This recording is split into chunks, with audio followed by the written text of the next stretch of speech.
The following program is for adult audiences only.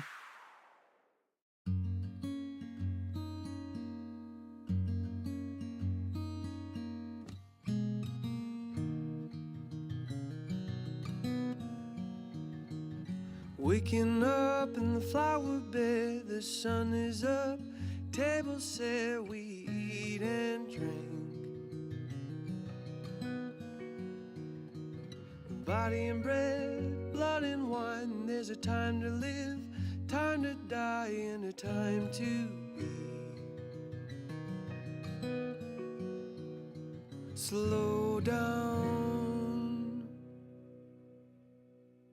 and listen for a heartbeat. With everything in motion,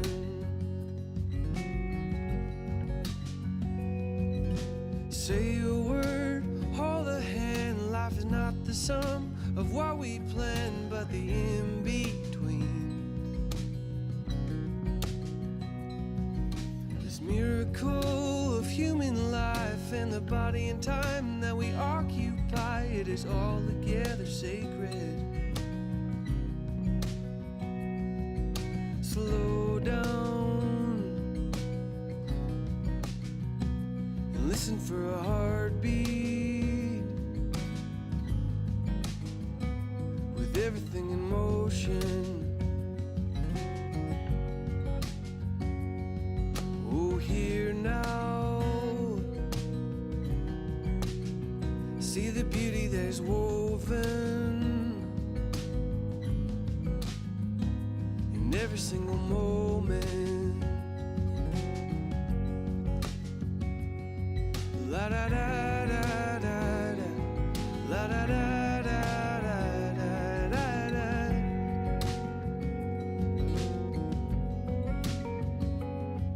La da da da da da, la da da da da da da.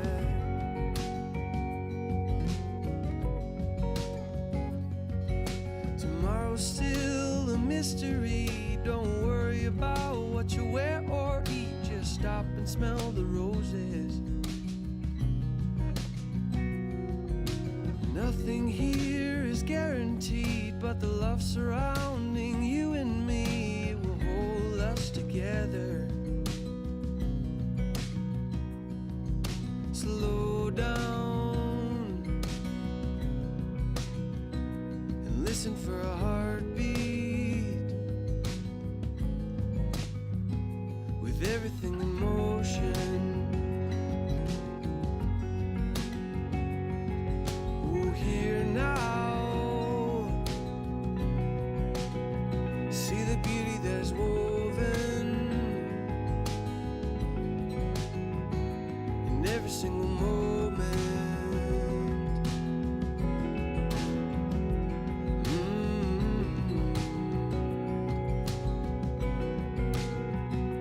In every single moment.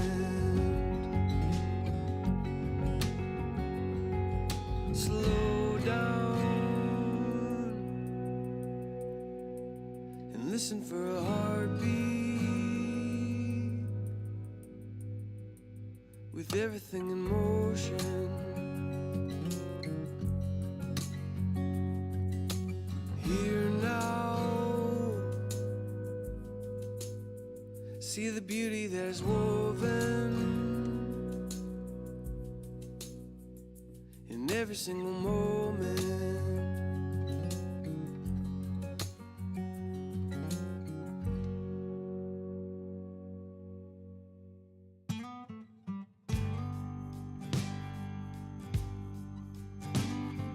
I've looked the devil square in his face, been a brother, a rebel, been scared, been brave.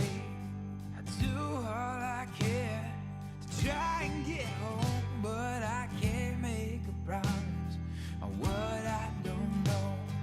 We pray to heaven and we fight like hell. There ain't no one to save us but God and ourselves, till they call me on back or they bid me farewell. I'll keep praying to heaven and my chances and cash them all in if I've got any left after where all I've been. I chose this life and I choose it again. Father, forgive me for all of these sins. We pray to heaven and we fight like hell. There ain't no one to save us but God and ourselves. Till they call me on back or they bid me farewell, I'll keep praying to heaven and fighting like hell. God, if you see me, I'm down to a breath, but they had to be me until I've got nothing left. Yeah, and I've seen enough evil to test all my faith, and held to the fire and walked in flames. It's time for the Mixin and Chillin vlog. Even if they implemented some ridiculous laws, this is something that if somebody truly wants to do this, they can still do it. But it's going to take a lot of effort on the Vapers part to actually learn what it takes to make your own stuff.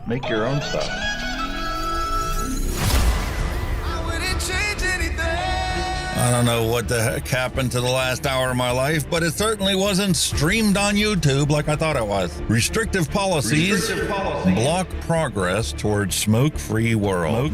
Many people incorrectly think that very little nicotine content cigarettes are less carcinogenic than current cigarettes. This risk misperception by people who smoke could reduce motivation to quit under a nicotine reduction policy. That's a bit of a problem.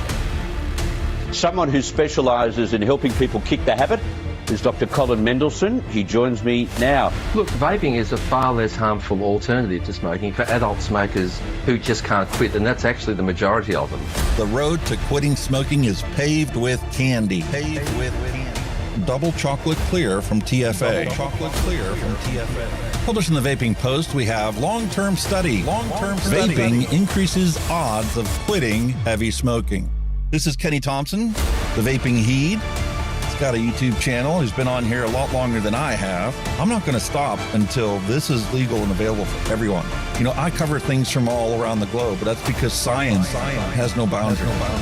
I mean, you know, the FDA and everything will know that vaping is safer than smoking, but they'll have the pressure off the tobacco companies or the states that are on the MSA and all that. It's just a financial thing, and unfortunately that takes precedence against everything. And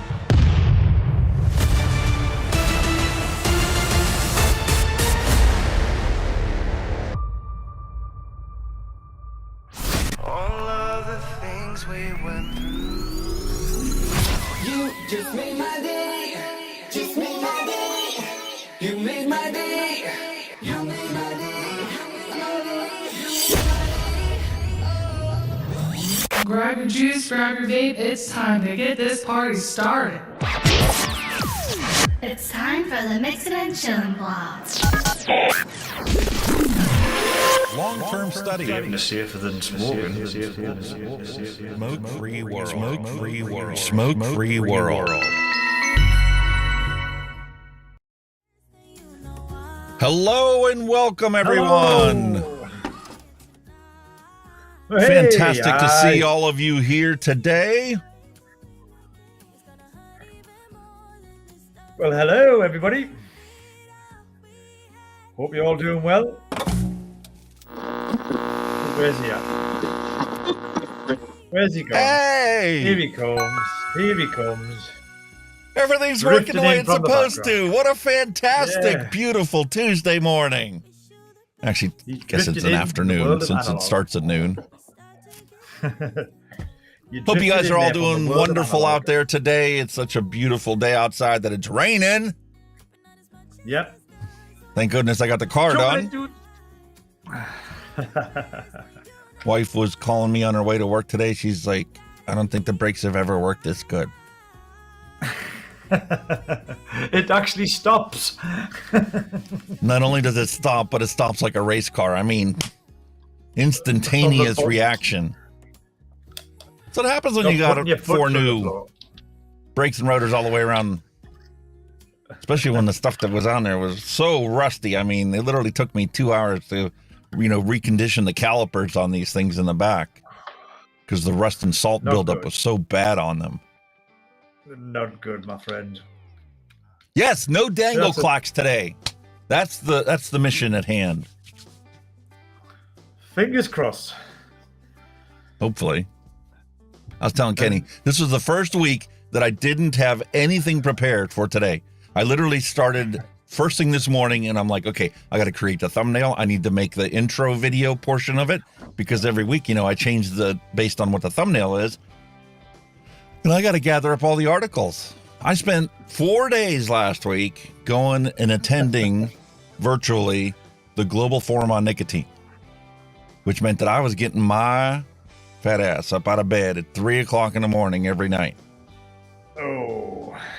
I was beat by Saturday. Saturday was the final day, and I was beat. Because obviously, I'm still doing the normal stuff during the day. But holy cow. It was fantastic, though. There was so much information to cover, and my big struggle today was, how much of this can I put out there for you guys to be able to see and know and learn from? And it's like, how do you pick the best out of the best, or the most influential portions of it for you guys to see? I mean, it's like, there is no more doubt about the health benefits of switching from smoking to vaping. Absolutely none. The science is unequivocal. And it's also unequivocal that there is a lot of crap science that's purposely created to put doubt into people's minds. Science that cannot be reproduced. So technically, by definition, it isn't valid science. If you can't reproduce what you did, that's not a valid scientific study. You should retract that study, because it is impossible for anybody to recreate it. Valid science has to be recreatable. And when you take and you run a mod beyond what is programmed in the mod, it can't be done. It's bullshit. That's essentially what it boils down to. Exactly. And what's the value in taking and running a mod at 200 watts for a mouth-to-lung tank? Of course you're going to come up with harmful and disastrous results. Any vapor would be able to tell you this. Why don't they consult with people, I don't know, actually use this stuff on a regular basis before they come up with these brilliant studies? Well, that's the thing. They don't do a study, do they? It's not a study as such. It's just bullshit. Listen, they got to get their funding, and I understand that, okay? And tobacco control is not going to be funding studies showing how effective this is. But you know what? You can obviously come across the fact that this is much safer and much less harmful than cigarette smoking. And I'm sorry that, your funders don't want to hear that, but if that's what the facts are, then that's what the facts are. Definitely. So I've got some stuff from, the Global Forum on Nicotine. We're going to talk about some science, obviously. And I've got some other things that I came across over the last couple of days amongst my casual pursuing. We'll bring that to you guys' attention and talk about that as well. But the world just keeps revolving, keeps marching on. Nothing is changing. And the sad reality is, that's right, 23,665,163 people have died from cigarette combustion since I quit smoking. And yes, the number is still 0 for those that have been killed by nicotine vaping. Because it would take 500 years for us to reach the same cumulative carcinogens and toxicities as we consumed regularly when we smoked cigarettes. Can't change the facts. the deaths from cigarettes, the numbers are rising every day. They're not coming down. They're just constantly rising. Oh, yeah. And I got science to prove that, too. Because, you know, when you go around and you Google search for stuff, you go, how many smokers are there on the planet? And the most common answer you're going to get is 1.1 billion. If you do some historical searches, you'll see that it was at 1 billion at one point. Well, the latest scientific study that I have for us today shows that it's up to 1.3 billion. More science. There's a surprise. More science confirming that tobacco control is a total sham, has zero effect on cigarette smoking. I know it had zero effect on me when I was smoking cigarettes. Price went up. I just kept paying it. I didn't like it. I bitched about it, but that didn't stop me from going and buying another pack of cigarettes. It didn't stop me from smoking 3 of them on a Friday when I had to, you know, do a bunch of accounting stuff and payroll, and then I had to DJ that night at the club so that we can, you know, try and make some more money, get more people into the building. Still smoke 3 packs of cigarettes. The only way you're ever going to change the number of smokers on this planet is to offer them something that is more enjoyable, cheaper, and better for their health. You can't get an alcoholic to stop drinking. Not until they want to. What you looking at, Kenny? I'm just out of curiosity, because obviously we're talking, my wife would talk about her mum, you know, before she died of the cancer. And I just, out of curiosity, I Googled, when was the first case of cancer recorded in history? And apparently, our oldest description of cancer, although the word cancer was not used, was discovered in Egypt and dates back to about 3000 BC. It's called the Edwin Smith Papyrus and is a copy of part of an ancient Egyptian textbook on trauma surgery. Wow. 3000 BC. Wow. I thought it was more modern. I thought it was more up to date. It's amazing how far you can track back a lot of the diseases that are out there. Matter of fact, Skip Murray was looking up and trying to do some stuff for PTSD Awareness Month, which we're also going to talk about today. And going all the way back to Hippocrates, you know, the Greek philosopher, the foundation of medicine. And he had written a poem, and she came across an article that stated that this poem was the first ever depiction and recording of PTSD. Obviously from a soldier and the traumatic things that they witnessed. Yeah, the World War I and all that kind of stuff, wasn't it? Oh, no, this is going back to like 500 BC with the Hippocrates, what, 600 AD? Bloody hell. That's mad, isn't Goes it? to show you, you know, how versed even I am about this. 460 BC. Hippocrates. Bloody hell. Greek physician. Classical period. 460 BC. Was is that the one who was in the bath who went Eureka, or am I thinking the other one? Well, this is the guy that all foundations in modern medicine is based on. You know, the whole Hippocratic Oath stems from his writings and teachings to do no harm. When you treat somebody for their medical condition, the whole idea is to do no harm. Who was that one that discovered the water displacement, man? He sat in the bath and the water displaced and he went, the Eureka moment. What the hell was he called again? I think he was a Greek philosopher. Oh, God, man. That wasn't Pythagorean's theorem. It was,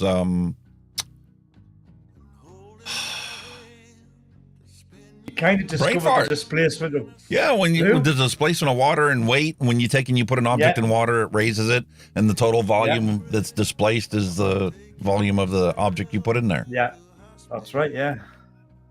Sucks getting old, man. I mean, I can legitimately walk around and say I've forgotten more stuff than than most people will ever learn. You kind of do. You forget, you forget more than you remember type of thing, really. If you pardon the pun, there's loads of stuff like you think, Christ almighty. Really? How you like that image under Kenny there? in the thumbnail. It was all the different kinds of pack of cigarettes that show all the graphic warnings on them. And what do smokers do? They hold them up to their image. They put an eyeball here, and a rotting teeth mouth here, and they hold the 3 packs of cigarettes, and they take a picture and put it up on Instagram. That's how good these warning ideas that they put on cigarettes are for smokers. It'll make them go out and buy specific packs of cigarettes so that they can make the new Instagram photo. It's just shock tactics, isn't it? You know what I mean? You can't beat smokers into submission. It'll never work. Matter of fact, I don't know about you, but when I was a smoker and I saw something like that, it just made me want to light up even more. You will not tell somebody what to do with themselves. I've just been doing some when was the first questions, right, on Google. And I've also got, when was the first e-cigarette made?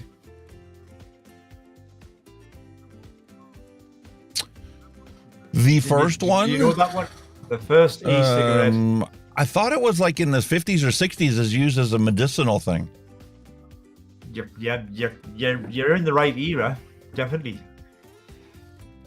It is in the invention of the e-cigarette, an early approximation of the current e-cigarettes, appeared in the US patent application submitted in 1963 by Herbert A. Gilbert and was patented in August 1965. Mr. Gilbert, he was the one who invented them. Not this Japanese guy who's got the... Actually, there was ones that were put up earlier than that. I thought there was one that was based upon ultrasound, ultrasonic vibrations. Yep. And it didn't actually vaporize the liquid. It just basically aerosolized the liquid. Kind of like asthmatics, when you take a breathing treatment, an albuterol treatment, and you put it in there and you run oxygen into the bottom of the thing, and then it flows the air through there that vibrates the reed, and it basically nebulizes the albuterol solution that you breathe in. But there was one earlier, apparently. This is actually on the CASA website. First documented reference to an electronic cigarette was Joseph Robinson in 1930. So you're going even further back there, and that's as far as 1930s. He filed it in 1927, but it was never commercialized, and it's not entirely clear that even a prototype of this primitive device was even ever manufactured. But yeah. But we credit the origination of vaping to Han Lick, because he was the one that used the technology, and he was one that originally the thought about creating one based on ultrasonic vibration and ultrasonic technology, and then realized that there was a simpler way to do it. You know, taking a coil and running electricity through it and heating that up to vaporize vegetable glycerin was the foundation of it all. Yeah. And from there, I mean, the technology and the Chinese manufacturers that are out there that are making all these products for us, because it costs too much to make it anywhere else in the world, they took it and they followed what the consumers wanted. That's why vape advocates and vape reviewers became such a big thing, because every time they would release a product, all of the consumers that were out there would complain about the parts of it that they didn't like, or the parts of it that they thought should obviously be better. And what did the companies do? Well, they listened. They followed their reviews. They followed the feedback that they got, and they released a new version of it, and then another new version, and another new version. And before you know it, you got now it's like mesh technology, and airflow is tightly confined between certain levels. And if you truly want to release a product that's going to ultimately satisfy the consumer, then you need to release it based upon the type of vaping they do. If they're a mouth to lung vapor, you can't release a general product that's going to completely satisfy mouth to lung and direct to lung vaping. It's not possible. Yeah, the airflow is too different between the two of them. Yeah, like I said, it started in the 1930s with this guy. Then in the 60s was Gilbert, and then in 1979, Phil Ray, a pioneer of computers, worked with his personal physician Norman Jacobson, and they created the first commercialized variation of the e-cigarette. And they said it wasn't actually electronic; it relied on the evaporation of nicotine. Yeah. and it flopped. And then after that, do you know that there are just... people right now, and there are companies right now that are literally going to be applying to the FDA for a medical smoking cessation tool using the same technology that we have for vaping? And they're actually, if I'm not mistaken, reverting back to the original ultrasonic principles that you use for the nebulizer inhalers for asthmatics. They're just going to create it, and they've worked out the design so that when you draw in the airflow is how it vibrates the reed and atomizes the nicotine solution. You're not actually heating it. Is it going to work? Is it something that smokers are going to be interested in? Or is it going to be just like the Nicotrol inhaler, which was nothing more than a sponge put into a little plastic tube that we stuck in our mouth like a cigar and just tried to breathe in the nicotine? That's weird, that like And that's a big risk for a company, because, you know, to really think about what smokers desire and why vaping works, it's all the flavors, it's all the different ways of doing it. It's the fact that it grabbed our attention and it kept our time occupied, because when you smoke cigarettes, you don't realize how much of your time you spent smoking. You don't. And if you want somebody to quit smoking, well, then you need to have something that's going to challenge them and keep them occupied and keep their interest and be more satisfying than what they're doing now. You wonder why disposables are so freaking popular on the market, despite how much you may hate them? Because it works. A smoker doesn't need to learn anything. They go and they pick one up, they open it up. Wow. Well, it tastes better than my cigarette. Let's see if I can only use this instead of, you know, lighting another fag on fire. Fucking hell, I've just accidentally come across the actual Public Health England report on electronic cigarettes from 2014. Holy moly. There are so many rabbit holes you can get yourself into if you let yourself. It's just unbelievable. Oh, I don't even know how I ended up on that. It just came along. There you go. Holy shit, it's a fucking big, long, bloody report as well. Crying out loud. Yeah, I've got a lot of long stuff to talk about today too, but it's like, we're just going to take a purview and overview of the whole thing. You know, if you want to get into it, there'll be a link in the description tomorrow whenever I get done updating, you know, this video. But there's so much information out there. If you really want to know, I mean, the sad reality is, I think it was Benjamin Franklin that said, you know, everybody's born ignorant, but it takes an idiot to stay that way, or something to the effect. Yeah. If you really want to know the truth about something, all you got to do is look. The internet has empowered anybody to find the truth. Yeah, you might have to wade through a bunch of crap or propaganda, but the truth is out there. And it's undeniable. Wow, man. Jesus Christ. There you go. That's from the horse's mouth. Hazards from the product itself. Public Health England 2014.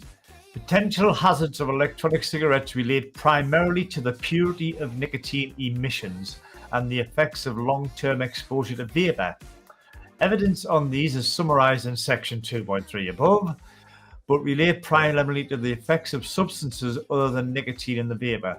Overall, however, the hazards associated with the use of products currently on the market, bear in mind it's 2014, old technology, is likely to be extremely low and certainly much lower than smoking. They could be reduced further still by applying appropriate product standards. And that was in 2014. From the horse's mouth. Yeah, and here we are 9 years later. The technology's kept marching on. And the science has marched along as well. But unfortunately, tobacco control and its misinformation campaigns keep clouding everybody's judgment. And public health authorities are misinforming the public, which consequently results in physicians not understanding the subject matter and believe in what they see on the news and go, oh, well, since it's on the news, I don't need to, research it and find out for myself. Because if they did, they'd realize it's all bullshit. The thing is, the only problem today with modern day vaping, and that it's not just vaping that goes across the board, is underage. Whether it be underage vaping, underage smoking, underage drinking. That's the problem. That these negative, bloody storytelling bullshitters just hone in on all the time. I honestly think I'm the only person on the planet that thinks that it's a good thing for teen vaping.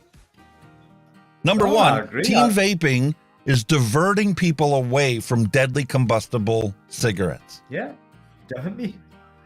And knowing the science and digging through the science week after week and following Clive Bates when he puts out, the review of the weekly studies that are put out there and seeing all the stuff that's there, and then digging into the actual pathophysiology of the metabolism and everything, all of it put together.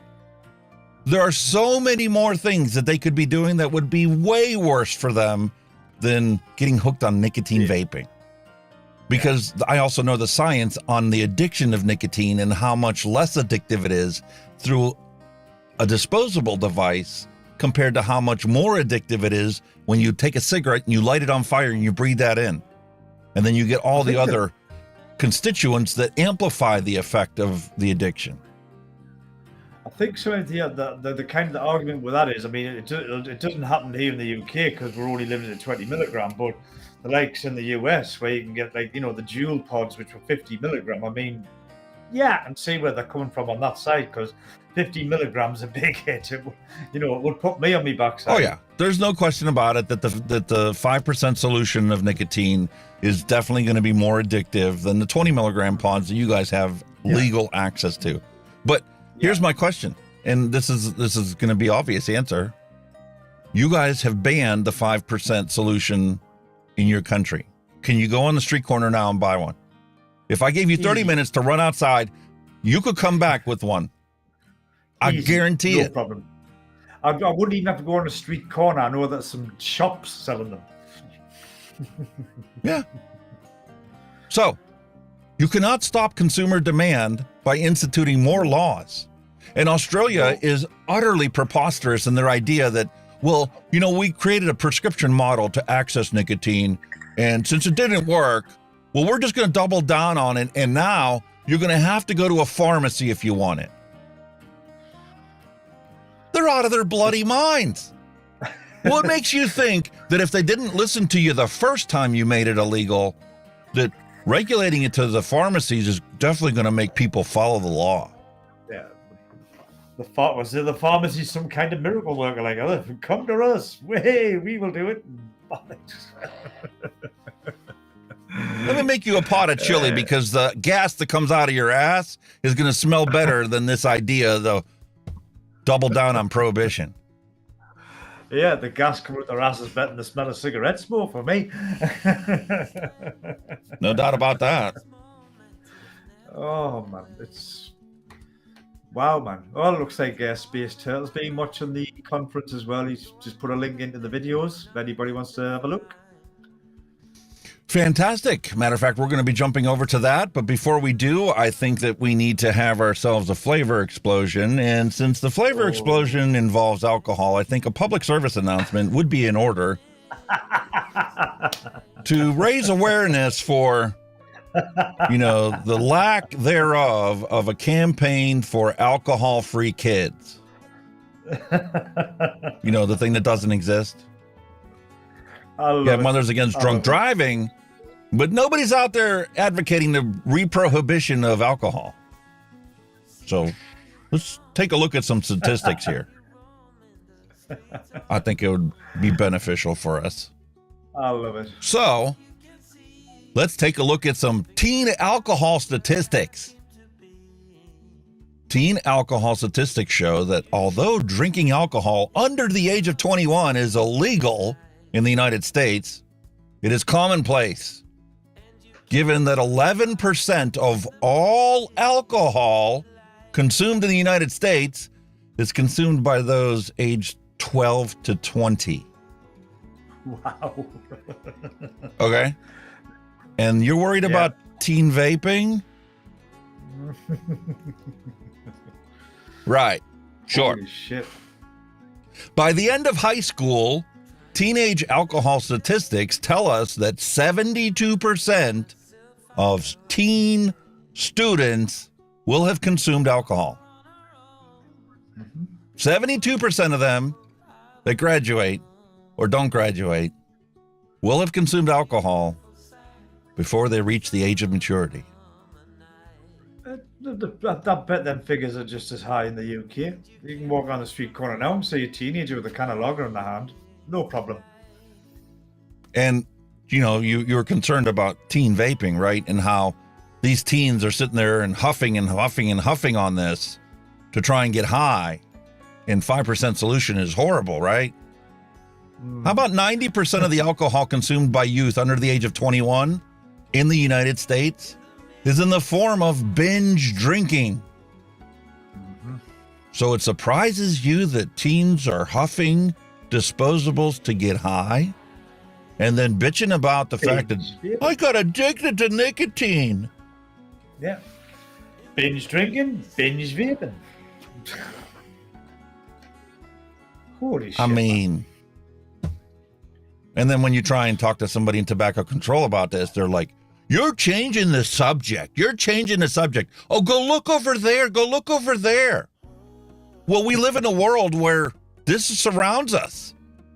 So why shouldn't we look around us and see, is it fair what you're doing to the best way to quit smoking?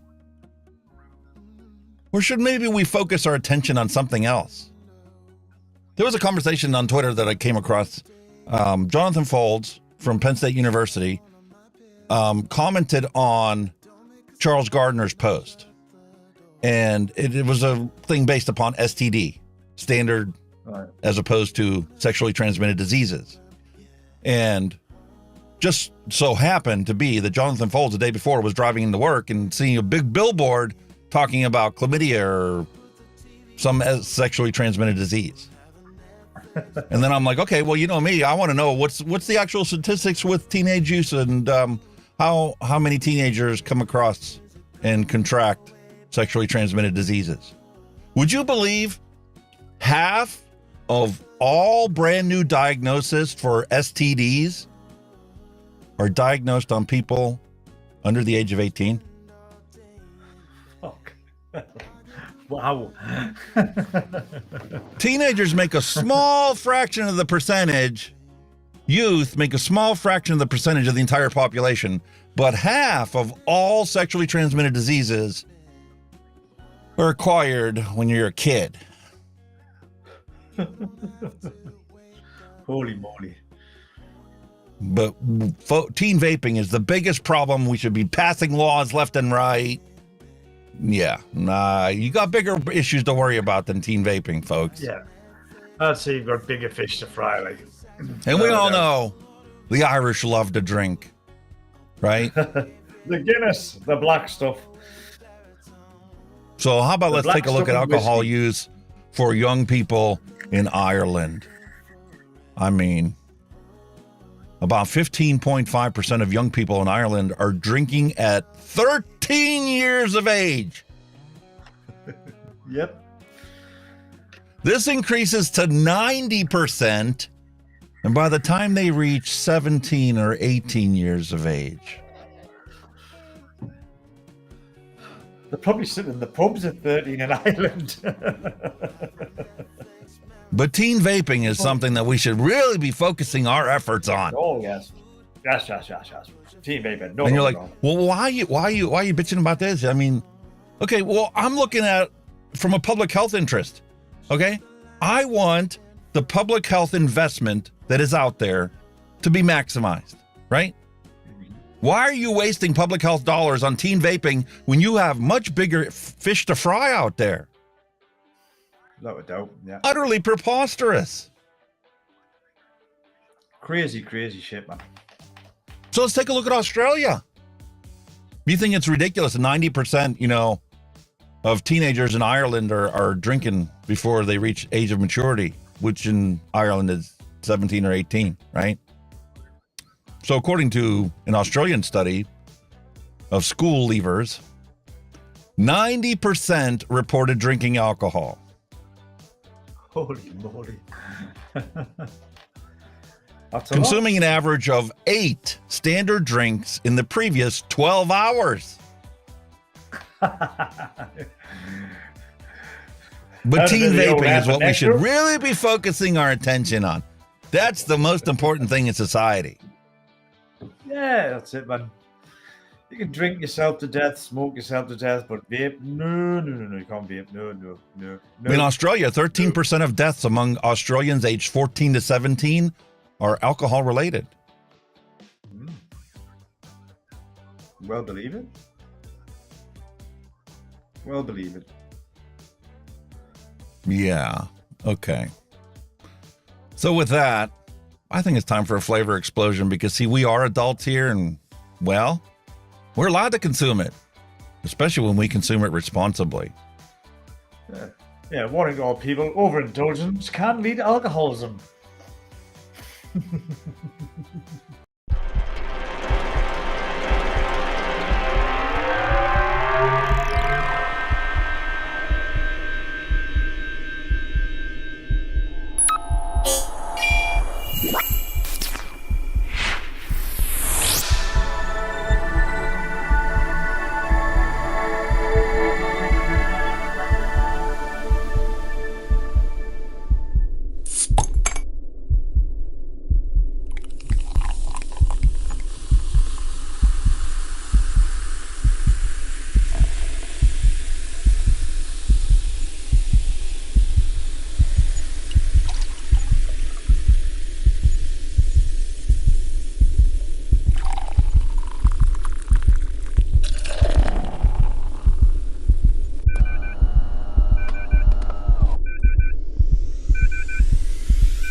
All right, Kenny, you're up first.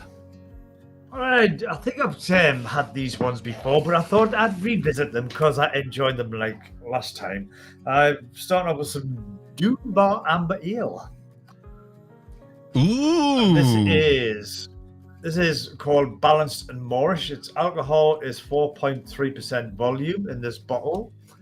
And the description on the bottom and the back just gives you a little bit of history.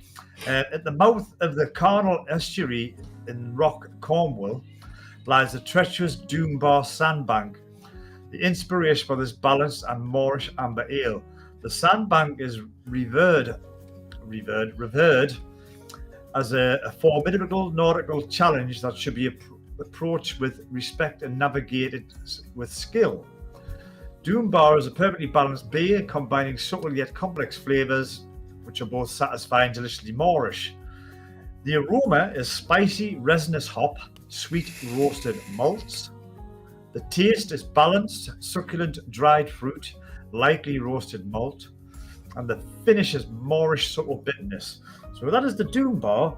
And then I thought I'll go back to my roots and get some of the local brew, the old Newcastle brown ale, which we all know was brewed up here in the northeast before they shut the brewery. So where it's getting brewed now, I'm not quite sure. I don't know if it's still getting brewed up here, but yeah, it's affectionately known as Dog by those in the know. I'm gallant to see a man about a dog, as the old saying was saying. It was often used by Geordie men as an excuse for visiting their local to sample their beloved tipple. There you go. And how much alcohol's in that one? And these are 4.7% volume in that bottle. And it tastes fantastic. And I'm not just saying that because it's from my part of the world. It actually does taste good. Well, for you folks today, we have ourselves some New Amsterdam red berry vodka. Oh my God, he's on the strong stuff. Holy and moly, man. well, 35% alcohol by volume. Shit. You can put that in your truck.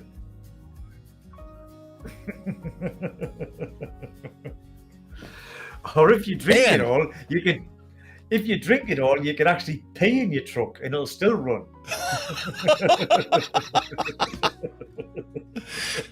Don't do that. Public health warning. Do not do that. You cannot do that. You will go into alcohol poisoning long before you'll be able to fuel your vehicle by drinking it first. I think you'd be dead, pretty much. Listen, we've got some idiotic people in the world. We need to make sure we put the disclaimers out there, because some idiot out there is going to try and blame it on us. We told them that we could. That wouldn't be a nice smell, wouldn't it? Urine burning through your engine. That exhaust smell would absolutely stink, wouldn't it? Listen, urine is clean. I don't know what you're talking about. They were just talking about on the space station. The International Space Station that recycles, I think, 98% of the urine. Really? Yeah. How the fuck do you recycle pee? If pee is pee in it, you know what I mean? You purify it like you do everything else. You pull out the contaminants, and the ultimate base material is just water. I know, but technically, it's waste product from your body that your body doesn't need. So how you So waste get past the product back into your psychology of it and realize that's the perfect source of hydration when you have a limited supply, like on a space station. It's not like they can get regular truckloads of water up there. But saying that Bear Grylls or some of our outdoor survivalists actually drinks his own piss. Yes. While it's still warm, believe it or not. Oh. Talk about ultimate form of recycling. That is like.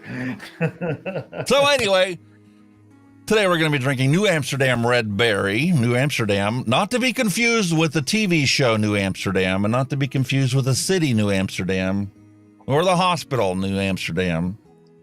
New Amsterdam Red Berry is a vodka. Red Berry offers sweet, juicy flavors of ripe raspberries, strawberries, blackberries, and boysenberries. A touch of lime zest brightens the berry flavors on the palate, and the flavors are rounded together with brown spice and sweet vanilla. Its silky, smooth mouthfeel leads to an ultra clean finish. That was a bit of a mouthful, what you read there. I made it was. And look at all the delicious flavor options if you don't want the red berries. You got watermelon, grapefruit, peach, pineapple, apple, raspberry, red berry, mango, lemon, coconut, and passion fruit. So are you going to try them all week by week? No. Did you happen to notice something that's missing from here? What should be right here that they don't have? Unflavored vodka. Yeah, I can see that, yeah. But no unflavored vodka. Because, see, adults like flavors. Oh, my goodness. What a concept. Really? Really? Do we really? So, the first one, I'm legit going to be taking a shot of it because I don't believe it's going to be a silky smooth mouthfeel. I've drank enough alcohol in my life to know that's highly improbable. Especially at 35%. That's going to be firewater. It can't be anywhere near the firewater I've had from some Polish vodka in the past. Oh, yeah, I can well imagine. I think they call that petrol over there. You want some real good vodka? Get some Russian vodka. Oh, some Stoli. Russian vodka. No, that you could actually run your vehicle on that stuff. To your health, cheers.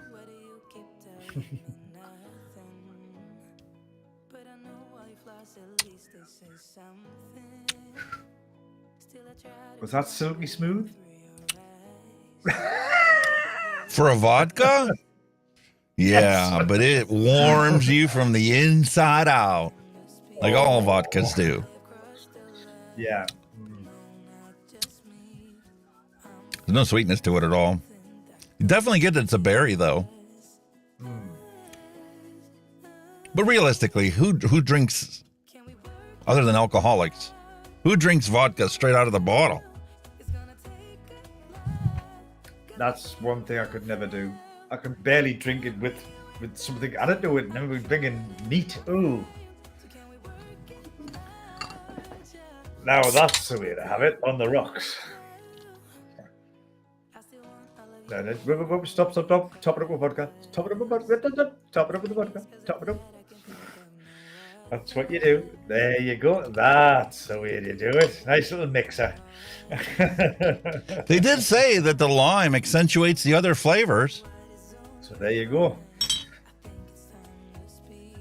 To our health. To your health, sir. Salud. Salud.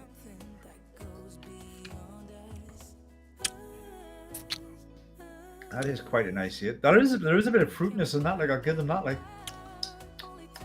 very sweet. It is not a very good pairing with Sprite, I'll tell you that. Lemonade, perhaps. There's a interesting off note to it. I don't even know how to describe it.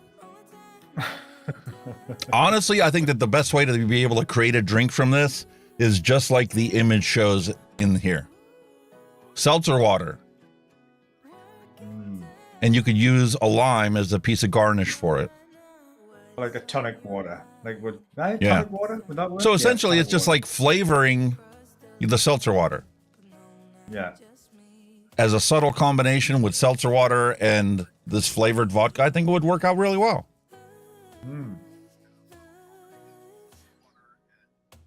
And like Mallory points out, there is no tobacco flavor. Damn. Sorry, folks.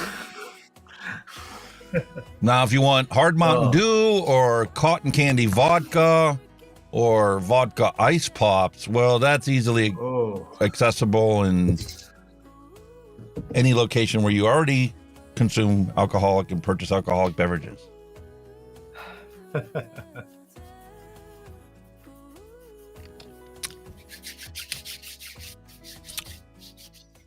So when you add more Sprite to it and balance the flavors, it actually is pretty nice. It's not too bad. Good. I wouldn't like to say go Not to too bad. waste. I wouldn't like to say go to waste. Definitely not like going to that go to one waste. yet. Not like that one you had last week. And actually now it tastes really good. And all I did was add, another couple ounces of Sprite in there and brought the alcohol back into proportion. See? Expert mixer, you see? Even a good mixer with the alcohol, man. Listen, there are plenty of lessons you can learn about DIY e-liquid mixing, using food mixing and alcohol beverage mixing as lessons to kind of rein you in and maximize your efforts to come up with a good flavor. Yeah, it just helps to balance flavors out, doesn't it? You know what I mean? Like I say, there you didn't have enough Sprite in. You had a bit more Sprite. Now you get a nice fine balance. Yeah, because any recipe can be ruined by just having one ingredient way out of whack. You pull that ingredient back down into the mix, and you can get yourself a beautiful blend. Totally agree. And that's why it's so important to single flavor test. You got to know what percentages you can push certain flavors at. Some you can have a lime that's at 1% and it's already way overpowering, and you can have a lime that's at 4% and it is the threshold for it to become overpowering. Speaking of overpowering, this is just absolutely disgusting. What's that? That edge stuff, it's absolutely crap.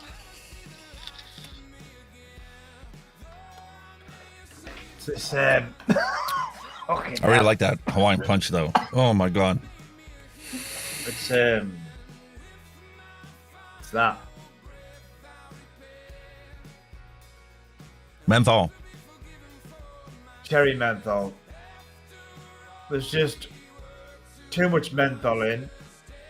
It's 50-50 mix, and it's 6 milligram, and it's fucking hell. I've had a hell of a time trying to find a decent cherry.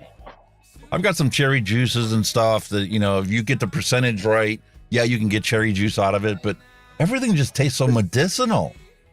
The cherry's more of an aftertaste. It's the menthol that hits you.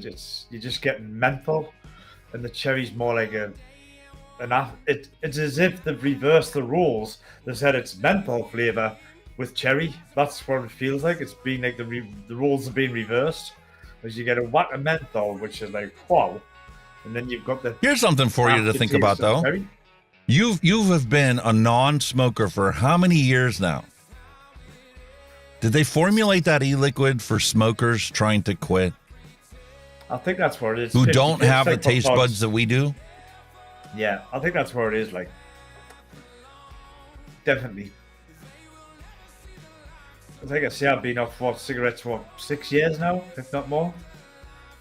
From that's kind of taken us back to when I first tried to vape.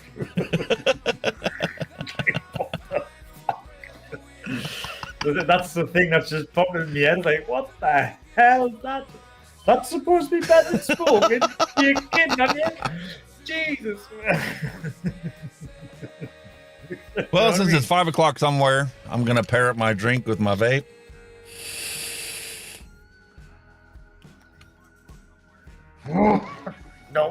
No. Christ, no.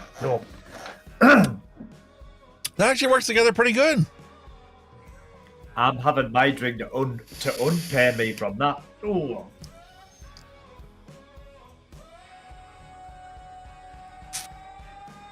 There's nothing wrong with flavors that are overpowering, but you got to know what you're getting, basically. There's so many ones out there, like that gummy candy one that we tried before, and it just has no flavor whatsoever. Even in a fantastic tank with beautiful flavor, it's like, why did they even sell this? I mean, at the end of the day, I'm not disappointed. I want them 2 bottles cost us a mere £2.50. You know what I mean? That was it. So it's not like, you know, mega bucks. And I only got them, as obviously guys I explained to Alex before, come on there. I decided to mix some juice up, went in my box, and went, oh shit, I'm out of nicotine. So you know what? The ironic part is, this new Amsterdam red cherry that I got was actually on clearance at the liquor store, at the state store. Wow. And I'd be willing to bet it's because it doesn't pair well with soda. If you want that to taste really good, you need to pair it with seltzer water. Yeah, tonic water or just water. So, like for those of you out there like water. my wife who loves Truly, which is essentially just a flavored seltzer water, it's going to be right up her alley if she pairs it with seltzer water. She's not going to be able to pair it with Sprite or that new one that's out there, the Misty or whatever it's called. Well, I mean, we got like the lemonade. We have like the sparkling soda version of lemonade. That kind of goes with most spirits. Like, you know, you can have whiskey lemonade, vodka lemonade. So it might be all right with that. But whatever flavoring they have in there, I've come across this, you know, doing DIY flavoring as well. You can get one flavor that when it mixes with a different flavor, leaves you with an off note and an off taste you can't get rid of and you can't ignore.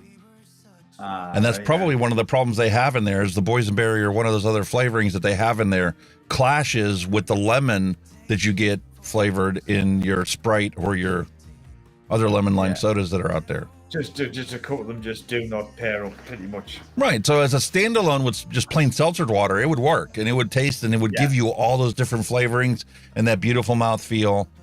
But most people out there don't mix with seltzer water. They're mixing with soda that they have in their house. Pretty much. That's how it works, isn't it? So pretty much. Hence why they had it on clearance. Nobody was buying it. Well, if it's cheap enough and it's alcohol, you buy it. And it works.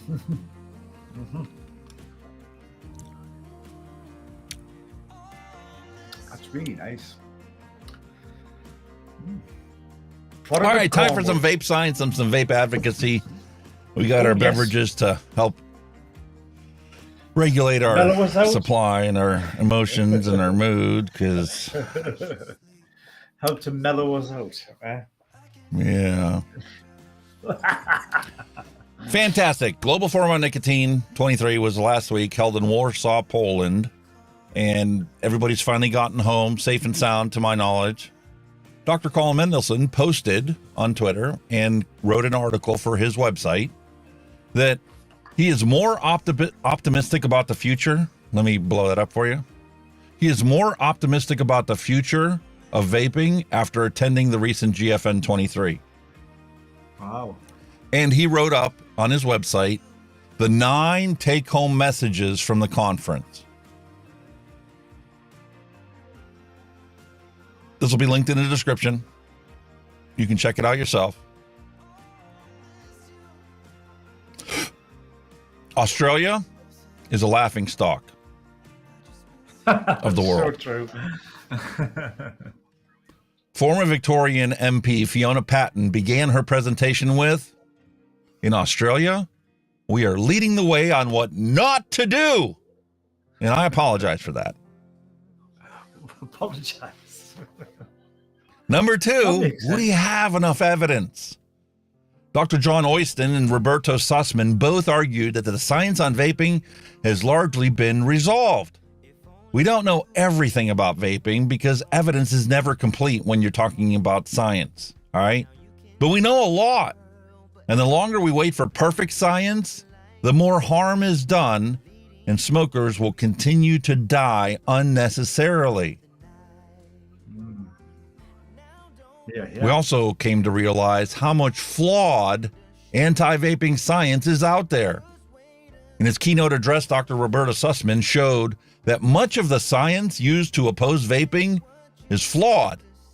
His research, which is linked in this website article, here and here, found that many laboratory studies claiming to show harm have poor methodology and unreliable results, which exaggerate the risk from normal vaping.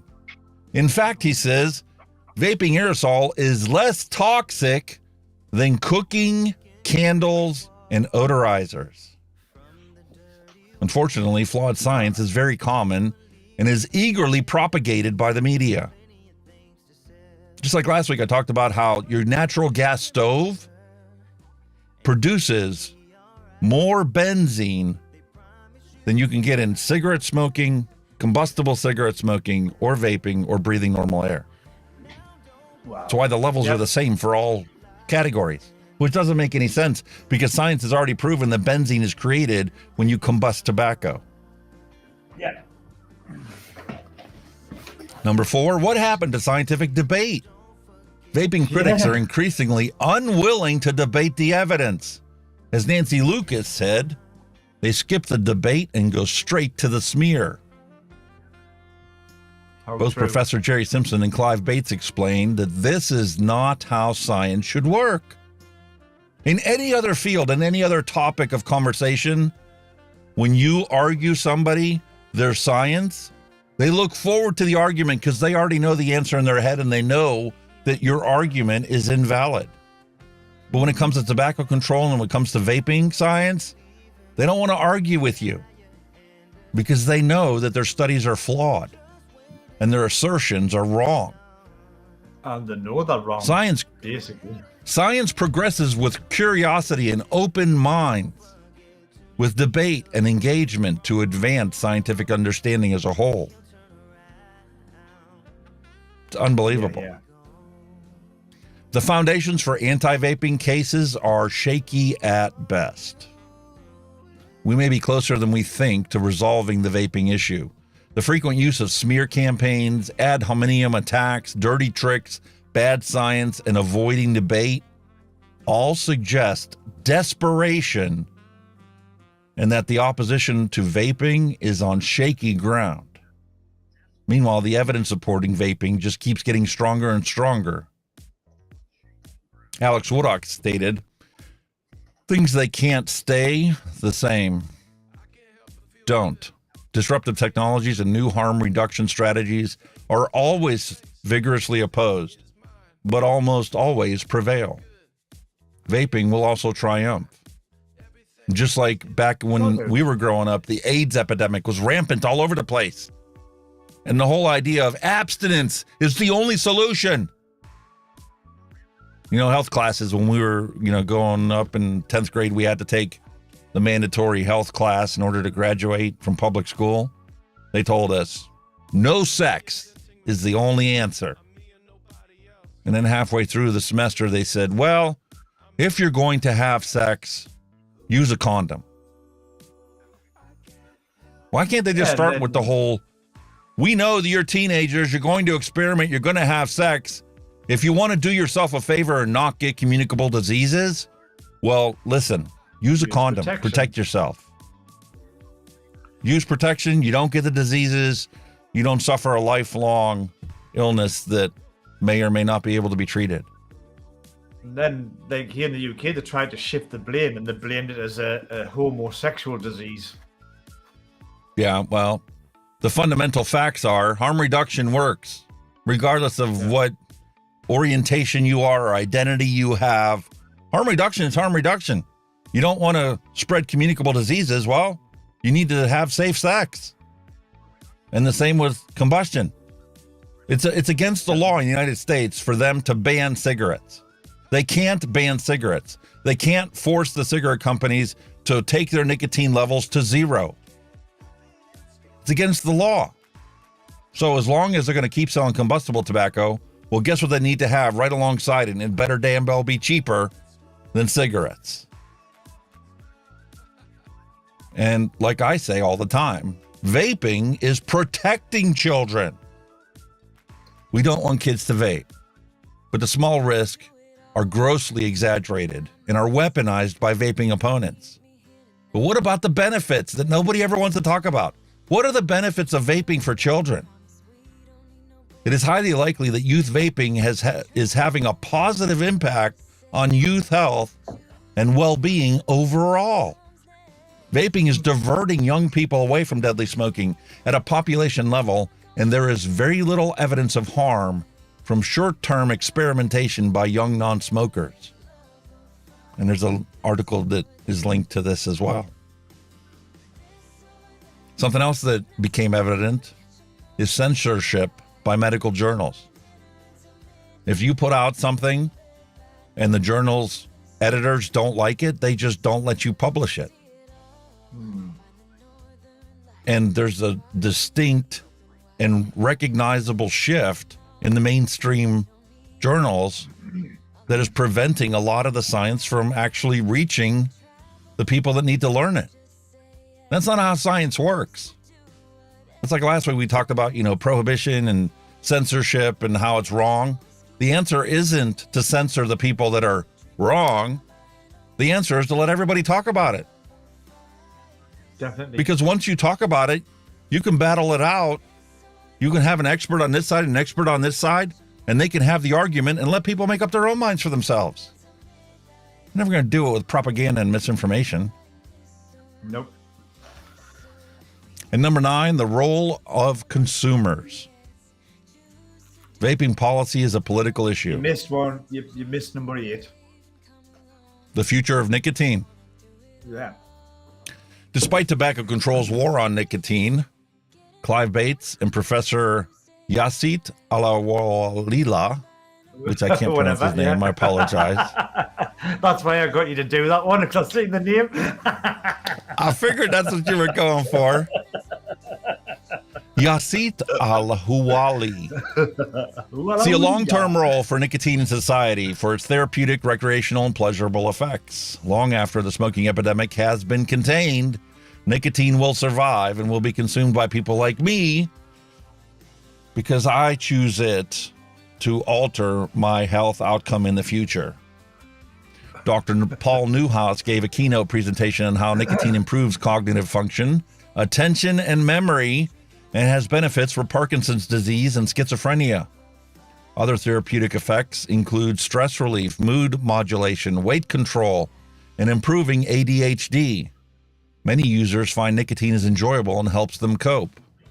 In fact, the list of therapeutic nicotine options to help people improve their health outcome is astronomical in size.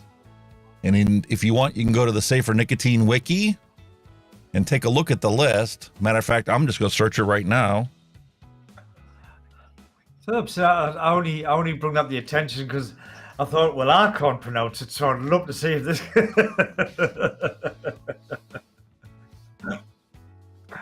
Sorry. Evening, Mick. Late Night Vape Show. Welcome.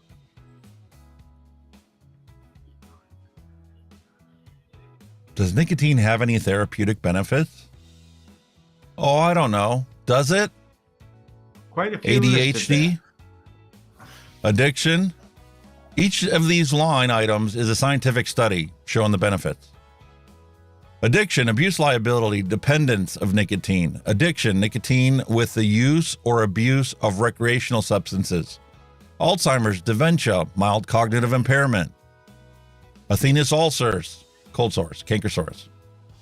Arthritis, skeletal, auditory, autism, Behçet's disease, brain injury disease, cancer treatments, cannabis, THC, chlamydia, cognitive IQ and memory, COVID, digestive tract, Down syndrome, endurance, exercise and athletic performance, HIV/AIDS, Huntington's disease, inflammation, Legionella, mental health, for anxiety, behavioral issues, depression, mental illness as a whole, obsessive compulsive disorder, post-traumatic stress disorder, aka PTSD, schizophrenia, movement disorders that are not diagnosis specific, multiple sclerosis, narcolepsy, oral and jaw, pain, analgesia, Parkinson's, psoriasis, pyoderma, gangrenosum, seizures, sleep apnea, smoking cessation, spinal cord injury, Tourette syndrome, weight loss. And there's a whole other list of things that are being looked at. Your pronunciation My question there is, improved. my question is, that name, you're aware. Once you my got question that is, name up, you're going to see how it. big of a list do we have for cannabis and THC and CBD? It's been banned and prohibited for how many decades? Where could we be, scientifically speaking, if those products and all the things that are banned, all the forms of harm reduction, are adopted universally? Yeah. We stop prohibiting anything and apply appropriate regulations to the sale and consumption of these products. See, when All you're going to do is cannabis, improve public THC, health. When you're talking cannabis, it's purely natural. It's a plant. There's no pharmaceutical crap added to it. That's why they don't want it. It's money. It's cheap. You know what I mean? That's why. Yeah, but the goal is here to improve public health, not to worry about profit or not profit. Well, that's It's only the corporations that worry about that. Yeah. That's what I'm saying. And the last thing that he has on natural. here is the role of consumers. We as consumers need to stand up because this is a political issue. And if we don't, then it's just going to be banned and prohibited and removed from our arsenal to stay away from deadly combustible cigarettes. Those of us that have been doing this a long time know how to make our own. We're completely self-sufficient. But the smoker that is still lighting cigarettes on fire doesn't have the same resources that we do, and will never learn the truth if they get to ban everything.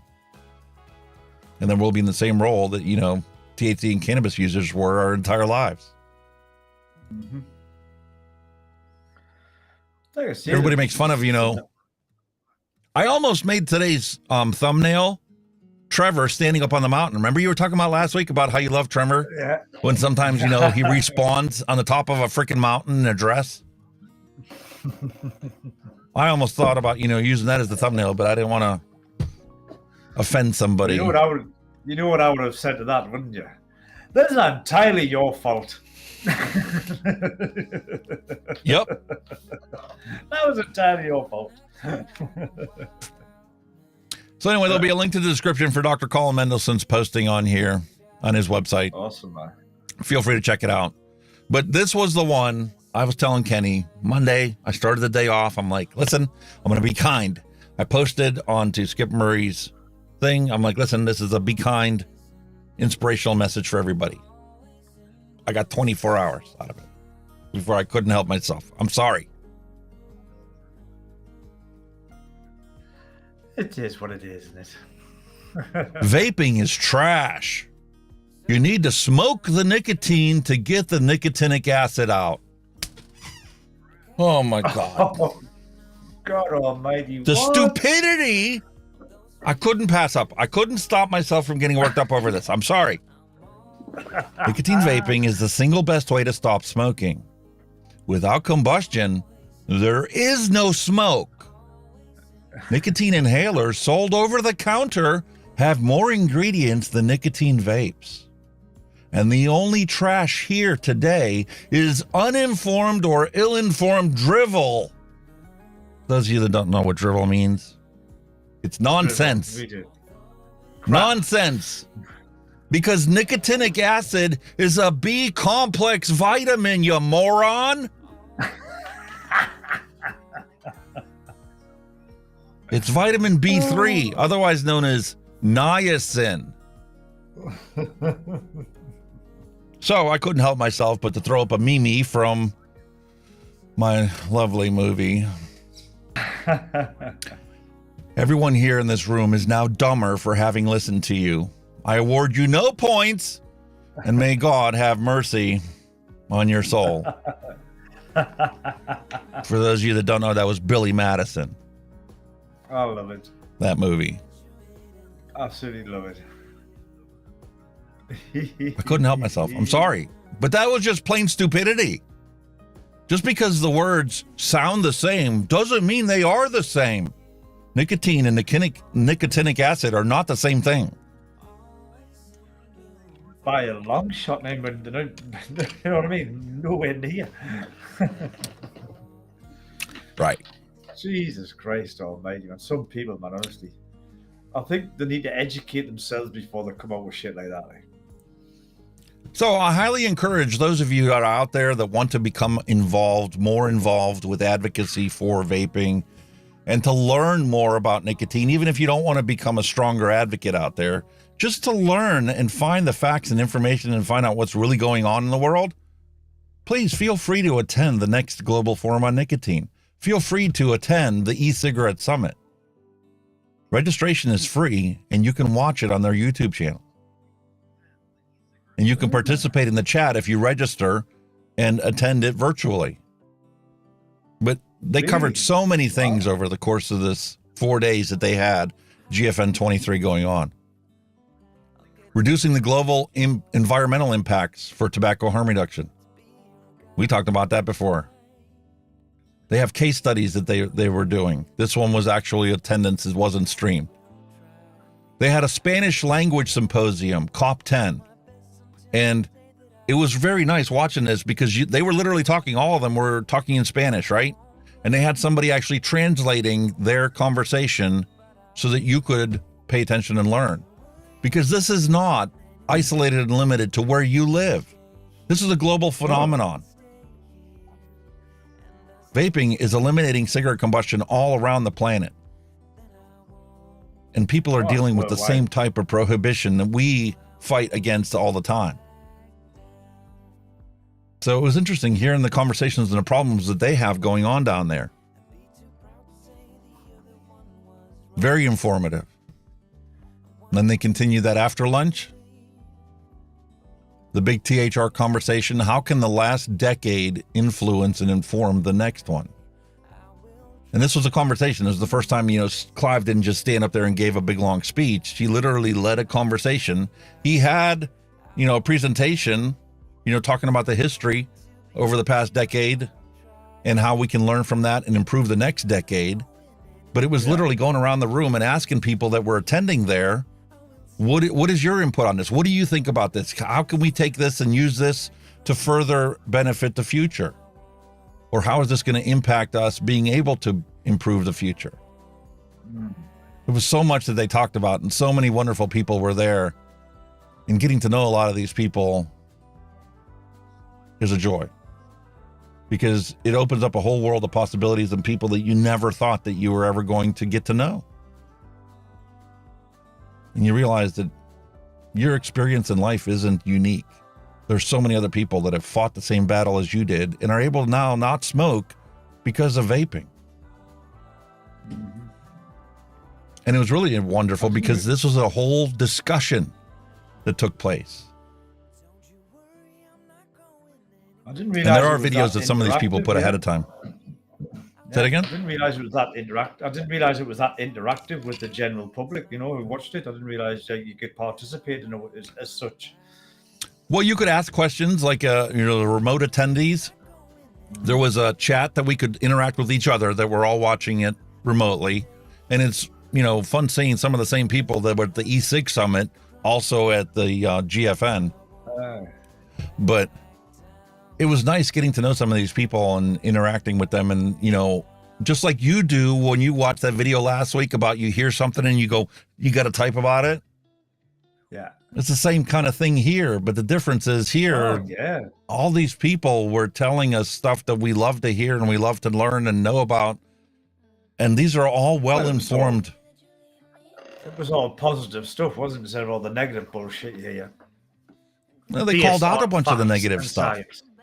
Yeah, based on facts and science as well, not just. But getting together with people all around the globe and the fight that they have to deal with and the bullshit that they deal with and finding out that your bullshit is not unique to you. Yeah. Do it, though. Fantastic. Absolutely. So I could talk about, I could talk about this for hours, but we don't have hours. So we're just going to jump to a couple quick things. First off, what everybody says, nicotine is toxic, right? So what is the toxic level of nicotine? How much nicotine do you have to ingest for it to actually kill you? Any ideas? Drop it in chat if you think you know.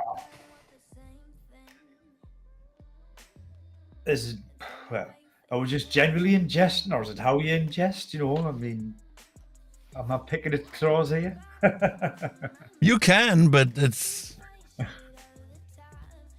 Nobody has any specific ideas on how much nicotine you need to consume in order to have a toxic, lethal dose? 500 milliliters. There's one off the top of my head. Milligrams, you mean? Milligrams. It's the drug itself, not the solution that it's in. So you're saying about 500 milligrams? Off the top of my head, just a wild number to hide in the ballpark. Congratulations. You are probably the closest answer that I've ever heard in my entire life. Because the old adage and the old scientific studies tried to argue that 50 milligrams was the lethal dose. But it's actually a little more complicated than that. Because it's based upon your weight. In order for it to become toxic and lethal, it's got to build up in your bloodstream. And your bloodstream is not the same for every human on the planet. You got babies that have very tiny bodies, and you have big, massive, tall people that have much larger volumes in their blood. So, holy moly, man. Here's a wonderful scientific study that was done that questioned the whole idea about 60 milligram is the amount of pure nicotine that will kill an adult, which we all know is bullshit. Yeah. How many times have we spilled 100 milligram nicotine on our skin? I guarantee you absorb 60 milligrams of nicotine by the time you got it completely washed off. But it takes time for that kind of stuff to happen. But touching on and that, scientific journals kept saying that was 60 milligrams. Well, he challenged that and said, wait a minute, hold on a second. Is that actually possible? Because it does make a difference. Here we have human data. The fatal human dose has been estimated to be about 50 or 60 milligrams from back in 1969. And here we come to find out it's actually 10 times that. I'm not going to go into the whole presentation, but it's definitely not 60 milligram. It's much higher than that. And like I said, it's based upon the concentration in your bloodstream. So it's milligrams I wasn't. per kilogram if you want to figure it out. And like I said, it's 10 times what they originally thought it was. That wasn't far away then. You were the most accurate answer I've ever heard in my life. Pretty good for a shot from the hip. Yeah. And something else, we keep hearing the media picking up on vaping is so bad for your teeth. It's horrible. No, it's smoking that's bad for your teeth. Well, we actually had somebody that did a scientific study on this. Holy shit. That's a bit extreme, isn't it? This is not a family show by any chance, is it? We gave the disclaimer. This is for adults only. Okay. The show is for adults only. Holy moly. But smoking does cause problems for your dental health over the course of your life. And what happens when you use vaping, quit smoking? What happens to your oral health? Well, let's do a study about that. Let's find out. So we're going to take and make sure that everybody gets a nice cleaning to make sure that there is no plaque accumulation in their mouth. And we're going to compare non-smokers with smokers and with vapers. And guess what we're going to find out? We're going to find out that, well, non-smokers and vapers have very similar outcomes. And it's similar to what is seen in straight up smoking cessation. So if you try quitting smoking with a patch and it worked for you, guess what? If you quit smoking with vaping, your oral cavity and your mouth and your teeth are not going to know the difference. Wow. So, more science.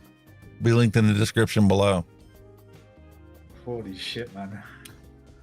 And like I said, this is all around the planet. This isn't just, the UK and Australia and England and Ireland and, where you live. This is a global health issue and science is universal. It doesn't matter where you live on the planet. Science is science. Definitely. William Dobson, hello and welcome to the stream. Space Turtle 1, hello and welcome. I haven't been shouting out to people today. My apologies.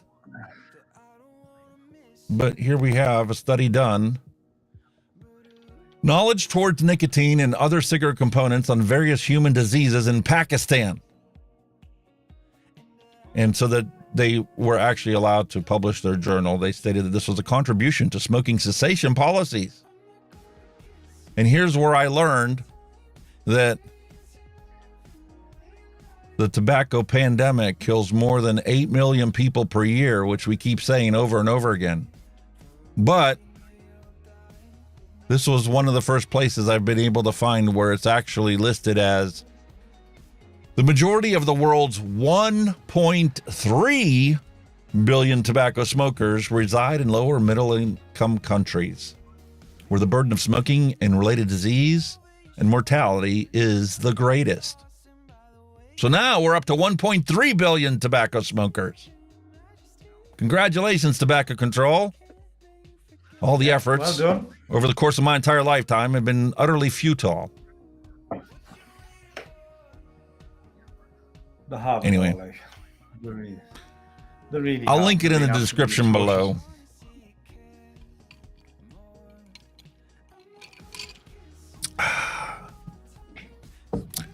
Mallory Gates posted something. She was talking about, does Australia want to cancel themselves? We live in a cancel culture world. And all the misinformation that they keep spouting out there, utterly preposterous drivel is what I'd like to call it. But it's beyond that. And I thought it would benefit everybody to know that, guess what? This misinformation campaign, the propaganda campaigns that are out there that we're dealing with vaping is not something new. This dates way back to the Cold War between the United States and Russia. It's an old Cold War tactic, and it's reached a whole new level because when Obama left office, he signed a little piece of legislation that reignited the whole propaganda disinformation campaign. It was that whole argument over, whether Trump colluded with the Russians or whatever. I never got into that whole argument or details of it, but I do know firsthand over the course of my lifetime, the propaganda and misinformation war during the Cold War, it's just a matter of time before that whole ideology resurfaced again. And a lot of people would be surprised to find out that it's still going on, and there is an information war that goes in and has been taking place. And whether you like it or not, the government does control what you get to see here on the news media, on YouTube, on Twitter, and all these other places. And it dates way back to before we were all born. Might be a couple of us here that were alive when it first started, but I'm going to link to the articles.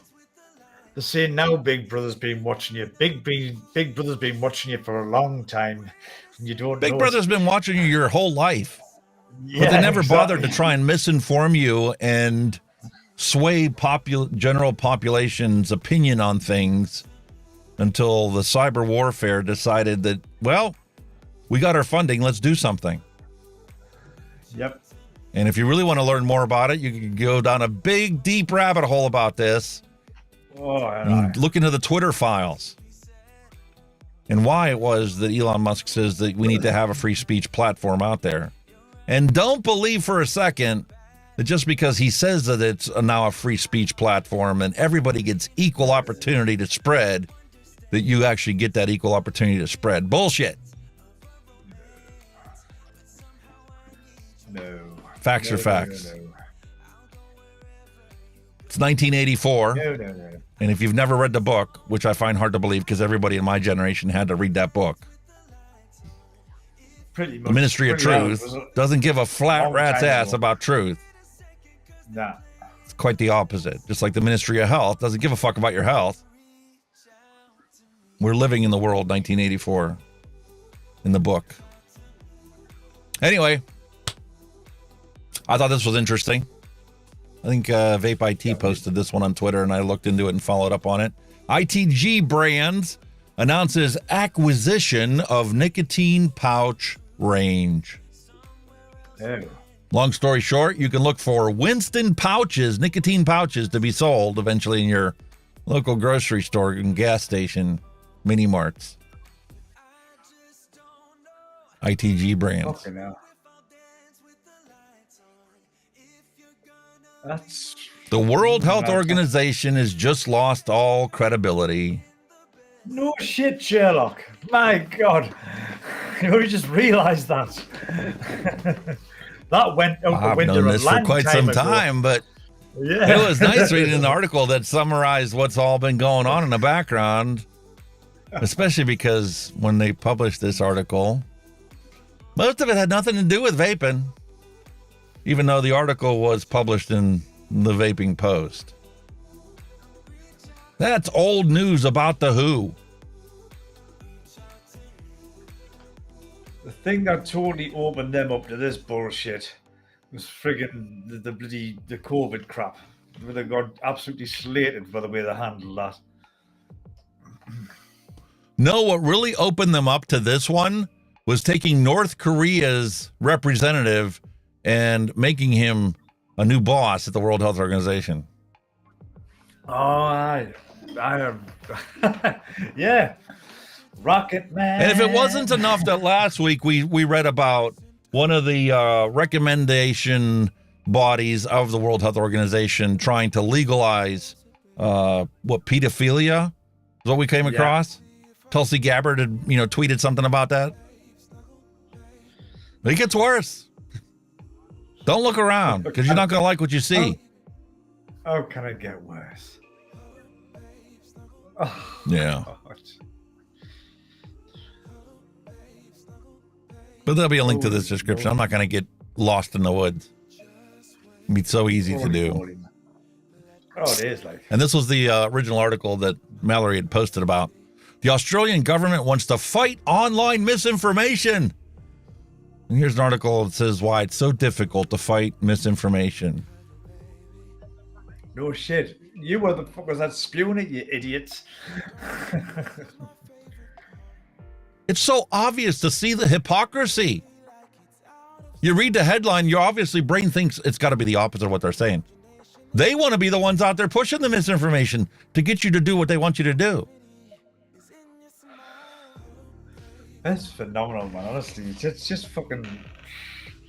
It's head scratching stuff. You're scratching your head, thinking, "What the hell?" You know what I mean? Why can't you just ban misinformation? Because there is no authority of truth and false. I think it should come under the likes of like what you've got like with hate speech and all that. Misinformation comes under hate speech. We should put it under that. That was sharp sort. That's what they've been doing. And that's why they've been banning vaping. Because the general consensus is, it's horrible for you. So when you post a scientific study that shows how much healthier it is for you than smoking cigarettes, you're just spouting bullshit. That nobody bothers to actually follow through to see if the material that you posted is actually true or not. And then you cross the line like RFK did last week. We talked about how the one video that he had as an interview for the presidential candidacy got pulled, right? The video was like 3 or 4 hours long. One sentence in there was enough to flare them to ban it. So you lost the valuable knowledge information that was shared over the course of that 3 or 4 hour interview because of one sentence. How is that? Scary, man, how is that right? Exactly. It's scary, man. Honestly. Unreal. The world we live in. But getting back to the real heart of the matter, because I don't want to get lost in it. And we pissed somebody off last week because we were talking about politics. But this is all boils down to politics, whether you want to or not. Ohio is going to reverse course on the potential Cuyahoga County vape tax and allow higher taxes on cigarettes.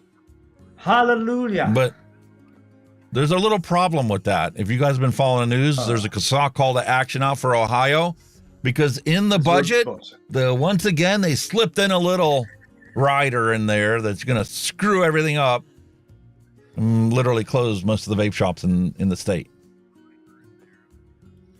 I thought there'd be a but somewhere along the line, because that sounded too good to be true. Mm-hmm. Unfortunately. But this is the constant battle that's going on out there about if you have something regulated at the state level, well, then that means that like counties and cities can't create different regulations than what the state has. And that's what they're trying to work on right now in Campaign for Tobacco-Free Kids is pushing the shit in the background. They started in Columbus, Ohio, and now they're working on the state level, using Columbus as the example to follow for the whole state. Unfortunately, the governor has basically vetoed it. Is he going to line item veto this budget to prevent this disastrous legislation from being enacted or not? Who knows? But people in Cuyahoga County, the politicians in the county, are panicking because what's happening in the state legislature now affects laws that they passed last year.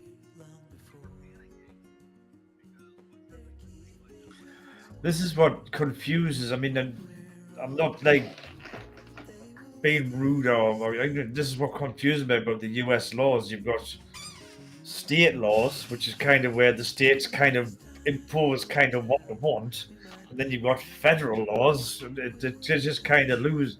I suppose federal laws is everybody follows them laws. State laws is what they kind of do in their state as you know, if you pardon the pun. It kind of same in Canada. Me. Yeah. It's the same in Canada. Yeah. It just confuses me a bit sometimes.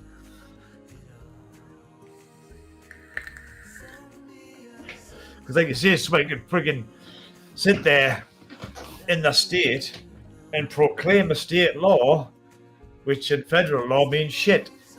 they can't enforce it. So, right. So we have the United States, which is all of this continental United States, and then obviously you've got Alaska clear up here that we bought from the Russians. So you see Anchorage and stuff up here, and then you see Hawaii and the Hawaiian Islands over here. There's federal laws that control all of this, and that's based upon, the United States Constitution, and you have the president that controls the executive branch. You have the House of Representatives, and you have the Senate that falls under that. Then you have the judiciary branch, and like I said, the executive branch. Then you have states, and we can zoom into Ohio. And here's the state of Ohio. Okay. They have their own laws that they passed for the state.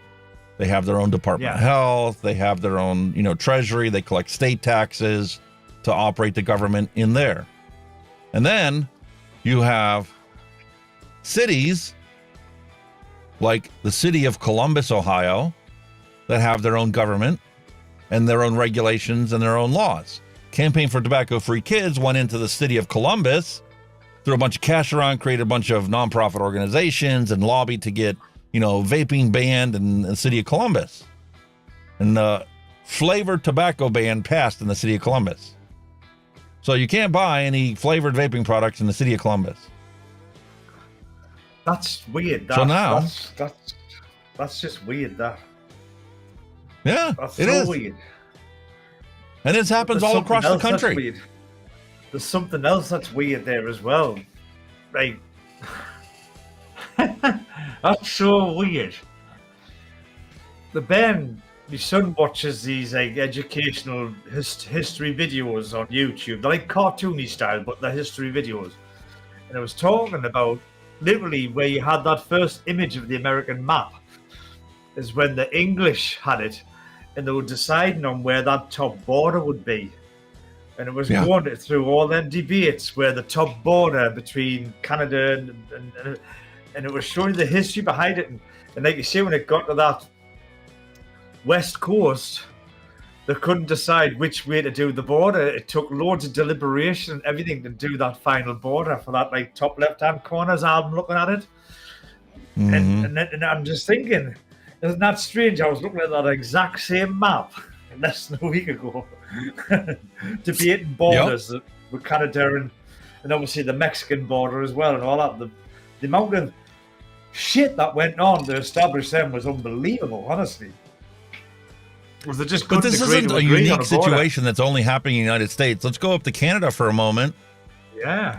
And we have in Alberta, we have the province of Alberta, okay?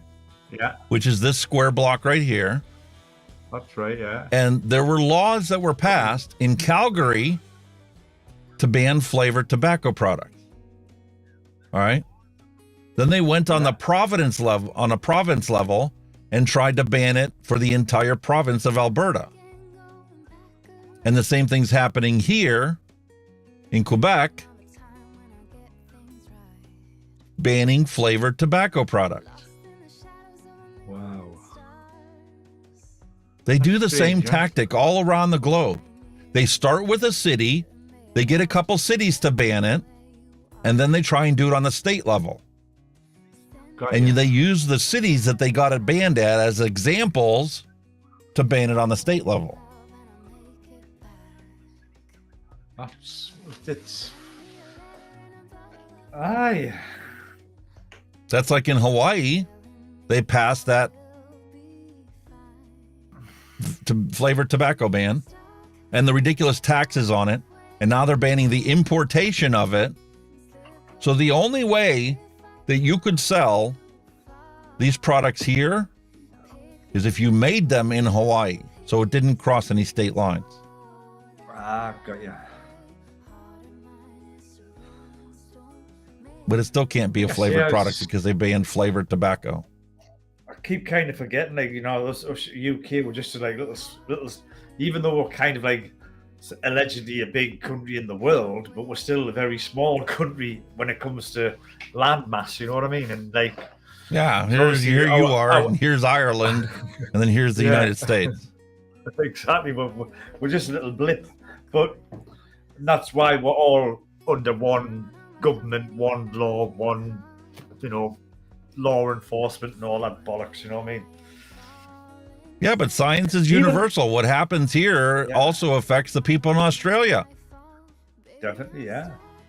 And the funny part is, here's New Zealand, and here's Australia, and we haven't even talked about Tasmania because Tasmania follows Australia more than they follow New Zealand. But it's funny because the population, other than the indigenous population, have very similar characteristics because of their close proximity to each other and their frequent interaction with each other. The favorite game I used to love playing was Civilization, where you start off as, one little settler and you go around, you settle a thing, and then you spread your kingdom out and try and take over the whole world.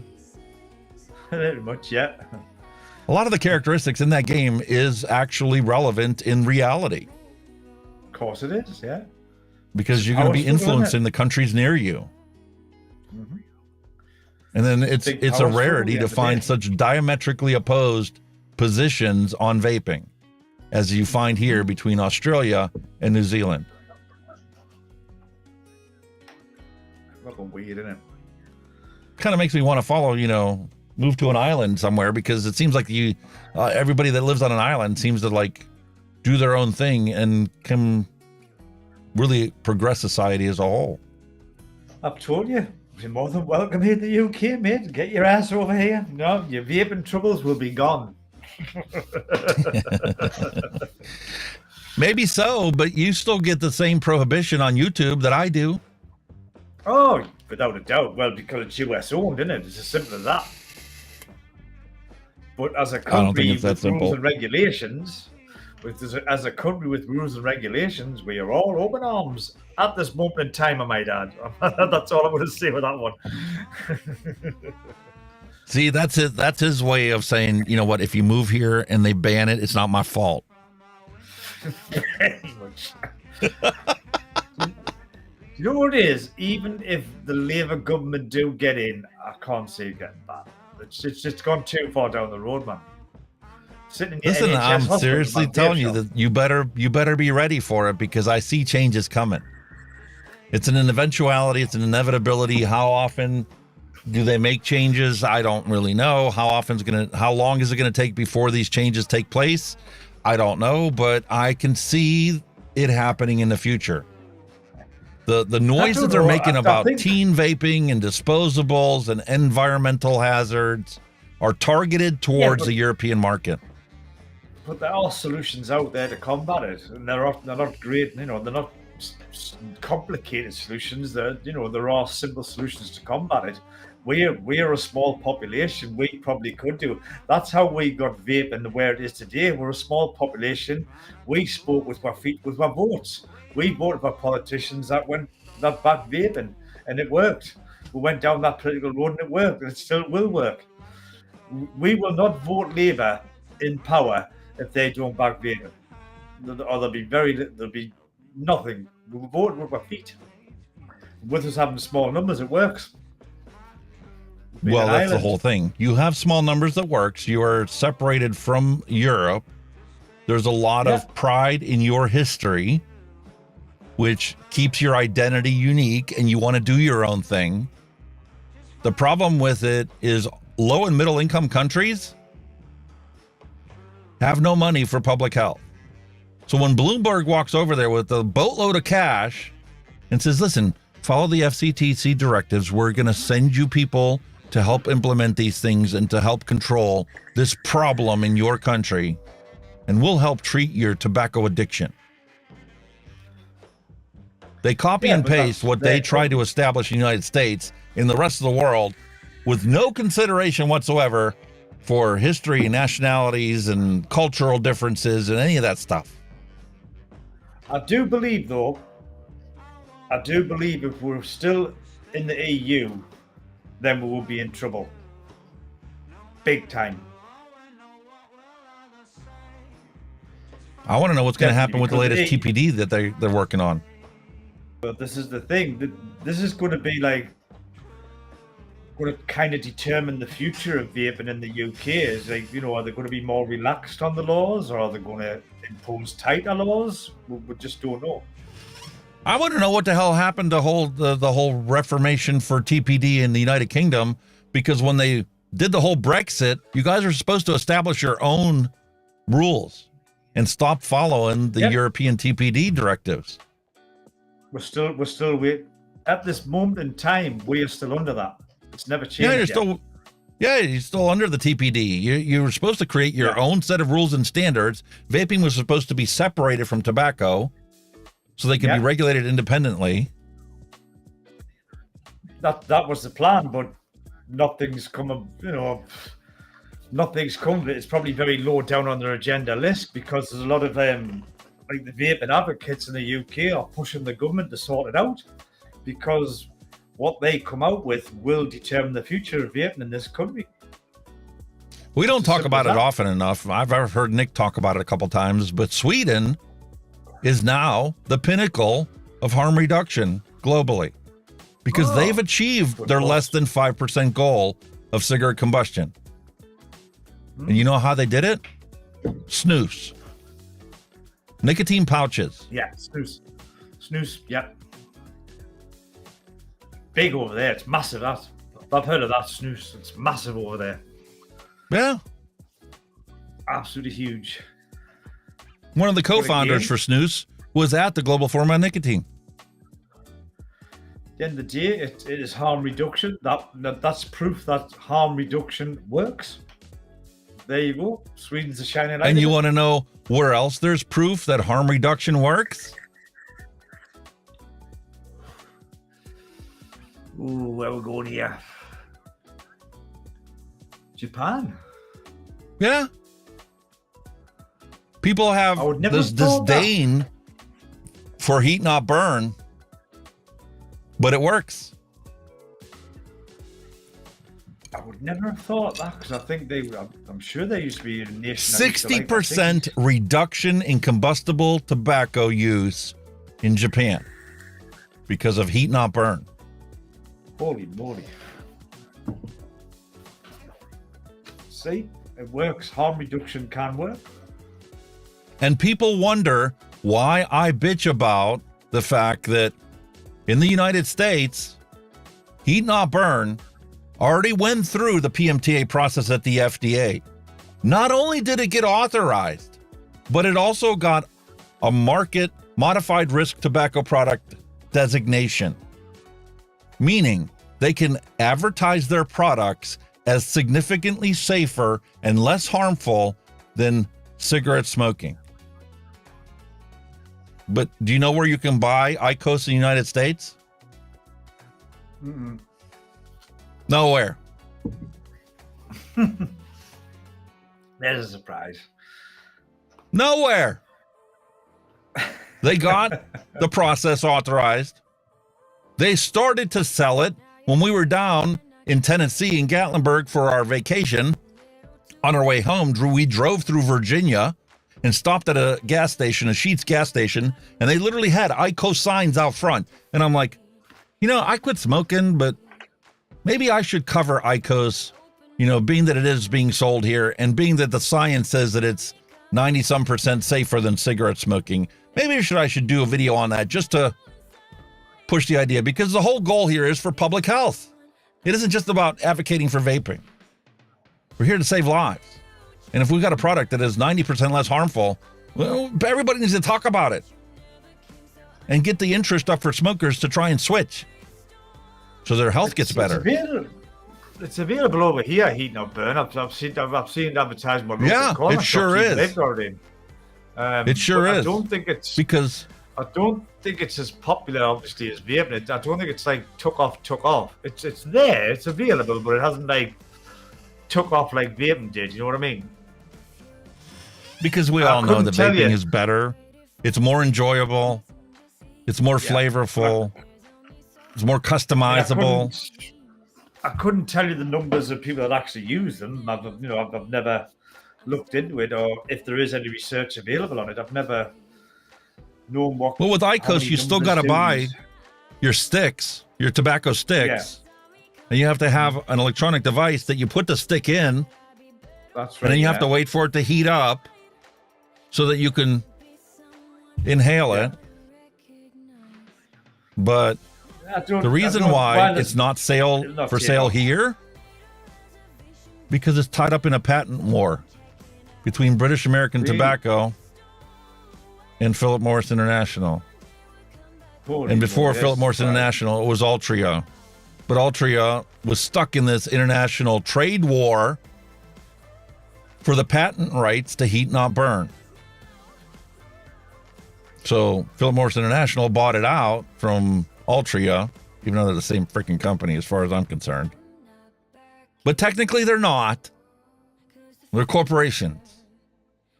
They're just because one owns portion of it doesn't mean that it's actually a subsidiary. Whatever. The point being, you can't buy IQOS in the United States because it's tied up in a patent war. So Philip Morris International said, okay, we'll get a solution for it. Rather than, importing the products into the country and violating the patent rights, we're just going to manufacture them here so that we're not violating patent laws. Yeah.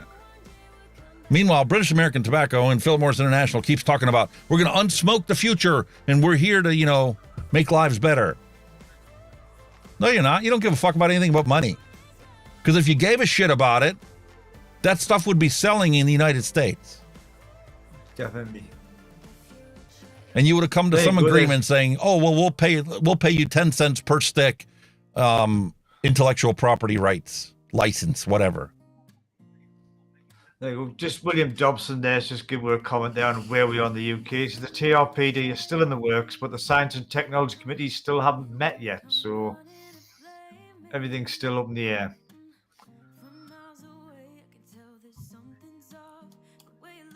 Plus, he's also said, which is true, because I think I've just brought a new law in recently, UK ministers cannot be lobbied like can the USA. You know what I think is really astronomical? There are only 2 countries in the world that lets pharmaceutical companies advertise on TV. Yep.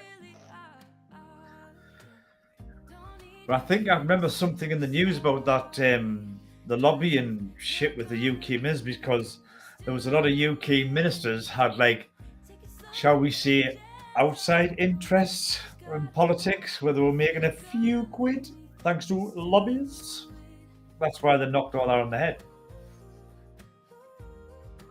Here is one, United States, and the other one, no, New Zealand. Well, I was thinking Australia, but yeah. New Zealand. Only 2 countries in the world that allow pharmaceutical companies to advertise on TV. Load of shit, if you ask me. Yeah. But there's so much money going into daytime television and primetime television, advertising pills for old farts that can't get it up anymore, that 70 to 80% of some of these channels' income comes from pharmaceutical companies who obviously don't like vaping because it's going to kill their revenue stream. We never. I mean, we get public health like stuff off the NHS, but that's very far and few between. And that's because it's much less harmful for the consumer than lighting cigarettes on fire. When you don't reach combustion, you don't create the constituents on a large enough level that it's actually harmful to the users. Exactly. It's foundations of harm reduction. All right, let's get back. Where were we at? We're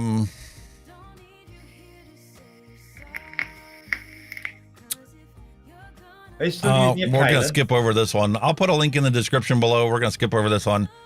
They're talking about, the FDA to reconsider the proposed menthol ban because all it's going to do is create a black market, create problems. We've talked about that numerous times before, so we're not going to talk about that one.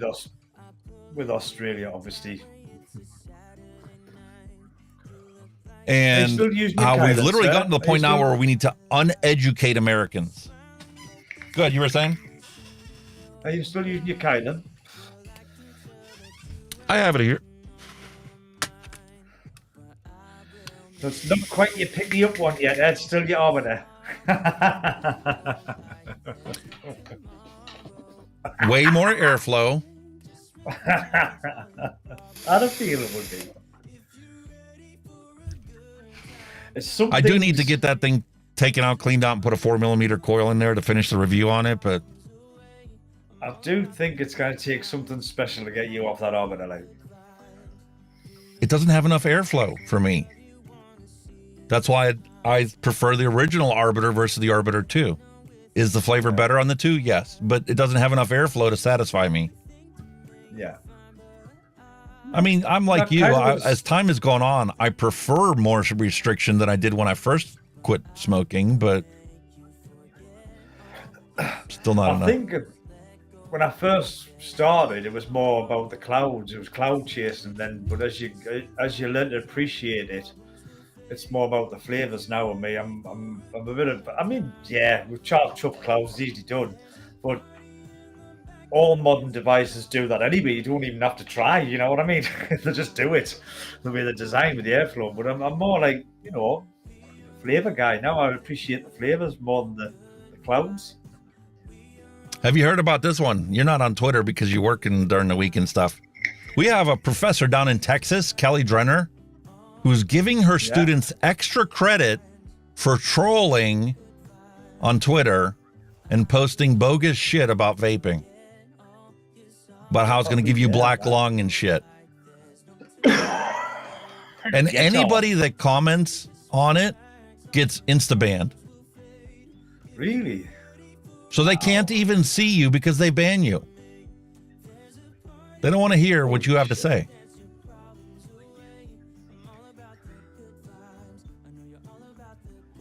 Yeah, William Dubs. See, I'm gonna have to get one of them. That Reload 26 RTA. Honestly, they're banging RTA. You know, everything I've heard of them is good. But they're still really they're still about 50, 60 quid. They're still expensive. Oh yeah, definitely. IQOS is not the cheapest solution to quit smoking, nor is it the most effective according to the scientific studies that I've been reading. So what is Big Tobacco doing in addition to not selling IQOS in the United States? RJ Reynolds is sending vape shops letters stating that their products are not legal for sale and they have to cease and desist selling products and start selling their products that have been authorized by the FDA. Bullshit, man. Bullshit. That's the world we live in, folks. And we're supposed to keep our mouth shut about it? Yep. We've heard Clyde Bates numerous times talking about how uninformed everybody is. And as time goes on, people are more uninformed and get the answers wrong on a larger percentage of the population than used to last year. The ignorance is growing in this country, and maybe it's time for us to uneducate Americans on vaping. Yep. Never thought I'd see those words used in one sentence. We need to uneducate Americans on vaping. Every day we go out here and tell everybody, teach them the facts about vaping, and their idea is to uneducate Americans on vaping. That's the solution. Wow. And it's not that they want you to uneducate Americans. It's that we need to reverse the knowledge, ideas that Americans have about it because it's wrong. Definitely. Anyway, we're already 2 hours into this, and I haven't even covered any science. Come on, let's have some science. Vape Science, comparing the biomarkers of exposure among U.S. adult smokers, users of electronic nicotine delivery systems, dual users, and non-users. This has been making the rounds on here, and I totally understand why. It's been in the forefront and the spotlight for weeks now, because when you take a look at the biomarkers of exposure, you came to realize that non-smoking and vaping are identical, regardless of what constituents you look at. So, smokers are in red.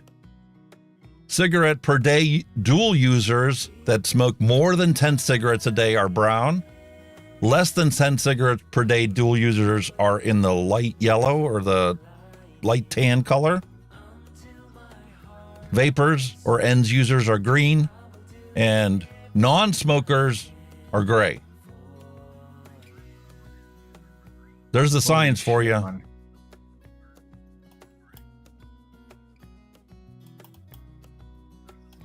Almost the same for everything they tested. The only thing that was about the same for everybody was benzene. And we talked about that. How that stood out to me. I'm like, okay, yeah, I agree with this. Yeah, I totally understand that. Yep, makes sense. Whoa, wait a minute. What the fuck is this? How is it possible for everybody to have the same? Matter of fact, I know for a fact, I've read science that says cigarette smoking creates benzene that wasn't there as a actual constituent by itself. But tobacco combustion creates benzene, and I'm like, well, how is it possible that non-users have the same as smokers? I'm like, there's got to be an environmental contaminant that we all are exposed to and don't fucking know about. And here it turns out to be natural gas stoves or just one of those. We're exposed to so much benzene on a daily basis from vehicles, exhaust, and combustion and everything else that we all have toxic levels of it in our bloodstream. Anyway, link in the description below if you guys want to see this, if you haven't seen it on Twitter or whatever. I want to get to other stuff. They're talking about an opioid settlement now. Opioid? Yeah. For all those people that got addicted to pain pills. So now they want to do a master settlement agreement for opioids. Which I think is a load of shit. And here's an article posted in the Pittsburgh Gazette, Post-Gazette, about how they don't want to make the same mistake they made with the tobacco master settlement agreement. And they actually talk about in here how they did the master settlement agreement and the money gets spent on everything except for fucking tobacco. It's used to pay off bonds, and it's used to, let's see, Mississippi took $240 million to plug a Medicaid deficit. Alaska used the money to build shipping docks. New York built a jail. And let's see, tax relief and potholes is another way that they spent the money. And if you want to get a real chuckle out of this, let's take a look at North Carolina, okay? For sheer shit's paw, nothing beats the $42 million that North Carolina tobacco farmers received for modernization and marketing. That money came from the Tobacco Master Settlement Agreement. You see, it's all crap, isn't it? You know what I mean? Just all crap. You know what I mean? Pennsylvania raised $1.5 billion that they already spent by leveraging future MSA payments and then squandered the tax dollars and jeopardized programs funded by the settlement. In other words, they don't spend the money on what they're supposed to spend it on because they took a big lump sum settlement. What was that company that was going around? J.D. Wentworth? They went to J.D. Wentworth, Pennsylvania, went to J.D. Wentworth and says, I want $1.5 billion and I'll give you all my future master settlement agreement monies for the next, 20 years. Then they spent that $1.5 billion. Now they have no money to spend for tobacco control or education programs on, let's just say, for instance, that they actually supported vaping to quit smoking. There's no money to support that educational program because they already spent it.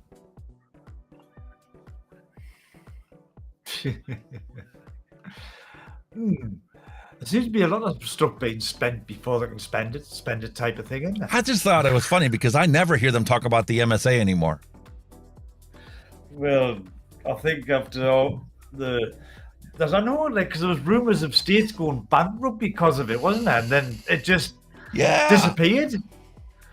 Yeah, because as people quit smoking, there's less and less money coming in and less MSA payments going to the states. And the states bet that cigarette smoking was still going to be there. So they cashed out all the money that they were getting and got bonds, took out bonds that they now have to pay back. Except there's no money coming in. The money coming in isn't what they thought it was going to be. And now they're up shit creek going, how we're going to plug this hole? Yeah, ban vaping. There you go. That's what they're doing. Well, we'll ban vaping, and then that way people have to smoke cigarettes because they have no choice. They can't buy IQOS for harm reduction because that's now in a patent lawsuit tied up. Maybe in a year, they'll be able to manufacture it here in the States and sell it again. Maybe. I'm getting PTSD from all this bullshit. Maybe one day the American government will say sense and just say, fuck it, crack on with vaping.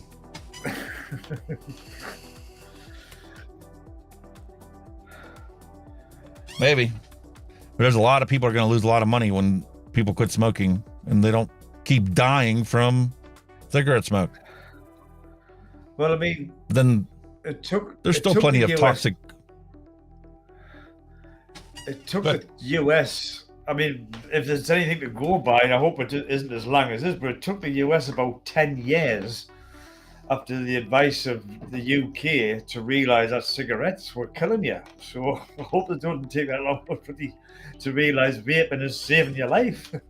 Listen, we got a bunch of greedy politicians that like to spend money they don't have, so guess what? It's going to take a lot longer than 10 years before they accept something that's going to kill all this revenue for them. Without a doubt. I'm going to cheat you. Hang on. Oh. I've just unplugged you, makes someone itchy ear. What the hell? Where'd that come from? Holy shit. I was just thinking an itchy ear. I had to take that thing out. So my apologies, folks. Jesus. That came from nowhere. Oh, it's not like a deep itch and you've got to get in there, you know? So Sorry, once again, here we go. PTSD Awareness Month is this June. I think everybody pretty much knows about post-traumatic stress disorder. It's a real phenomenon, not just experienced by those that go in the military off to war.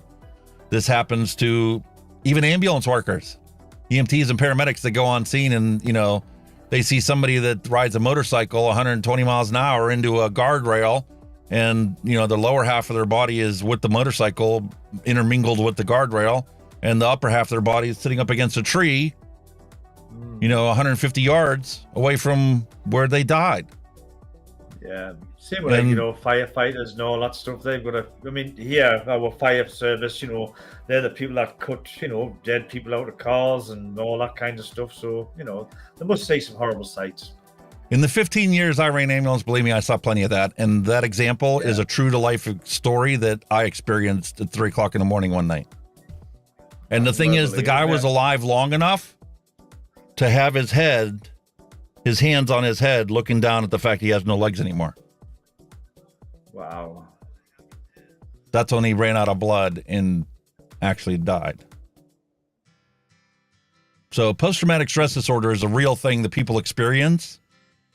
In the EMS industry, they are aware of that. And when people have horrific calls that they go on, they have debriefings that you can go to, and there is help. And there's awareness for this. But you don't have to have an occupational exposure to experience PTSD. You know what I mean? Sorry, just a comment William's making there. I was scratching the ear. It's just William was just made a comment for when I was scratching my ear. That's all. And I just, you know what I mean? There you are. Come on, there you are. He's waiting for the finger to come out the other side. You know what I mean? Thank you, William. It's a good job I haven't got long fingers. That's all I want to see. You can pop your eardrum. So the long and the short of this is recognize the symptoms, recognize this is a real thing. And if you know somebody that's suffering, or is withdrawn, reach out to them. Mental health is a very untreated issue in society that we can easily help the situation. And all it takes is looking after each other, having conversations with each other, and getting people to seek the help that they need. Definitely, bro. So, Definitely. Link in the description below, because I got one thing from GFN that I actually want you guys to watch this, and I want you to give me your feedback on it, okay? One thing from GFN. Kevin Garcia gave a speech, and this was his video that he uploaded before GFN started, okay? Tobacco harm reduction is harm reduction. We'll jump into it. And I'm going to stop the music for a moment so you guys can actually hear what he has to say. Hi, my name is Kevin Garcia, he, elle pronouns. I've worked in harm reduction spaces for several years now, and I'm a master's student in public health and social work. My presentation today is called Tobacco Harm Reduction is Harm Reduction. Just a bit of a disclaimer, as of roughly a week ago, I was being funded by Knowledge Action Change to be a tobacco harm reduction writer for Filter Mag, and that position lasted about 2 years. I want to recognize we're talking about a legal drug here, nicotine. There's already a safe supply and it won't put you at a risk of an overdose. And pharmaceuticals are the same. They're guaranteed what they are to be, hence a safe supply. But there's no safe supply for drugs like heroin. Check out this drugsdata.org search result for heroin. It's anything but heroin. And right now there's safe supply for nicotine, but that could change if nicotine prohibition continues to be the focus.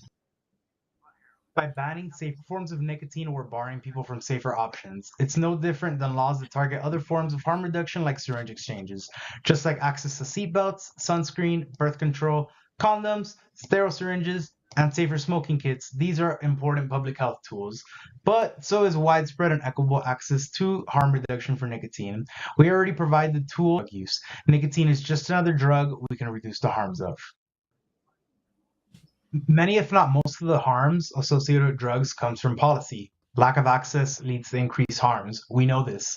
And that's why it's important to support all forms of harm reduction. Not supporting all forms of harm reduction means supporting prohibition, which we know is ineffective and harmful. So an example of supporting all forms of harm reduction comes from E-Valley. You know, the states with the most liberal recreational marijuana laws had the least valley cases. According to a scientific study, their key outcome was that legal cannabis laws are associated with reduced valley incidence. What's the significance to harm reduction? Well, if nicotine bans continue to happen, there could be another valley, but it'd be due to nicotine this time and not due to THC. What's happening with nicotine mirrors the historical fear-mongering and stigmatization of other drugs.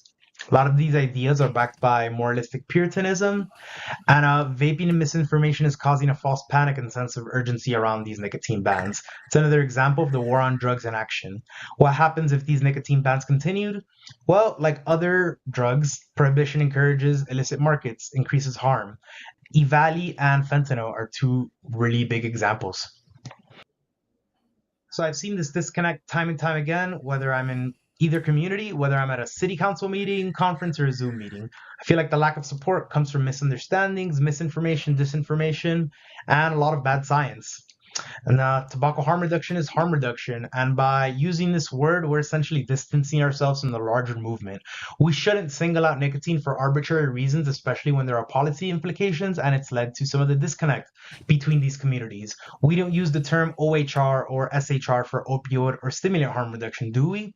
And so we should stop these arbitrary distinctions because we need each other's support. And this has led me to the question, why isn't harm reduction for nicotine as supported as harm reduction for drugs like opioids or stimulants? Nicotine and other drug prohibition is rooted in fear, bad science, misinformation, and disinformation. Misinformation is false or inaccurate. Disinformation is intended to mislead. And bad science, faulty science, essentially leads to misinformation and disinformation, which leads to bad policies. So this is an example of the mis and disinformation I've seen from the Truth Initiative, for example. Heated tobacco products, aka vaping, is not proven to be safer than cigarettes. It's disinformation because according to science, we can't prove anything. It's not what science is about. And it's misinformation because according to existing evidence, this is simply not true. So as most of us know, the evidence base is well established. And what I want to highlight is that combustion versus vaporization is basic science. Why? Heating and/or vaping anything compared to smoking anything is harm reduction, and that's basic science. No combustion leads to reduced harms compared to combustion. Basic science. I really want to stress that the notion that heating, not burning, vaping, and vaporization being different from each other is harmful. They are the same thing, and they should be treated as such. So this information is an example of the consequences of arbitrary definitions. If you look at the ones, they're essentially trying to separate vaping and vaporizing as something different. Yet again, vaping, vaporizing, heat, not burn, it's all the same thing. And I want to highlight too the natural versus synthetic argument. It's a basis argument, doesn't impact health, and it's mostly used as a fear tactic. Here specifically, they're saying that because nothing synthetic is entering your body, it essentially protects you from the vaping related illnesses. And I feel like one of the biggest harms is the misattribution of legal vaping as the culprit of the so-called vaping crisis seen amongst both sides of the discussion. We now know it was a crisis due to drug prohibition as a result of illicit black market vapes. Despite this, I see the notion of vaping related illnesses getting more and more traction. So it's unclear where these false notions came from, but it's likely from those with the most power in the industry or the THR space. So I'll give an example by Philip Morris International of bad science, misinformation, and disinformation that, among other factors, probably likely led to a vaping website saying that vaping caused the valley. And so it says here that their products rely on innovative methods. It's not innovative or new, it's vaporization. They're just vaporizers, and these arbitrary distinctions are harmful for nicotine and other drug harm reduction policies. It's unscientific, and I believe it's partially led to the disconnect between the harm reduction and tobacco harm reduction communities, and partly responsible for the tobacco harm reduction movement not being taken seriously by many, at least in my experiences and in larger harm reduction circles. I just want to point out that heating dry herbs is not new, and it's literally been around for decades. Again, heating dry herbs is not a new concept, and they've always been called vapes because what they do is vaporize. Makes sense. Here's another example of the arbitrary distinction trying to be made between heated tobacco and vaping. For all things concerned, they're exactly the same. And it's unscientific because there's no standardized definition for what vaping or heat not burn is. For example, heated tobacco devices use an electric heat control system. This implies that e-cigarettes or vapes don't have this function. But most vapes nowadays come with temperature-controlled settings, unless they're disposables. Most vapes, regardless of if it's for e-liquid, tobacco, cannabis, do this, and that's literally the point of these vaping devices, to prevent combustion and produce vapor rather than smoke. There's no meaningful difference between the two. Heat not burn is vaping. Vaping is heat not burn. It's all vaporization. It's all the same thing for all things concerned. Touting something as a heated tobacco device as something novel and completely different from a vape is disinformation and has led to misinformation. IQOS, for example, owned by Philip Morris International, says that despite having the same function, IQOS is not a cigarette or vape. I feel like this is an attempt to separate heat not burn devices from vapes, and again, they're the same thing. It doesn't matter if you're vaporizing a liquid or a solid, or an e-liquid or an herb. As said by Cambridge University, the process of turning something from a solid or liquid into a gas is vaporization. Similar definition from Britannica. So yet again, for all things concerned, they're essentially the same thing. They're both harm reduction tools that function via vaporization. And the form of a drug, whether it's liquid or solid, doesn't change its route of administration. This is basic science, it's basic harm reduction, and you're still vaping. So this notion is harmful because it's a seemingly deliberate use of science to spread disinformation because it's led to confusion. I feel that we need collaboration specifically between harm reduction and tobacco harm reduction communities, but this won't happen unless tobacco harm reduction is taken seriously. And for that to happen, we need standardization and basic science. And in this specific case with tobacco harm reduction, the change in substance is not harm reduction. The harm reduction is the route of administration, going from smoking to vaping, going from combustion to no combustion, going from smoke to vapor. That's harm reduction.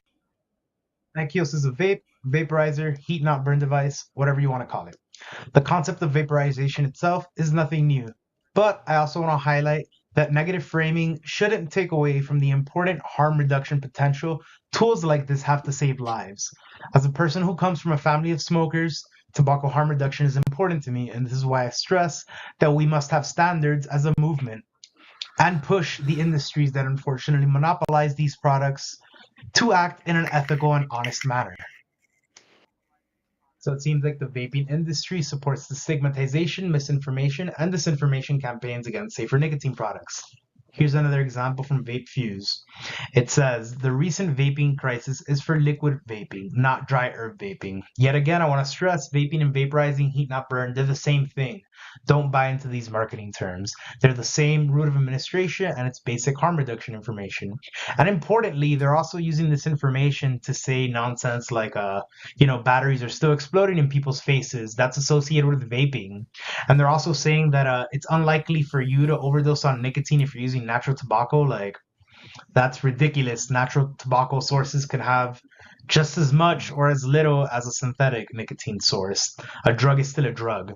And seemingly a lot of this information comes from leaders in THR, such as Philip Morris International, that tout nonsense like vaporizing and heating is different from each other, despite both of them producing vapor. And of course, this information isn't as useful without a few nuggets of truth. Obviously, they're both smoke-free. They're both vaporizers, but why use aerosol and not vapor? It seems a little confusing. And I believe these are fabricated, arbitrary definitions created for marketing purposes. I'm assuming that the thought is, vaping is associated with EVALI, so let's continue that negative association and just say that our heat not burn products are different. That's dishonest and harmful for our movement and the wider harm reduction movement. In order for all harm reduction policies to thrive, as harm reductionists, we need to speak up. We need to use science in an honest and unbiased way. That means acknowledging the pros and the cons. For example, acknowledging that vaping isn't completely safe, but despite that, it's a harm reduction tool. The confusion between heat not burn, vaping, and vaporization is concerning. It reflects the lack of standardization and science literacy amongst the THR community. Collaboration also means going to those other harm reduction conferences and learning together, working on policy change together. Importantly, supporting all forms of harm reduction will help end the war on drugs. If this doesn't make sense, inform yourself. Go to a city council meeting about harm reduction policy. Engage in political advocacy by volunteering for an organization working towards ending the war on drugs or drug prohibition. And lastly, we must collectively understand, respect, and uphold the roots of harm reduction as a social movement built on the belief and respect for the rights of people who use drugs. Okay. Yet again, my name is Kevin Garcia. Thanks for listening. Wow. I have some issues with this thing. Now, granted, I understand where he's coming from. On a political standpoint, you need to simplify it because most politicians don't give a shit about the science. They just want a simple message that they can go and use to make their decisions. So in that aspect, I get where he comes from. I completely support harm reduction. I completely support legalization for all drugs. However, we do have some issues here because he says it's all basic science, right? Fundamental science. It's not combustion, therefore it's safer. Okay. We all fear what we don't know. So I emailed him and says, okay, can you show me some science showing that cannabis vaping is actually better for you than cannabis consumption? Okay. And I'll let you guess what kind of reply I got back from him. 0.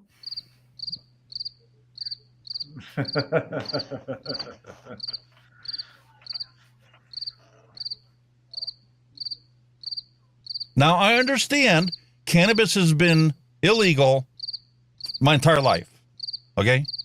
Recreational cannabis use. I understand that people have been doing it for a long time. But you can't argue with actual science. And science boils down to whether something is hydrophobic or hydrophilic. Because oil and water do not mix. I don't care how much you want it to be mixed. You can't mix oil and water. Okay? And we all know that THC in cannabis is oil-based. Okay? Nicotine vaping is all water-based ingredients. So I'm not opposed to people lighting cannabis on fire and consuming it. I'm not opposed to people vaping cannabis stuff if it's actually safer for them than lighting it on fire and breathing that in. People die from cigarette smoking because of the tar, but yet they consume it for the nicotine.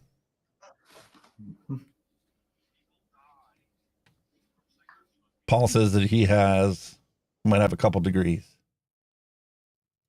So my fundamental question is, show me some science that shows that CBD and THC vaping is actually better for you than smoking it. Because my understanding of pathophysiology and physiology is that lung tissues cannot metabolize oil. And you cannot remove oil from your system. Tar is the number one killer, yes. Tar is also created by combustion, and it is hydrophobic. It does not like water. It's fearful of water and will separate from water. So why is vaping oil a good thing? So I truly want to know, is this something that, is beneficial for people? Is it actually harm reduction? Or should cannabis vaping be the one that's prohibited? I completely agree that, on a political standpoint, you can't get lost in the science. But I can't go around and, advocate for people to vape THC when I can't get somebody to show me the science that shows that your lungs can actually metabolize it. I started looking for it. I really did. You do get some commercial CBD vapes, but I mean, whatever's in them must be minuscule. And that's the thing, like I was asking Paul during the conference, I asked him, how do they get it? And he mentioned that it was distillates. It's distilled. It's distillates that are used. Actual compounds are distilled from the actual CBD and the marijuana plant. So it's distillates that are added into it. And from what I was looking in the research that I've done, I did find out that, if there's articles that are written on the internet, obviously, that show you how to create your own. You go out and you buy the buds and you take them, you cook them in the oven to activate the ingredients, the THC and the CBD. And then you take that and you literally, essentially, like a tea bag, put it into a VGPG solution and you let it sit for months. The thing is, it takes huge quantities of cannabis to produce such a small amount of it. That's that's the thing. A concentrated amount of it, right? Yeah, it takes a lot of. You need to. So I got lost in the weeds, and I found all kinds of science on it. Matter of fact, I'm going to link this one in the description of this video to understand how your body metabolizes the CBD and the THC and how that works from physiology standpoint. But that doesn't answer my root question: how can you vape oil and it be better for you than smoking it? And is this the problem? Oil. It's not an actual oil when you vaporize it. Because vaporizing oil is bad. That's what caused the whole of volley problem in the first place. Yeah. Black market consumption of vitamin E acetate, which is hydrophobic, not hydrophilic. And here are the ingredients on how to make your own. You use vegetable oil to make your THC cannabis vape juice. Vegetable oil. Yeah.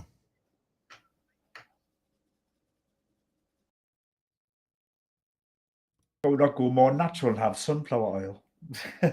I'd love to have a conversation with you, Paul, about this because I don't understand it. I want to understand it. I want to take his philosophy of simplifying things and having a united front to, foster harm reduction for everyone universally. But I'm the kind of person where I want to know the science behind it firsthand. And when I see an article like this that says how to make the ultimate THC vape juice, I feel a lot better about it because when they're sitting here talking about how to make it, You know, they're literally using VG and PG just like we do in our nicotine. William Dobson said, "You heat oil, it will look like vapor, but when it cools, it returns to oil. It's just like steam. Steam will steam into vapor, but when it cools, it turns back into water." Yeah, and now they're talking about long-term extraction here, where you're literally extracting or, you know, removing the distillates that are water-soluble from the plant matter, and then you vaporize the VGPG just like we do for our nicotine vaping. I totally get that. That makes sense. I'm like, okay, yeah. I can see how this would be safer than lighting it on fire.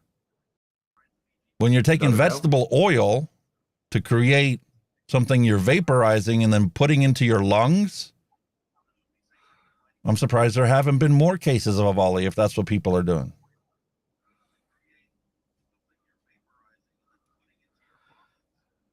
Think of gin still replaced with the water with PG. Yeah. Mm-hmm. I totally get that. That makes perfect sense to me.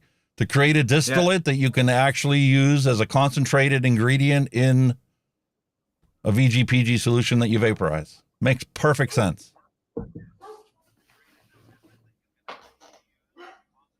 But when you have articles that tell you to use vegetable oil, that's not good. That's not good for people. There's a big difference between vegetable glycerin and vegetable oil. So my question ultimately boils down to, what do you guys think? Do you think that we would benefit from having a united front where we label all vaping as vaping? Despite the fact that the science says they're not actually different. Well, from a layman's perspective, they're exactly the same. I get that. Yeah. But some people still call vaping smoking. They don't know it's vaping. But yeah, that's not true. No, I'm not smoking. I'm blowing vape.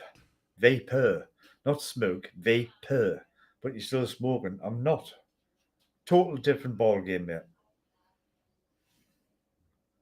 And this is what it boils down to. Water and oil do not mix. Nope. And we're frozen.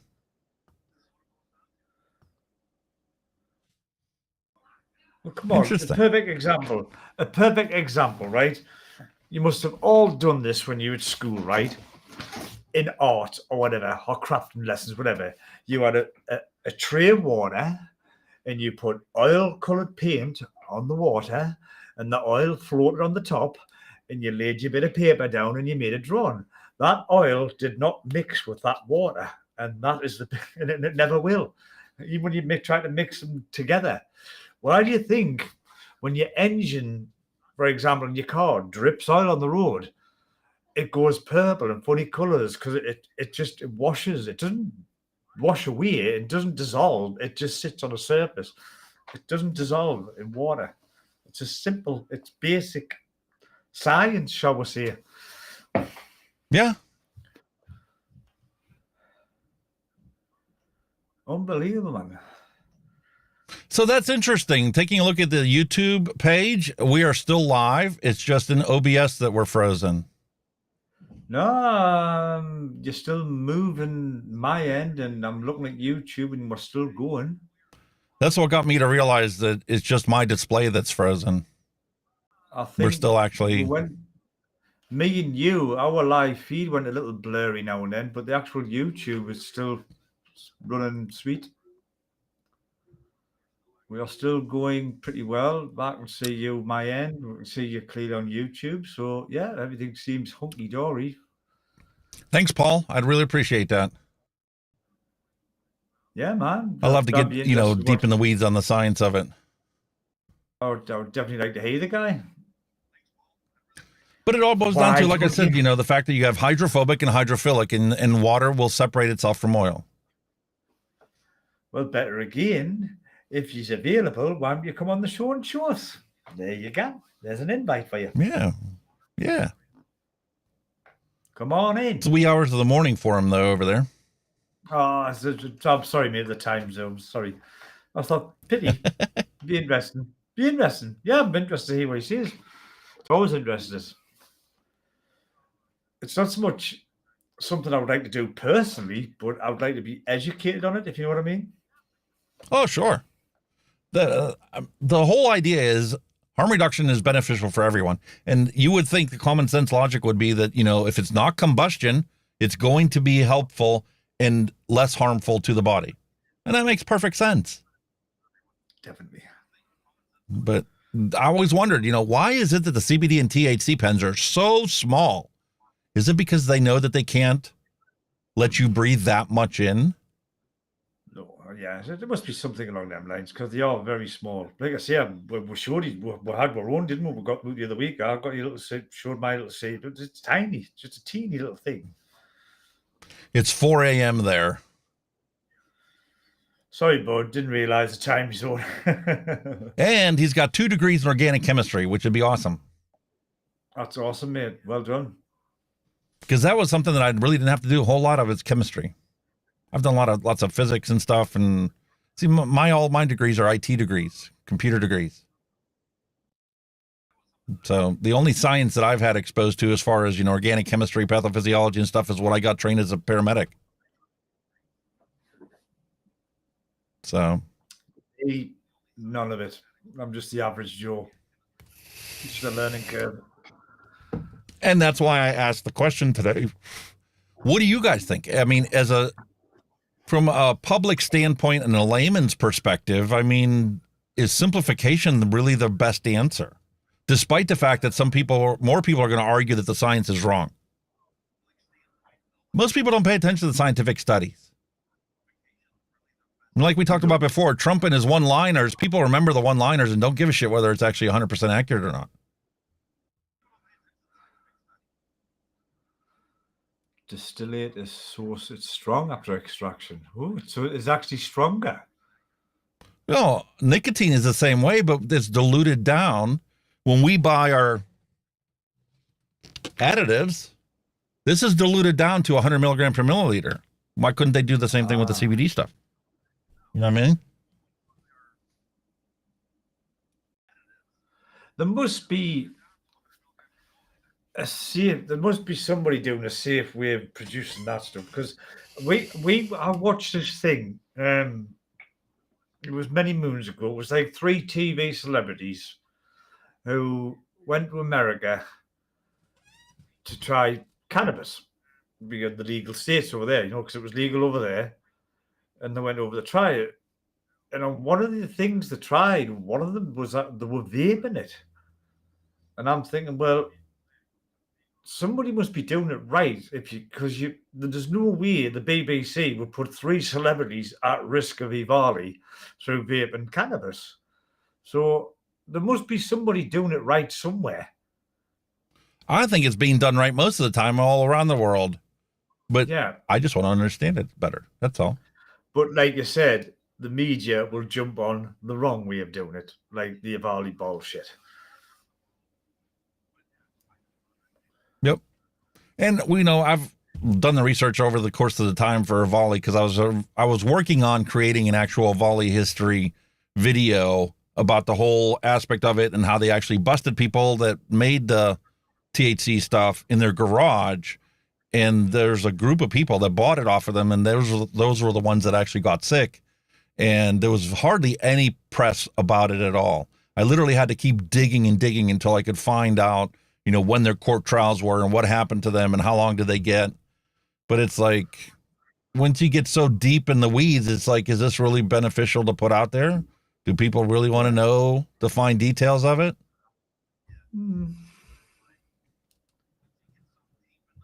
It's like I say, it depends on how far you want to go down the rabbit hole, doesn't it? It's like that with anything, isn't it, really? How far do you want to go? How far do you want to push it? How far do you want to How about there was a failed actor that decided that he was going to help the cannabis industry out, and he was literally importing 55-gallon drums of vitamin E acetate, slapping his label on them and selling them to the manufacturers of the CBD carts. Wow. Well, you see, my thing, there's vitamin E acetate. Were they using it to thin it down to make it vapable, or were they using it to thin it down to make more of it, to make it more profitable? Like you get various drugs now, they'll put fucking sugar in, blah, blah, to thin it out so they can get max profit for fucking, little distribution. So was this vitamin acetate for that purpose, or was it actually to thin it down to make it vapable? No, it was put in there to change the viscosity of it, because what happens is when you take and you have the CBD oil, as they call it, and it's thinned down, then they used to be able to test it with the bubble, kind of like moonshiners when they shake the bottle to see how quick the bubbles settle out into it.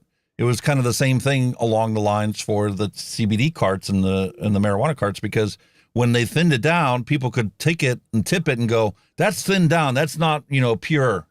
So they got the vitamin E acetate was added to it to give it a little bit of thicker viscosity, so it still passed the bubble test. And it also made them more profit because they could thin the carts down. People wouldn't know that it's thinned down, and they made an extra $5,000 on their. Basically, they use that to cover up what they've done. Basically, Yeah. So basically, if they didn't add that vitamin E, would we have had a volley? Probably not. If cannabis was legalized, I know we wouldn't have had a volley.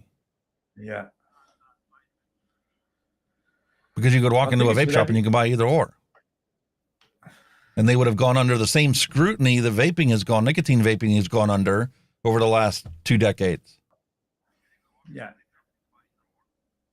That's with every illegal drug, if you say you were buying cocaine, you never get pure cocaine. It's cut down the shit fucking out of it.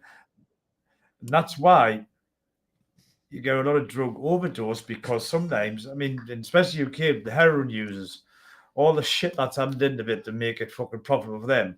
But on the one occasion, they get a good pure dose of heroin and they take that about the OD on it because it's pure heroin. And that's, it's got no shit in, and that's how they end up ODing on it, because they don't realize how pure it is. Yeah, imagine if it was legalized and you could go to a pharmacy and you could get your supply as long as you proved you had a job, you had a stable life, and your use wasn't causing any problems in your life. And then the taxes that they collected selling you all that stuff that people are going to consume anyway went into pay for, I don't know, universal health care coverage for everybody. Kind of reminds me of what Portugal did.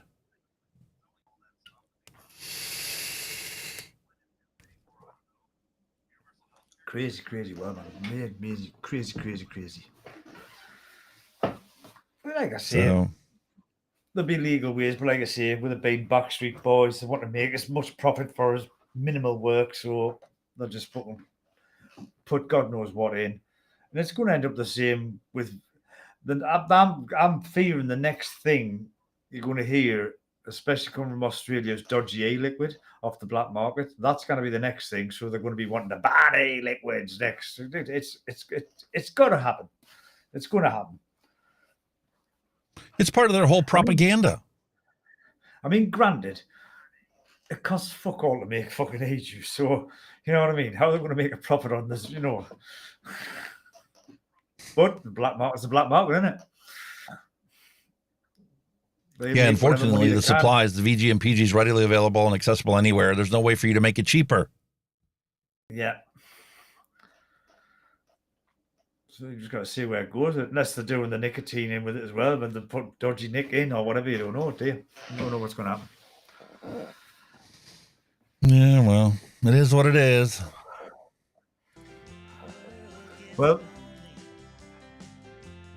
I'm going to make some juice with a bumper because I need a loo break.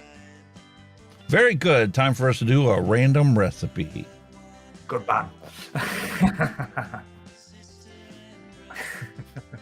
If the bumper's going to roll. Just delay it a bit.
All right, time for us to take a look at my flavor stash. This is going to be an interesting experience for me because the preview in OBS is still frozen. So I guess I'll just turn that off so it doesn't distract me. And let's click on what can I make and see what Sherlock Holmes comes up with today.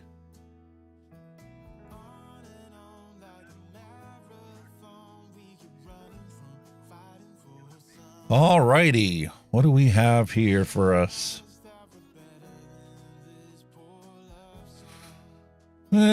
Grape Joyce,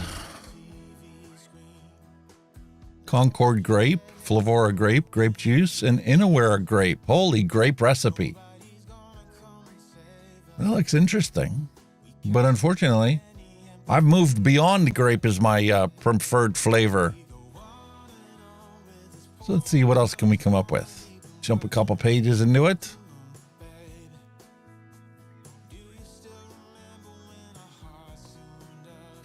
Mod God Unicorn Quick. So we have Bavarian cream, cheesecake graham crust, strawberry, strawberry ripe, super sweet, sweet cream, sweet strawberry, and vanilla custard. That sounds like a classic strawberry milk there.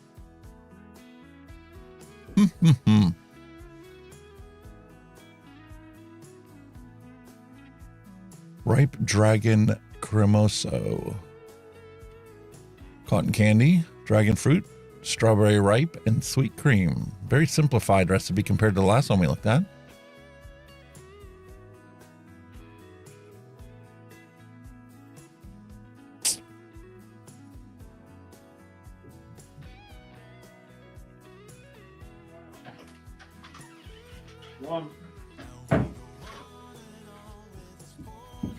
Coconut My water. apologies. What? Oh. Coconut water.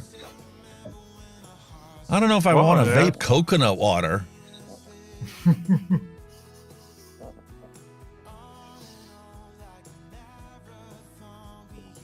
Oh, that was nice. I've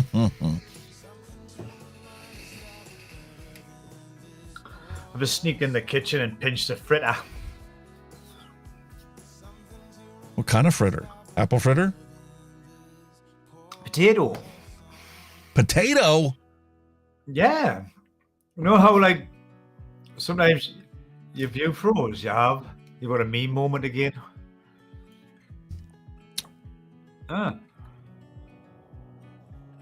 Did we freeze again? You have. Yeah, we'll have on YouTube as well, by the looks of it.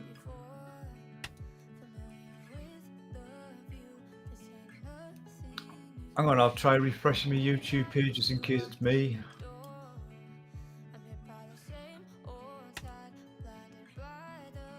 Well, yeah, we're okay on YouTube. Just your camera's froze again. Interesting. I'm moving. Apparently. It's just me.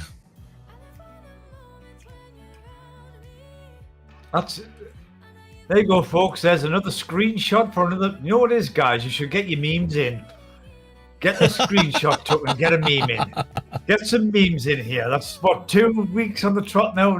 Get some memes in. There you go. Screenshot that. Get some memes in. I want to see some memes. This is the second or third week running now. Get some memes in. Yeah. Just when I think I've settled it all and gotten everything working properly, here we are. That's so strange why that's still doing that. I can't understand.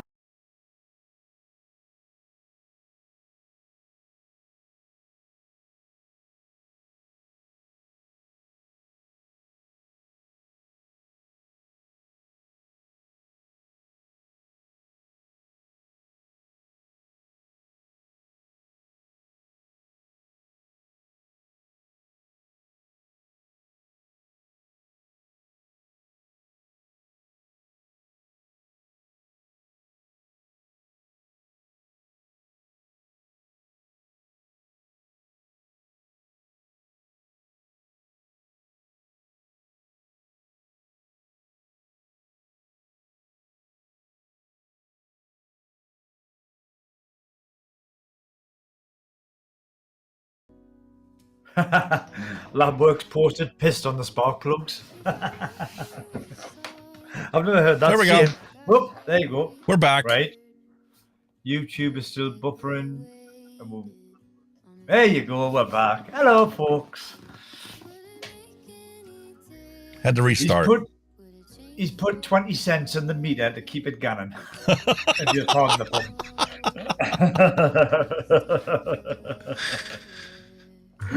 I love it. Pissed on the spark plug. I love that scene. Oh man, never a dull moment. Never a dull moment. I like that. Streaming equipment sponsored by Vupu from Space. Absolute class. Oh man, that was a conversation. That was something I asked in the chat for the Global Forum on Nicotine. I asked, I'm like, because they were talking about advocacy and how the ants have a financial advantage over it because they have all the Bloomberg funding and all the health organizations and the body part organizations dumping funding into the anti-messaging around it. And here we are as consumer advocates, we have no funding.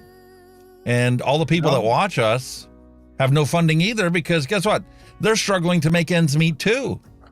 Yeah. So it's like, what's the solution to this dichotomy between the ants and the pro-harm reduction people?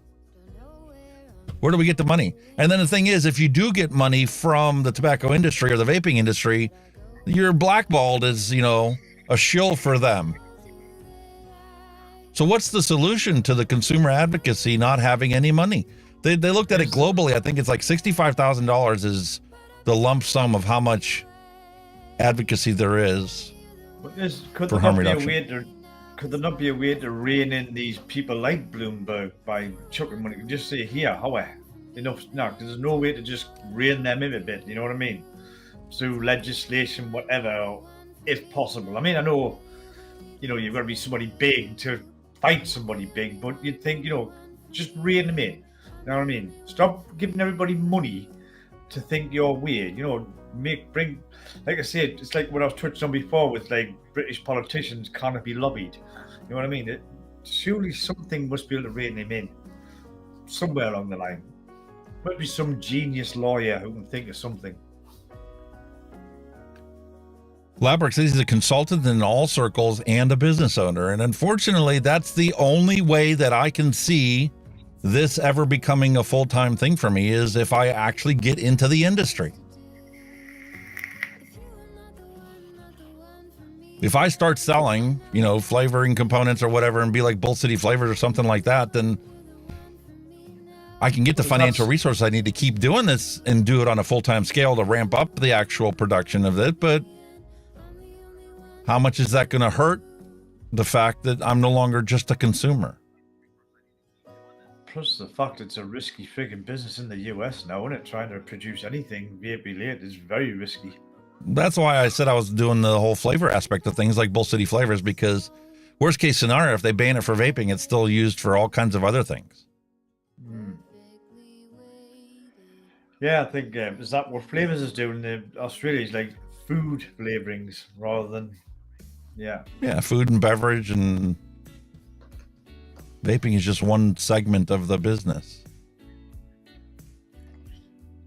It's a big loophole, so could it be a matter of time before they try and close that loophole? That's the thing you want to watch for as well, haven't you?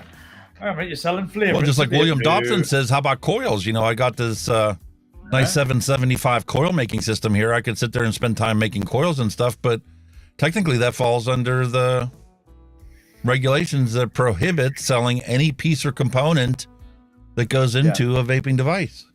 So it's including it's not just the e-liquids, it's the actual hardware as well, isn't it? Yeah, you need a PMTA authorization for coils, even though it's just heating wire. It's just wire. I mean, so the only solution to actually make money on it is to actually break the law. Pretty much. Pretty much. I'm selling a resistor. Yep, that's the thought. It's a resistor. Australia is a troubled child on crack. Well, that's a good description of it, actually, isn't it? Yeah. But they keep double downing on this failed policy that's never going to work.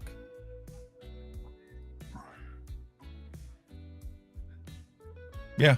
And I've seen the fire sales going on in Australia for the vape shops that are bailing like they did here in the States when, you know, the PMTAs were first talked about. Yeah, they're just selling all that stock off quick and buggering off, aren't they? Yeah, because they know they got 2 months left on their lease for the business. So it's like they don't have enough faith in the industry to stay the tide, to stem the tide of the new regulations. It literally, you can look at the data here, and it's hard to find the data. You literally have to talk to insiders of the industry to find this information out. But the number of vape shops in the United States are been halved since they originally instituted this whole PMTA bullshit. And we know firsthand, you know, online's forget it. I thought it was more than half because it decimated, didn't it? Tons of businesses went under. It did, but the people that just finally quit smoking with vaping and said, you know what, I'm going to empower other people to quit smoking, don't know the regulations yet. They're too worried about, you know, being a small business and getting licenses to get authorized and shit like this. And then they run into hurdles and go, okay, well, I'll just get my tobacco license so I can keep selling. And then they're like, okay, well, the shit, it's bad. So I'm going to start selling CBD and THC and all this other stuff too, to diversify. Yeah. Cheers, William. Take care. Got to put these little ones to bed. Thank you, sir. Appreciate you stopping by. Yep. That was the deeming date, and then they had, you know, the extension filed, and then we had the whole COVID situation, and I uploaded that video that I did. It was based on Star Trek and showing the effect that it's had on the industry. And unfortunately, it's still true. Without a doubt.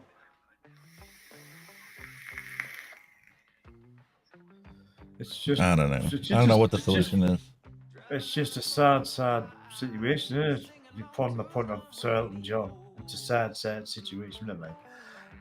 Yeah. Speaking of what before, when I says I had some fritters, and I said potato, and then we went bam, bam, bam, bam.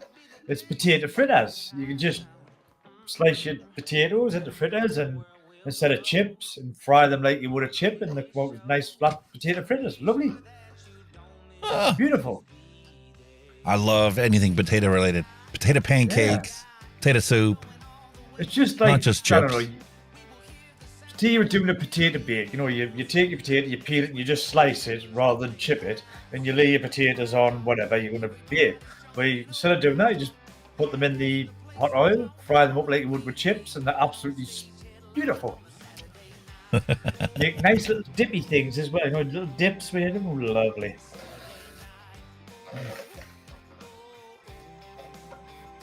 We used to use it. Oh, this one looks interesting. We used to make it for making something called panacaldi. You ever heard of panacaldi? No. Basic panacaldi is just throwing everything into a roasting tray, normally like mincemeat, gravy, whatever, covering it up with these sliced potatoes and baking it. And it was called a panacaldi because there was everything in it. You could chuck anything in it. Anything vegetable, carrots, peas, broccoli, sprouts, whatever, turnips or swede as it's sometimes called. Layer these potatoes on the top, bake it in the oven, and there you are, lovely panacaldi. Lovely winter, nice winter meal, nice and warming. Yeah, growing up as a kid, you know, my parents used to have where they did that with meats. They would take the grill and they would get a big stainless steel pan that they put in and literally cover the entire surface area of the grill. And then you just start with bacon. You know, you would render out the bacon fat and you would fry the bacon up. You would pull that out and then you would start putting in there hurka and all kinds of other like sausages and, you know, chicken and pork chops. And you just cook it all and let it all cook together in one big massive vat. Yeah. And then, you know, I'd serve that. You know, they would serve that with like potato salad and macaroni salad and cold cuts and shoving you shock, pickles and pickled cauliflower. And you're making me hungry now. Stop. Just my mouth is watering just talking about it. Because I haven't had it, decades. My stomach has just growled at us. My stomach just went growled at us. All right, so here's a random recipe, just perusing through, trying to find something different that looked interesting. Oasis juice. Ooh. We have SSA cactus, Capella candied mango, wow. Capella's vanilla creamy. We have Mango Island from Wonder Flavors, and just a little bit of super sweet. Ah. And that's what it's supposed to look like. Oh, it looks quite refreshing as a drink. And it was put out by Vapicon, the German DIY e-liquid e-juice community. It looks interesting. It looks nice as a drink. Wait a minute, it says I'm missing ingredients. Well, what the hell? Why is it in the list? So let down. I know I have cactus, I have mango, I have vanilla. Let's try this again. Go to my flavor stash. Sherlock Holmes, what can I make? There's our list again. Let's jump a couple pages into it.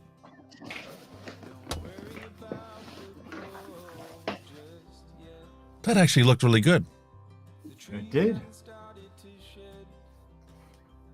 And it wasn't like a fruit and cream. It was actually something different. Oh, look at Labworks. He was straight in with that one. He says, to that recipe, add 0.25 key lime FA, then add 0.10 Fuji apple. Ooh. Nice. Now you're talking, aren't you? I love it when people know their flavor profiles and know how to actually fulfill and bridge the gaps between the flavors. To tie it all together, accentuate things. Kind of like that alcohol beverage, when we were looking on the website, they said that they have other brown spices in there and vanilla to tie in the fruits. Uh-oh, we've got a spammer in chat, mate. Only on Twitch. Did he come across the screen?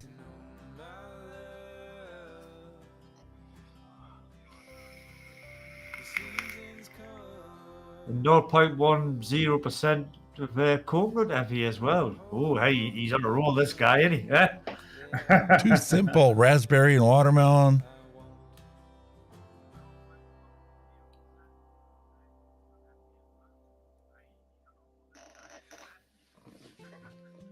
This is a copy of the recipe I already made. Ah.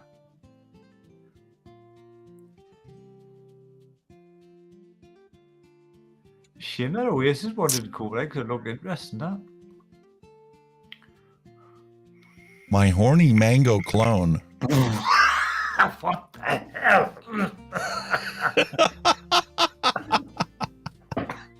Holy shit. I had to freaking double take that for a minute.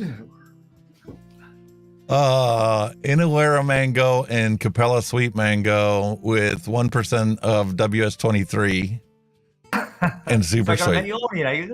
I don't think so. Had too much cooling, and it's just mango. If it does, I want some. little blue pill in a bottle just for you.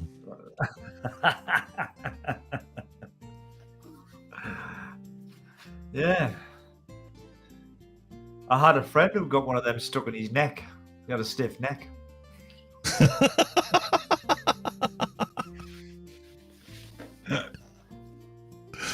Oh, man. Just sort of scrape the bottom of that one. All right, what we got here? Let's take a look at this one. Italian lemon Sicily, raspberry sweet, super sweet, and sweet strawberry. Labworks says you can mix in his sleep. Yeah, that's dedication for you, is it not? Mallory's got a recipe he wants us to check out. Okay, let's have a look.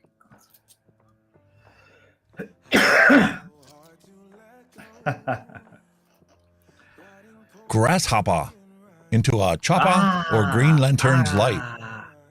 Grasshopper. Chopper or green lanterns.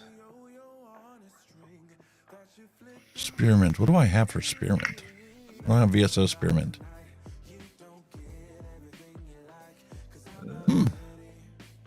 Interesting recipe. I think I'm just going to try this one. Just quick and easy. Nerds Pod. Italian lemon. Raspberry sweet. Super sweet. Sweet strawberry. That's obviously a nice fruity one. My concern about this one is lemon Sicily at 3.5%. It's going to be pretty pungent on the rest of the recipe. Shall we say? Lemony, shall we say? It might work. I don't know. The only way to find out is to try it. They've got the raspberry at 6 and the sweet strawberry at 8. Super sweet is at 2.5%. It's going to be so sweet you're not going to be able to tell the flavor of it anyway. 2.5. Holy moly.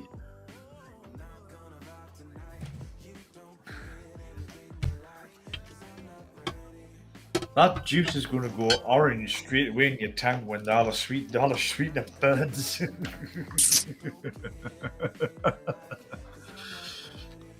like, what the hell? Like, looking at this one, I would cut this lemon Sicily back. Like 1.5% should be sufficient. Yeah. Super sweet should be 0.5% with the sweet strawberry and the sweet raspberry. That's a lot of super sweet for that. Like, holy moly. But I mean, they're going after our red nerds, which is just straight up candy.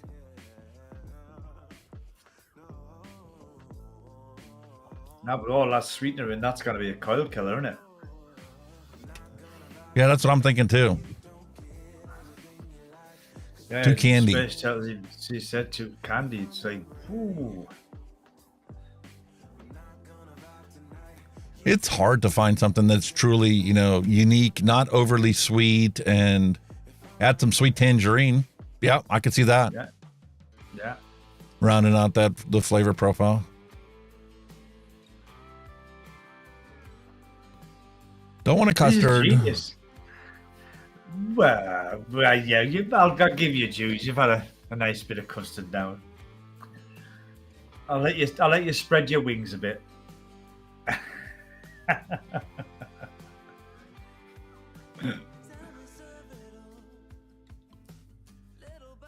Yeah, here was Space Turtle hit the nail on the head. Super sweet, over 0.5%. Yikes. I don't have a problem pushing super sweet at 1% in a lot of different recipes, but 2.5% is just ridiculous in my opinion. No, that'd be so sickly. Strawberry kiwi lemonade.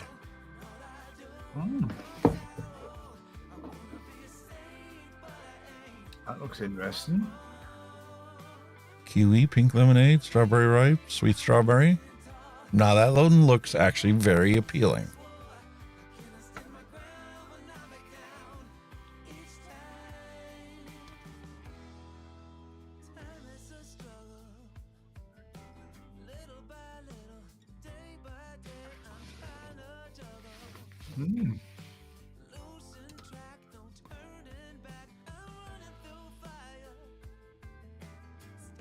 Okay.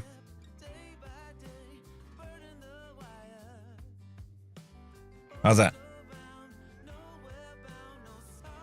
That looks good to me. Let's get the shit and get mixing, my friend. Get mixing. Juicy lemon, kiwi. Yeah, just adding to what you said about the sweetener. Mallory Gates has said when mixes butter, pecan pie, then add 2% sweetener. Pecan pie is a different beast. The whole idea and the premise behind pecan pie is it's nothing but high fructose corn syrup for the majority of that pie. And then the candied pecan just lays on top of it, and then you get a little crust in the background. So I get the whole sickeningly sweet necessity in that kind of a recipe. Yeah. And I guess for a candy, you're going to push it, but still 2.5% is too much super sweet. Right, mate. Labworks I wouldn't enjoy kiwi, it. Labworks has a kiwi strawberry lemonade that he's still got on the market.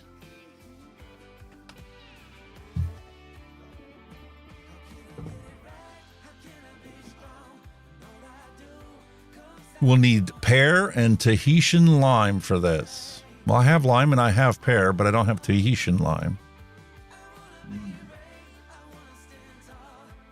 Pear is going to definitely improve the mouthfeel.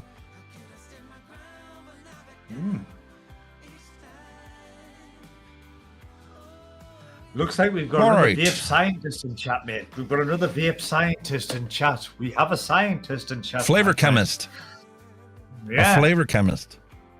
He's the man knows his shit. He's cold pressed lime, he said. Cold pressed lime.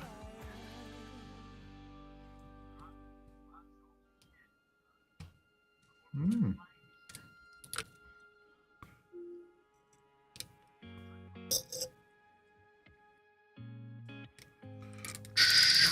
One 1.86 secret sauce. I do love it. I do love it. Like when we get a mixer and chat, you know, so we can like kind of compare notes and stuff. It's brilliant. I love the fact that because he looks at the recipe and can tell what flavor notes are missing to round out the profile. Brilliant, man. Brilliant stuff. Guys, these guys are scientists, man. That's what they are. You know, they're in the lab. I might actually have to put new batteries in my scale. Ooh. Overhead.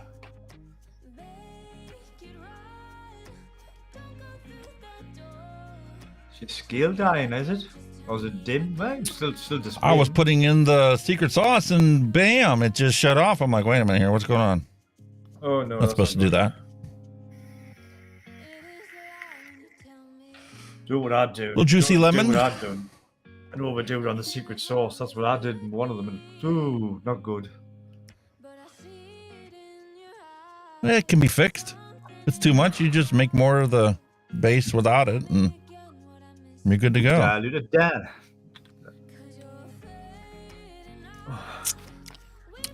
I'm thoroughly enjoying this custard tart.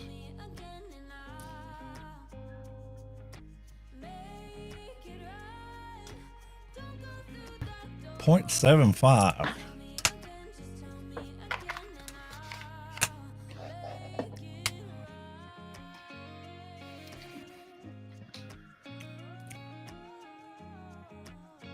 Very earthy kiwi.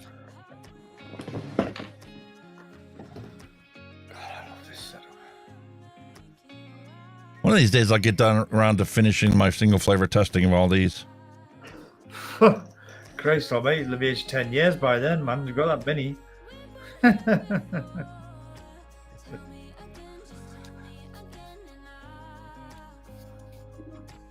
Holy moly, man. I think I need to change my priorities when it comes to single flavor testing, rather than just, you know, doing like individual flavor things like all apples and anything that's kind of related to an apple or similar to an apple. I think I should focus on, like I'm doing with my wife's thing. She wants me to create a nice fruit punch for her, like a Hawaiian punch, the red Hawaiian punch. I think I should work on that, like, which is what I've been doing. And here are all the flavorings that I have that are related to that recipe, related to that flavor profile. Okay. Moly. But that's because I've got, like, you know, 3 oranges in here. I've got like 5 mangoes in here. I've got 2 papayas. I got a guava, 3 or 4 pineapples. I got like 4 passion fruits. So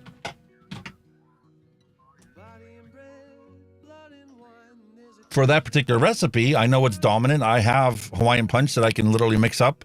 She bought the concentrate for it, and I can taste it and have a comparison to where I want the end result to be. Well, now I got a single flavor test to know which pineapple is going to be the best one to go for this. Yeah, but maybe just testing what you've got for that recipe, just single flavor, then Yeah. comes out. Yeah.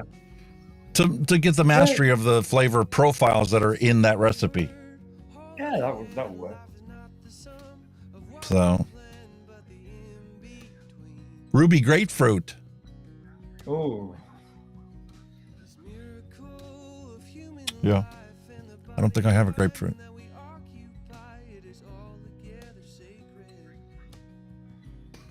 All right, where are we at? 0.76. Pink lemonade is next.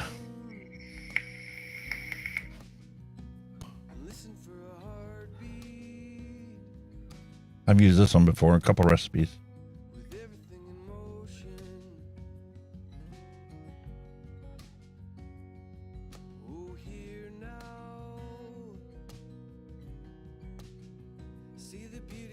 Looks good. Looking good, Minnie. You're getting there. Oh, look at that works is on a roll. He says you want to get a naughty honey. What's that? Pomelo? Pomelo. A honey pomelo. You know what it is, Mr. Labworks? I have pomelo. You're just adding stuff to Alex's shopping list. You are. That he is. That he is.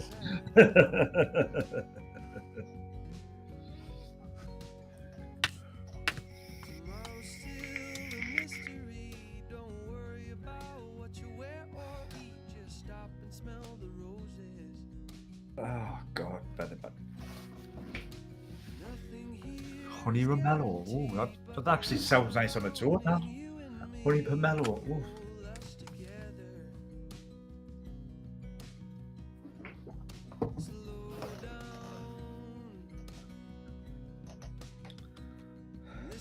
I think somebody in the UK was trying to. I can't remember. I heard snippets of it. That somebody in the mixer in the UK was trying to do cereals, simulate cereals, like your popular stuff like Kellogg's Frosties, Sugar Puffs, gone down that line. I'm Captain Crunch. Do you really want to vape on that shit, or is there already a variation of it out there? There's got to be on that. Hey, it can't be as bad as the guy that made the Big Mac sauce e-liquid. I would vape that. That's the one thing I love about a Big Mac, that sauce. I don't think I could drink that stuff. They just changed that formulation here in the States, and they increased the amount that you actually get on a Big Mac now. It literally like flows over the side of the sandwich. Technically, it's just mayo and tomato sauce, basically. It's just tomato mayo, isn't it? Basically. A lot of people say it's like Thousand Island dressing. It's a bit like that as well, yeah. It's like a combination of the two, I would say. Labworks used to sit on 3,500 concentrates. Jesus Christ. Say, see, now you can't make fun of the 400 some that I got. Yeah, that's just nothing. 3,500. I got a long way to go, mate. You're just small fry, aren't you, really? Yeah. I have no hope of developing beautiful recipes without all those extra flavoring ingredients. Holy moly, 3,500. Christ. How would you actually find the flavor? You must have an automated loading system or something. Listen, I'm sure Paul's got a database for all of his flavorings, right down to the cast numbers for each flavor profile. Mayo, tomato, paprika, and garlic. There's the sauce. There's McDonald's sauce. I'm gonna write that down when I mix them.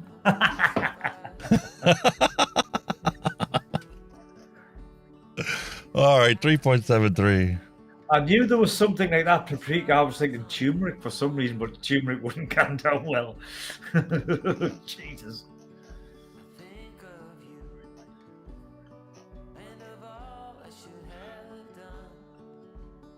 So Labworks, you should make a juice and Vitamin D's sauce juice. There you go.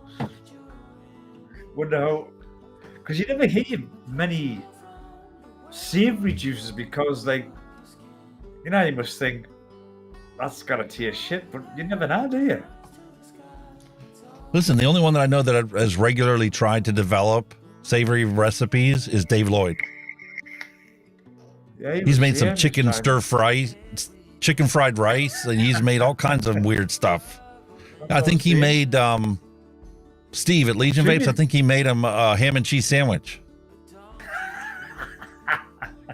Ham and cheese croissant, I think is what it was. The croissant. Oh my, no, that wouldn't work. Yeah, Space Tatel, take care, sir. Thanks for dropping by.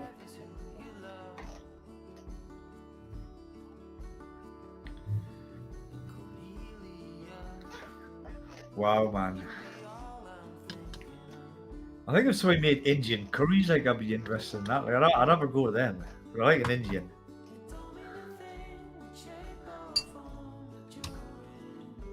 I mean, chicken korma would go down well because that's a sweet coconutty curry anyway, wouldn't it? So I'd have that.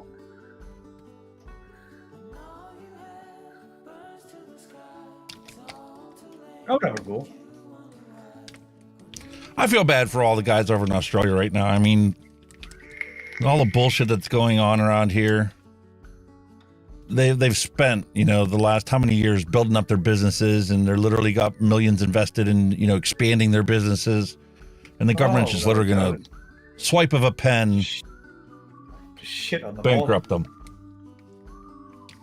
Oh, Labworks, he's done a yellow curry base. Have you? Whoa, that's cool. That's so cool. See, I was right.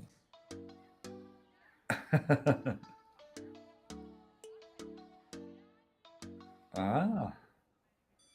A Casa SDS and a seal. Well, that means fuck all to me, so I'm assuming it's good.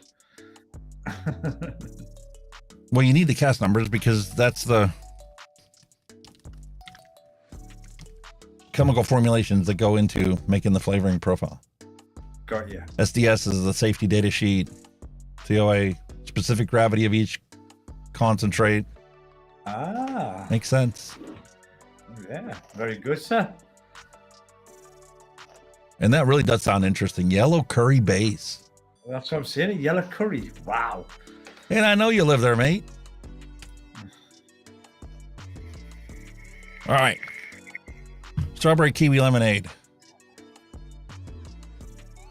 There be the recipe.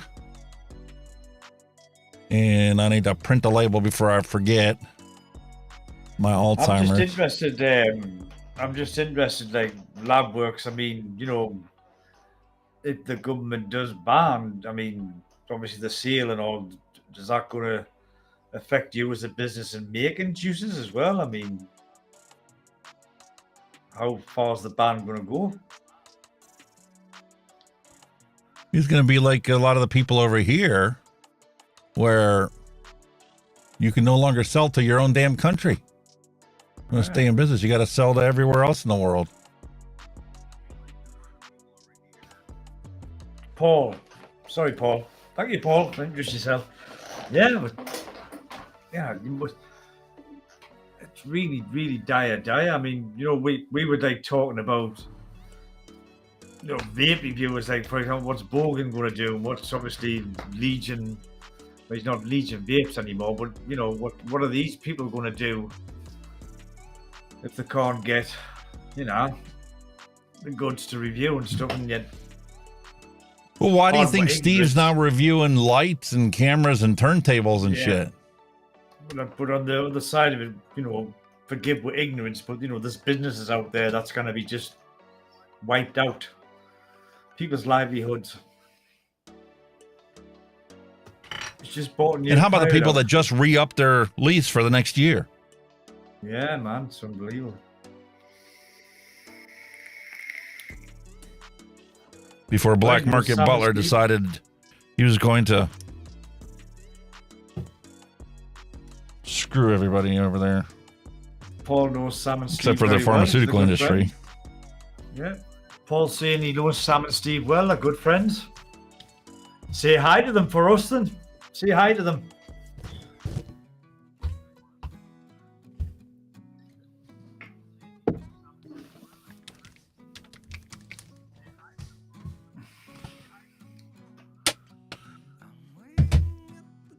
Alrighty. Wow, that's so cool, mate. Paul helped Sam get into the industry. Wow. That's fantastic.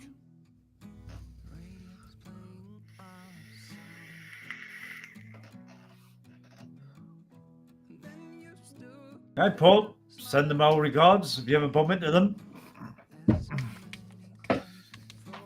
I think Bogan was at the UK Expo this year. I think he came out.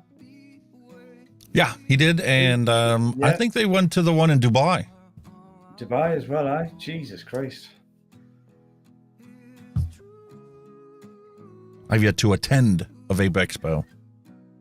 There was one that was out Eastern Pennsylvania that I could have gone to.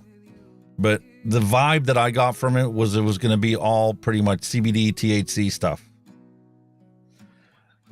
What's that one in Germany? They reckon that one's good as well. Oh, All of Vape. That's supposed to be the biggest one. But they reckon they just don't care over there about all the rules. They're all walking around with Titans and God knows what. They don't give a shit about this 2ml. Well, what else are people supposed to do? You know, if you finally got a way to not smoke ever again, and they make it illegal for you to stay, you know, away from deadly combustible cigarettes without giving up your vape, well, that's what people are going to do. They're going to break the law. Exactly. Oh, but they don't care anyway. They're not bothered. You know what I mean?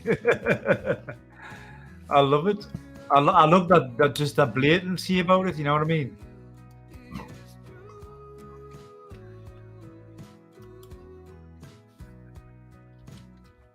The one thing I didn't prep for today's stream, I told you I didn't do a whole hell of a lot today, or yesterday to prep for this. I spent all last week attending that forum, getting up at 3 o'clock in the morning.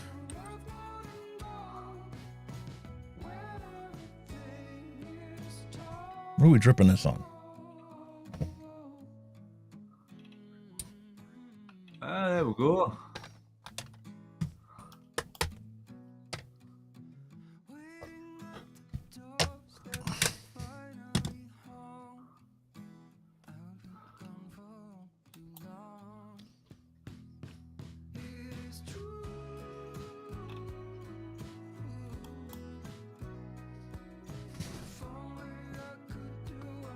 Yeah, I've just typed that name into Google, Paul Blamire. I'm looking at your Twitter page, sir. Labworks Vapes. Very nice.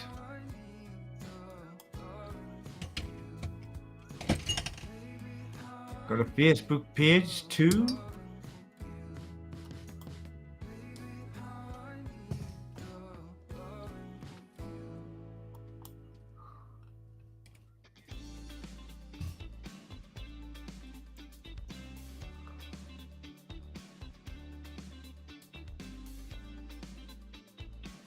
Very impressive, Paul. I like it. I've just had a quick look. He's got his Twitter page. He's got his Facebook page. So yeah, guys, go check him out. He's everywhere. Yep, he's on Instagram as well. Sorry, I forgot to mention that one. And on the what's the Wednesday night show from Zample Box? Ah, really? It's just Twitter's his battleground. Isn't it everybody's? That it is. That it is. Jesus. I'm sure I've got a Twitter account. I'll see if I can follow him. I did have Facebook, but I binned it. I just got sick of the crap on it.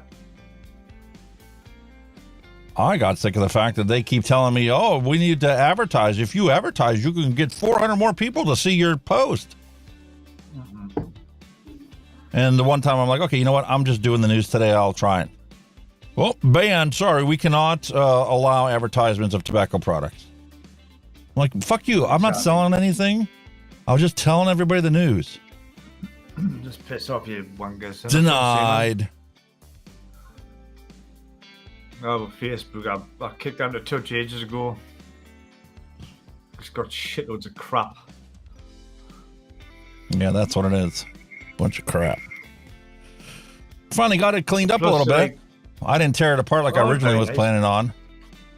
Very nice. I just felt with Facebook, everybody wanted to be your friend, and they just wrapped it. It was just a numbers game, you know. And you're like, and then some of the posts just got on my nerves, you know, like, I'm just making a cup of tea. Really? I don't want to know. Just, you know, get a notification. I'm having a cup of tea and a cheese sandwich. So what? I don't care. I don't. That's want when to I know. can see you getting on there and saying, this isn't an airport. You don't need to announce your arrival and departure. Exactly. And then you've got people sitting there, oh, look at me on holiday, and then they wonder why when they come home the house has been burgled. Idiots. Fuck, come on. You know, that's the problem when you get to be our age. You're just fed up with it all. It's just shit. I just don't need it. You know what I mean? Don't need it.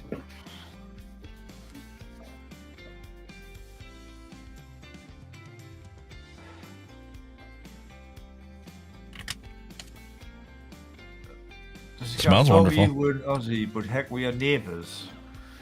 Oh, who are your neighbours with, Dusty? Mallory?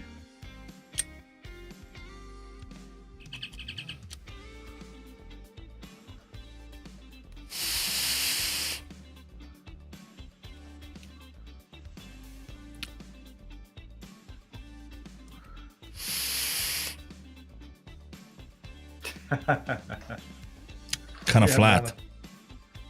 Flat. Not getting any sweetness out of it.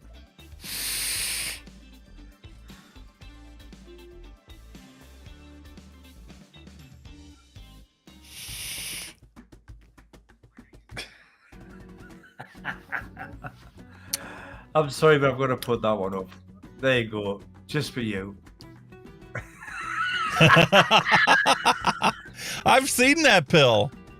Yeah, it's great, isn't it? I've seen that pill. All right. You used to take that pill to get through a fucking shift as a paramedic. I'd like to have handed that pill to a couple of my patients. Yeah. And some of the idiots at the hospital, too. That's very unprofessional. Don't you dare.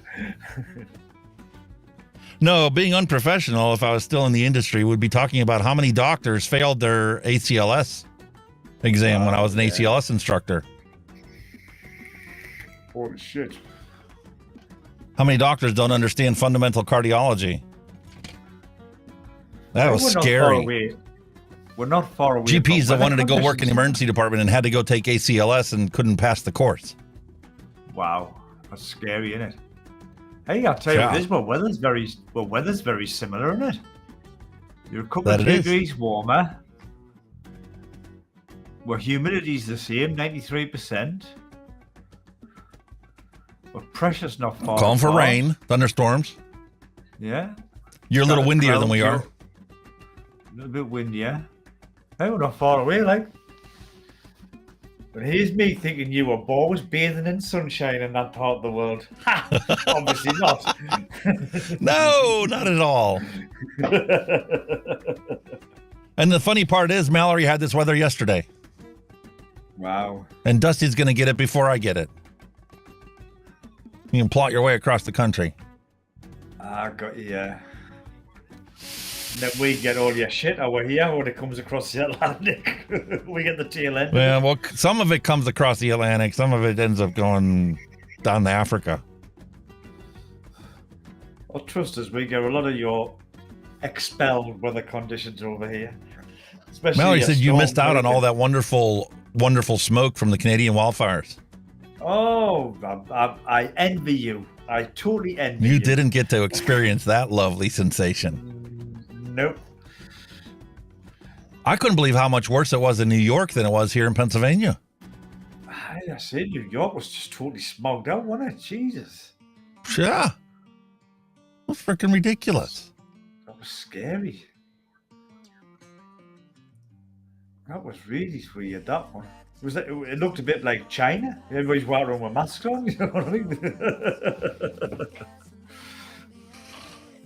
Okay, all right. So... Are them fires still burning? Are they still going, them fires, are they? I don't know, I haven't looked into it for a while. Here's a coupon I would love to be able to put out there for people every once in a while. Oh, that is very good. I like that. You need to send me a screenshot of that. I am going to print some of them for my customers. I am actually going to print some of them.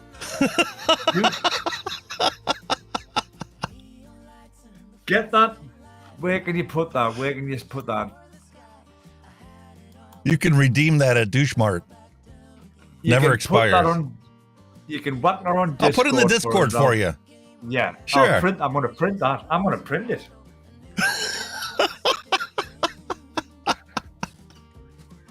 I'm going to take that to work with us. Every grumpy customer I'm going to say, there's a nice free parcel, free token for you.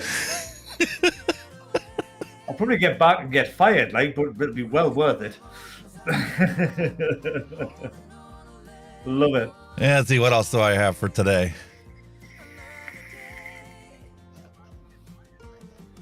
Well, good old Robin Williams. I got to resize this one before I turn it on. I used to love that guy. God rest his soul. Absolutely brilliant comedian. Yeah. Politicians should wear sponsor jackets like NASCAR drivers. Then when we know who owns them. Right. I sadly missed him. Love that guy. Yes, absolutely very much so. Absolutely brilliant. He stand-up. I started watching him when he was doing Mork and Mindy. Yes, that's what I remember that show. No, Jasmine. More calling Olsen, come in, Olsen. Hey, Olsen, today we're doing brilliant show, absolute class. I used to love watching that. I did stand up. The sketch he did about golf. Golf was in Scotland. Yeah, we'll put some sand castles and we'll swing this. His sketch was fantastic about that. Absolute genius. Cool bugger. Here's what we have nowadays. Lights, camera, fiction. Lights, camera, fiction. So. Yes. That's it. Or bullshit, which way you want to put it. Affirmative. Yeah, Robin Williams, man. Jesus Christ, what a talent. What a talent. Shame. Let's see, what other humorous stuff can we come up with? The thing is, right, this is what like mystifies me sometimes, right? We English, right, we do understand the American humor, you know, all your Hollywood stars, for example, like class examples, your Robin Williams. But on the other side of the coin, some Americans don't understand English humor. Have you ever noticed that? No, it's too raw. Is that what it is? Like, do you think it's just I think that's what it boils down to. It's just too raw. We don't fuck about, you know.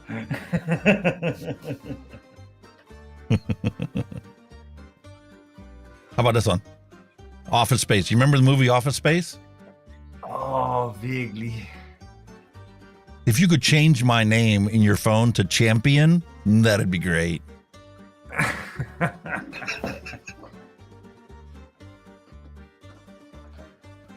I've got some really bad ones for today. I mean, I do realize, you know, the value of humor and how we lack it on this show sometimes. I do. There's an Australian comedian. I think he lives here in the UK now, and I love the money think of his name. But he's a funny guy for an Australian. And I don't mean that in any disrespect. I know that sounded awful, but I don't mean any disrespect with that. But he's brilliant. Well, what the hell did they call him? He's got long hair. Is it something Hughes or something they call him? He does some fantastic political sketches. You know what I mean? He's really witty, and I can't think of his name for love the money. I don't know. I like watching Aussie Man on YouTube. He does some amazing compilations. How he got away with, not getting copyright striked on all the shit that he puts on there. It's just beyond me. Oh, what the hell? The collar's broke again. It's bugging me now. It's really bugging us. He's so. Well, while he's Kenny's hilarious. losing his Alzheimer's, let me show you Yeah. Bruce Willis here saying, come on out to the Titanic. We'll get together, have a few laughs. It'll be great. Oh, Jesus Christ. Listen, listen. It can get much worse than that. Believe me. Oh, I've seen some nasty ones. I've seen somebody say, Well- "Remember the time?" I've seen somebody with a can. They went, "Remember the time? The summit soap?" And they went, I went, "Oh." Listen, you know me. I love my science, right? I got some science here for you. You want to see it? Yeah, man, go for it. Titanic annual death rates. Holy shit. 1912, big spike. 2023, little spike. Nothing. Just a couple mini sub visitors. That's shocking, that mate. The thing is, though, they reckon they actually warned about the design, the flaws in it, and they just fucking making money. I mean, that movie director James Cameron, he's got the record for the deepest dive, but they had science behind the sub they made to go to that depth. I reckon this one, it was just so many flaws in it. It was unbelievable. I mean, you would think. How about, you ever come across the thing where, people make memes about different things, especially things that are going on, and they use certain words, and once you hear those words, you can't get the damn song out of your head? How about this one? Ice That's Baby. crazy. Oh my god. And then that's shocking. how about Pressure? Both of those songs just popped in your head. You know exactly what songs they were talking about. I'm under pressure. Pushing down on me, pushing down on me. Exactly. You just can't help but hear those songs in your head as soon as you see the words. Get up, get it. Oh, it's so cruel. What cruel? We'll go to hell. We're all going to hell. No, we're already breaking the law by vaping to not smoke. Well, this is it. And meanwhile, here's their solution. The way that they figure, this is all we need to not smoke. You ready? Very low nicotine cigarettes. Helps you smoke less. Get the fuck out of here with that shit. That's bullshit.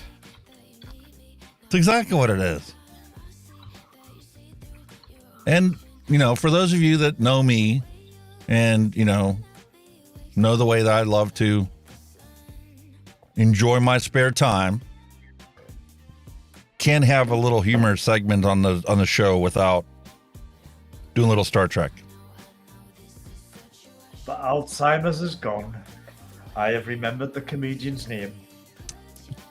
The comedian's name, who was born in Australia and now lives in the UK, is called Steve Hughes. He used to have long hair. That's who it was. Steve Hughes? Steve Hughes. We're going to have to look that shit up because I don't even remember him. He's And then he's here in Labworks adding to the lovely torture of our brains. Yeah. Judas Priest There you breaking go. the law. There you go, Labworks. It was Steve Hughes. That's him. He's very political. Some of his jokes are brilliant. Here's one for you. Picard says, an alien got on board and is running through the ship yelling, hello, hello, at everyone it sees. Riker's like, that's strange. Picard's like, I put the crew on high alert.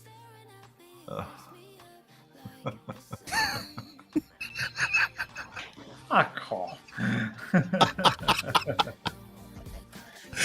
told you, it can get worse. It can get much worse than that. Always. It can. It definitely can. It depends how far you want to scrape the barrel, doesn't it, really? Listen, when you spend hours upon hours, first thing in the morning you do, last thing you do at the end of the day, you know, on Twitter, arguing with these idiots, you eventually get to the point where you want to get so angry that you want to hit some motherfucker with another motherfucker. Join the pile over there, you moron. I get that every day, Mary. Every day. Oh, you go now. Crazy, man. Where's Mallory with all of her jokes? She always comes up with some real good one-liners. Very quiet with that humor. Yeah, she's very quiet tonight. Yeah, what's up with that? She's always the one that takes us down into the gutter. Yeah, man, that's it. Definitely. Hey, speaking of the design, you know, from the sub,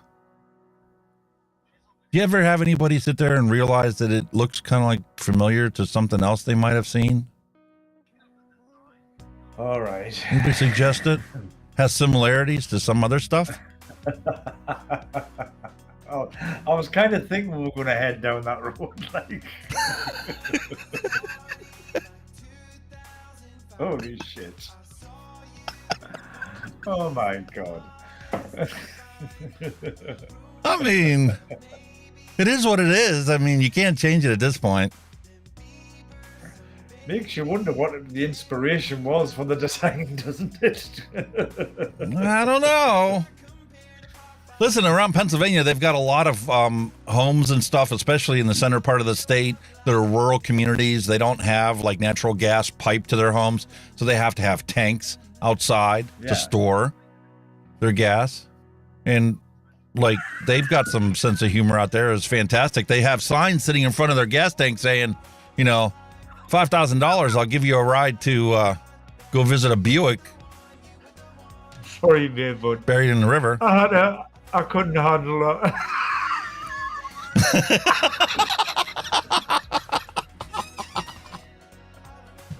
The vibe didn't crack under pressure. Oh my god, that's class. That's brilliant. See, Mallory came back with a bang there, I'm telling you. So me and my dad were out browsing Army Navy stores when then he threw this at me and said, if you can't laugh at what you can't see.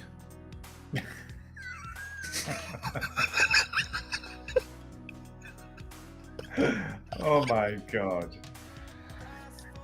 That's no, come on. Oh. No.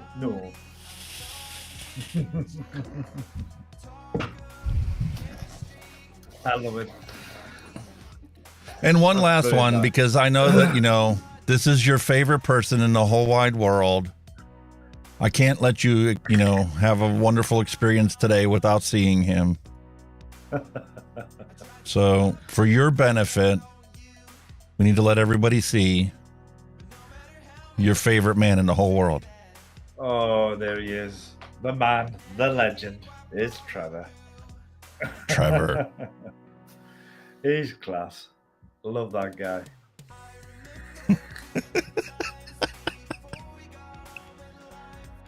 Know what you need to do? Know what we definitely need to do? Get a soundboard up with these catchphrases. That would be class. I could do that. Good. Get a soundboard up. That was entirely your fault. You don't want to hear Stanton Glantz anymore? E-cigarettes have this great potential for harm reduction and to keep people from smoking cigarettes. Definitely, you know, definitely like a bit of Stanton, but we've got to get a bit of variation, a bit of Trevor there as well, you know. Oh, I've got some variation. Let's keep on vaping like our lives depend on it, because they kind of do. There you go. There's Nick. Yeah. Oh, you still need a bit of Trevor. Just add humor to it. Or we could have DIY or die. I think this is a fake. I don't think this is real. I think some of Trevor's stuff would become for like some of the idiots. You know when you do the news and you see the idiots, and you could have like a Trevor comment like saying, "You should have died at birth" or something like that. You know, that would be brilliant. Yeah, that would be class. That would work. Yep, I like that. Stop that dickhead. What the fuck's that? Suborm your dick off. All right. Yeah, we could do that. The stuff he comes out with was just fucking brilliant. His one-liners are class. I've got to give him that.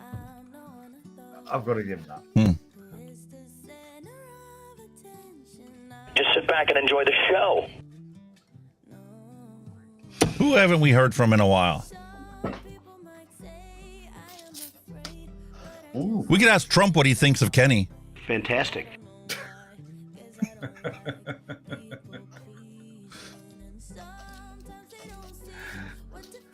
The South Park. You killed Kenny, you bastard! Phil and Dimitri do that kind of shit all the time. Oh, God, brilliant. I just want them to suffer.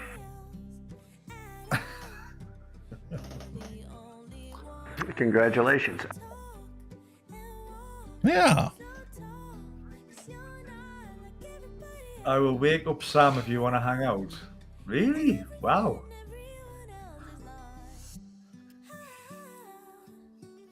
Wake up, Sam. See, you live on the western coast. I don't think you'd appreciate that. Waking him up with 5 years. He's over by whatever it is Squidley, over I there. think. Yeah, I don't think you'd appreciate that. Like, what are you talking about? Wake me up at this time of the morning, but you bastard. I can just imagine him. I like Sam. Oh, man. We've got like the same kind of taste in music as well, the punk rock stuff, you know what I mean? So we're good old punk rock as in heart. Oh, that reminds me. That's what I wanted to bring up. I forgot. You were talking last week about, you got your shirt for Father's Day, Guns N' Roses. Yeah. Right? Well, guess who quit smoking using snus? No way. Let me see if I have it on this one. I gotta find it. Where is it? Slash. Really? Wow. I gotta switch.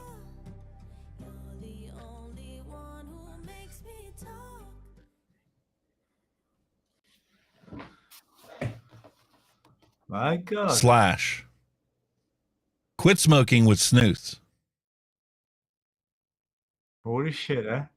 He used to always have a fag in his gob, didn't he? He was playing the guitar. He vapes as well, apparently. Yep. Pick this up at the Global Forum on Nicotine. I can remember like when I the- used when to. the- I did for kicked off, years and years. He used to have his fags. He used to have a fag in his gob, didn't he, all the time? He was playing the guitar. Years and years, and I finally quit a few years ago. But when I first quit smoking, which was in 2009, pretty soon after that, I discovered snus, and it was like the best discovery in the world. He's a rock star. What kind of snooze was he snoozing? No, legit. He used snus to quit smoking. Holy well, hey, kudos to the man. I thought you'd get a kick out of that. Yeah, man. Kudos to the man. I've got this one. This is my own. This one.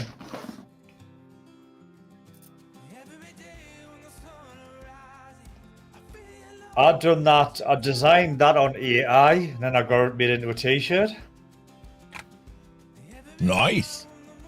That's my little vapey skeleton. You know what I mean? Ooh. Yeah. Yeah. I've done that on. It'll be Mid-Journey, I think it was. Mid-Journey, yeah, on AI. And I got it off, got it sent off, and got it printed.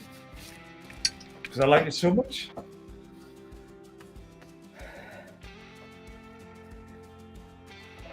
Oh, look at that one, matey. I'm just seeing.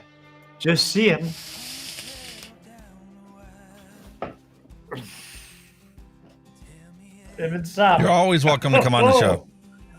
Yeah, man. Yeah, honestly, guys. I mean, if anybody does want to come on, just leave a message, give her a shout. We'll certainly say, according to what time zones, we can certainly arrange something. Hell yeah.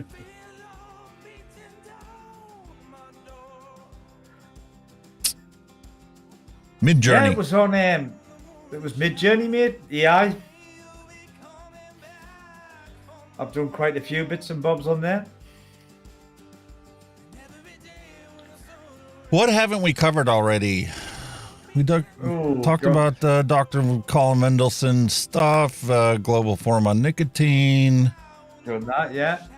World Health Organization's lost all credibility.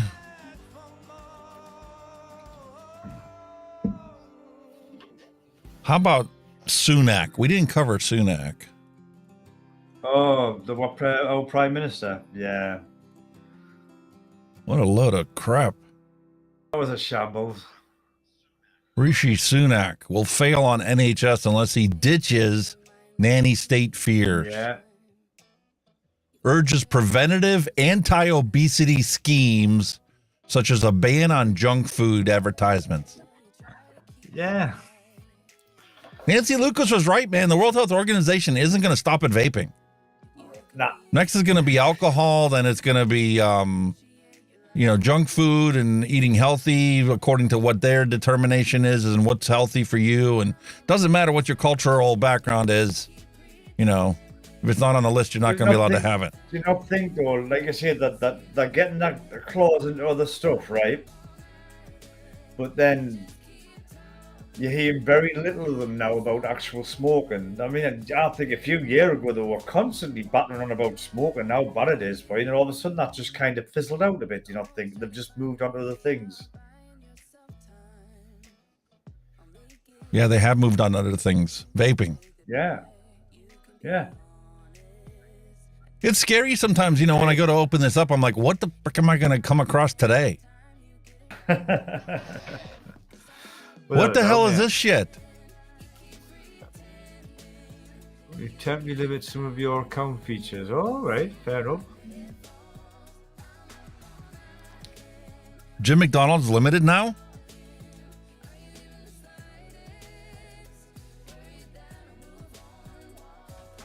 And yet there you go. Like you say, this musky bloke's took it over and says it's all freedom of speech bullshit. Yeah, right. Obviously not, eh? Where's the freedom of speech now? Yeah, gone. And, the thing is, Jim McDonald isn't just an advocate. He's legitimately a member of the press. Yeah. Publishing articles. Where's the free speech? Yeah. All gone. Mr. Elon Musk? He's just talking a lot of shit as well.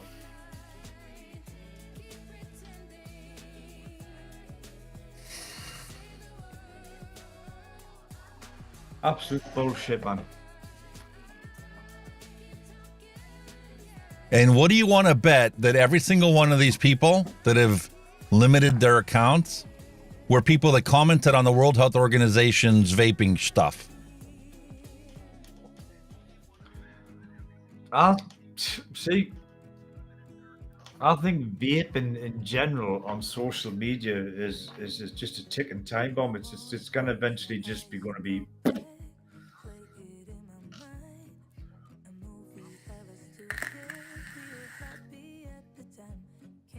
It's just a matter of time before it all gets banned on social media, but yet they'll show other shit. You know what I mean?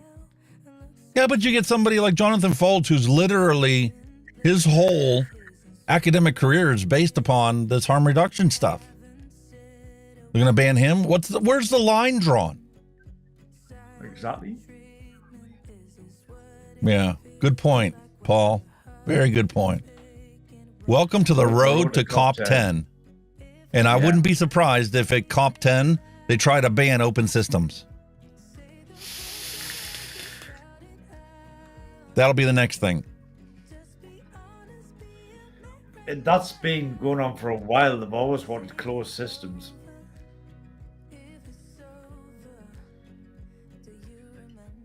I mean, like here in the People UK, need to wake up and smell the coffee. I mean, here in the UK, they're obviously now they concentrate on the disposable market, but yeah, but I was talking with, who was I talking with? I was in chat on UK Vape Show, and Vic and all the guys on the UK Vape Show kind of agreed with the comment I made.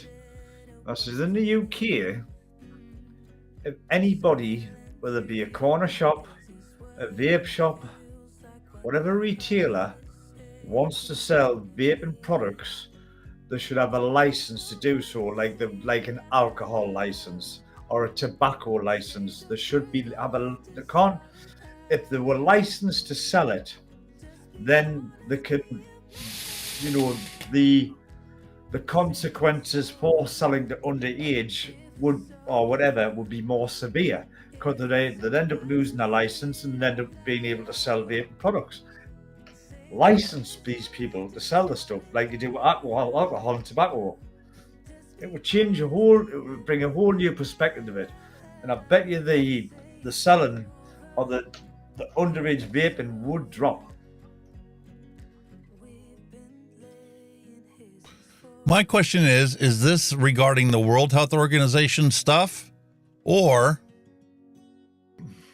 is this part of the whole Australian move to fight misinformation? Well, that's very hypocritical, that though, isn't it? Victoria Health. They tweeted on somebody's on Vic Health's post that they put out there. Look at this. That's bullshit. That freedom of speech. You know what I mean? It's I'm telling you, it's coming to a halt, man. On social media, it's definitely coming to a halt. Our days. And Elon Musk was just talking about how it's freedom of speech. Everybody gets to speak on Twitter. You even give fucking Trump his account back. How?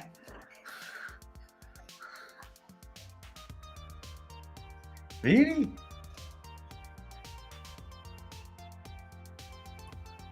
We get off of Twitter for like 5 hours a week to do this show, and this is what we missed while we were gone.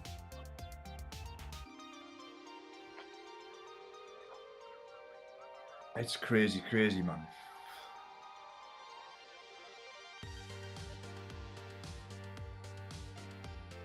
But then you got this idiot out there ridiculing everybody on it. Fucking clown, man. And their whole thing with the depression thing. I thought they would finally pay the price when they came up with this bullshit campaign of depression sticks.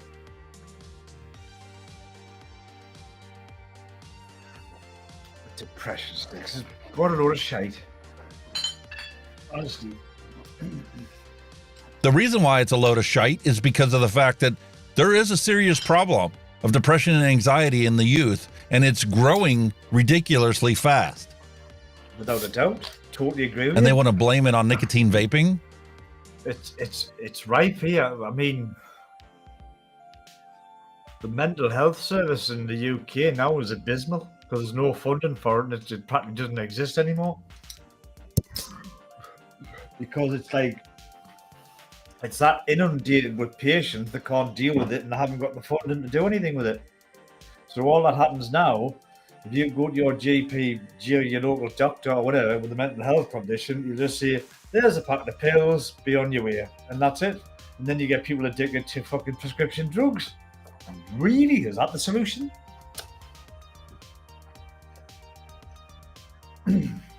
Nuts, man.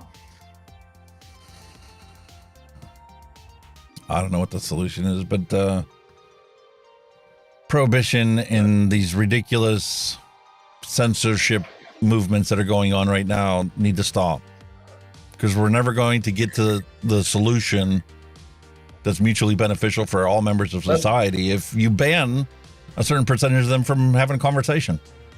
But at the end of the day, whether the ban vaping or not, it's not going to go away. They're just going to open the black market, and people will still do it. Regardless. Just like with everything the banned, it goes to the black market, people will still do it and the black market will be making a killing out of it. Yep. Nobody will stop doing it. I certainly won't stop vaping. The block in here, I'm not either. To get some. I would find a way to get what I need to vape.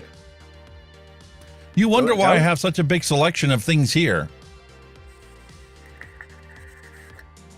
The whole vape apocalypse was already forecasted, and I wasn't going to be going back to smoking cigarettes. Yeah, I get exactly where you're coming from. I totally Vaping get is that. not tobacco, and I will never see it as such. I don't care what anybody says. I don't Yeah, care what laws they I mean, pass. It's like you said, I think we said on a previous show, people buying shitloads of nicotine and just freezing it. Like I do. Stock it up. Just stock it up and freeze it. You know you've got it for. I have liters of it, stored away in the freezer downstairs. So you know that what you've got's going to last you the rest of hopefully your natural lifetime. Yeah, and the best part is I ordered it before they started clamping down on everything. So the stuff I have in the freezer is 250 milligram concentration. Yeah. So for every liter that I have of that, I can make a lot more in the So concentrations I normally use at it. If they banned it, you've already bought that previous to any bans. Technically, you can still use that because you bought it before the bans came in. Yeah. So you can sit there and go, bought before the bans. Sorry, folks. Fuck off. I have a lifetime supply of it, especially now that the wife has moved on to doing her disposables and using her little pods. My big thing is right now trying to find the smooth salt nick for her. Although, his latest batch that I did with his Hunky Hawaiian Punch, I made her using her salt nick, and it's smooth. It's only a 12 milligram, but for her, it's more than enough to get through. Switching to headphones. That's real low. Switching to headphones. That's the cue that we've been on for 4 hours already. Oh shit! How have we not had no echo? Have I not had no echo? Why? What'd you do? How did that do that? I thought I was hearing things. Hang on a minute. I'll just change my sound source here, buddy. What the hell? While Kenny's sorting out his sound, I have a dirty, rotten trick to show you. No, I was sitting there thinking, I can hear something, right? And I couldn't put my finger on it. You know, I can hear a little tinny voice. And I couldn't put my finger on it, right? And I've just realised my headphones are plugged into the computer and I hadn't muted YouTube, so it was coming through these, and I'm thinking, what the fuck was that? And literally, I've just put them on, and I was listening. Oh, no wonder the pennies dropped. Who the hell does this? That's a cardinal sin right there. Oh, I don't know. Like, I'll be honest, I've done it not from that end. I've done it from the other end. I've done that before. Yeah, but you break them apart. How can you break it up? You can't break it apart anymore. Oh. You've took the bite, mate, so you're in for it now. You've just got to finish it off, haven't you? It's crap. It's like, I don't know. Kit Kats, Jesus. I think chocolate sweets have changed over the years. They're so much smaller now and more expensive. They're tiny now. I know what we haven't done. It's still on the table. Oh, shit. We didn't even do our retro vape. Get it on, mate. Get the bump. I'll have a pay and we'll be back.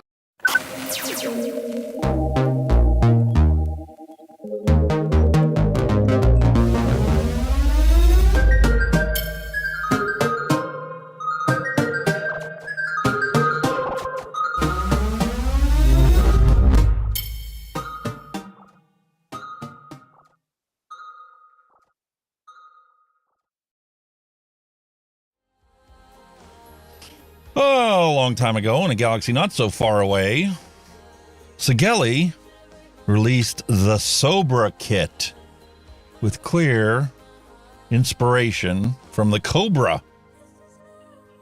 And this is back in the day when you used to buy the packages, and obviously you had your tank set up one way, and the mod came in a separate package with just the sleeve holding it together.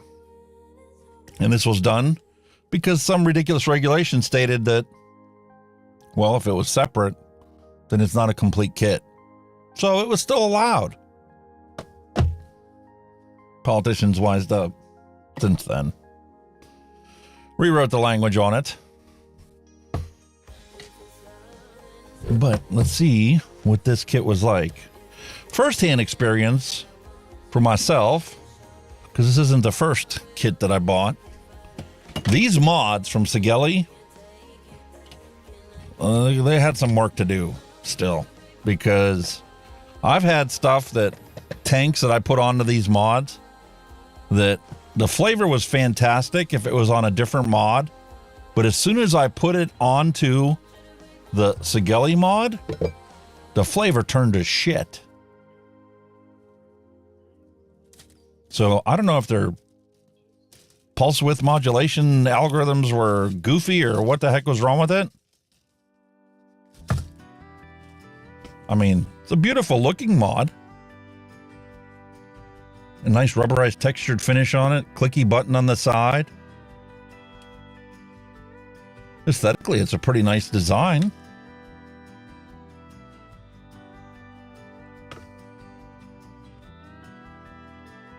Positive and negative markings back in the day were not what they should have been. Let's throw some batteries in there.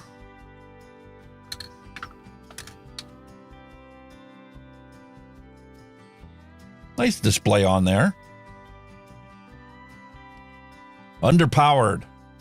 Yeah, when this thing says 40 watts, it isn't 40 watts that you're actually getting on the devices.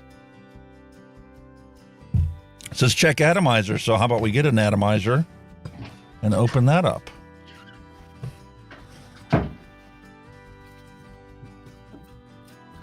Sorry, man, I need to open these windows.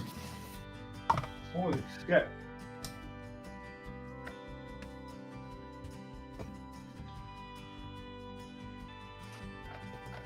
And this is back in the day when the Baby Beast was a universally compatible coil for the most part.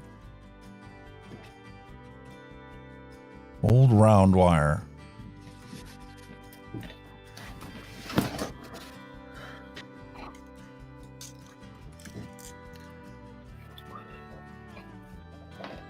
Right, sorry, mate. What we're looking at? What we got today, sir? The Sigeli Sobra kit. Sigeli's are good. Listen, I like Sigeli. I was just saying, I had a problem with their mods being underpowered, like Labwork said, where if I took a tank off of one device and I switched this to the Sigeli thing, it wouldn't taste the same. It would make the juice in the other one taste like crap. Really? I thought the mods were alright. That's the tank. Some of the tanks. The mod itself, durability wise, is pretty good. Beautiful display on it. Well, you do. See, you do get that variation with mods because, like, say for example, I've got the Kylan 3 here on the SX, the G Class 2. Sorry, yeah. I take that off that and put it, say, on this one, which is the Endura by Wutofo. You've got to bump the power up on this to match that.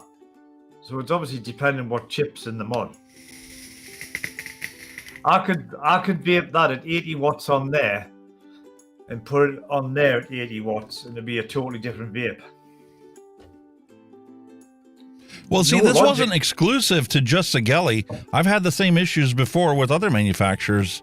And just like you said, one brand, you have it set at 65 watts, you put it on another mod, you got to turn it up a little bit, or you got to turn it down a little bit. Or it just simply changes the flavor of the e-liquid in that tank. Definitely. Totally agree.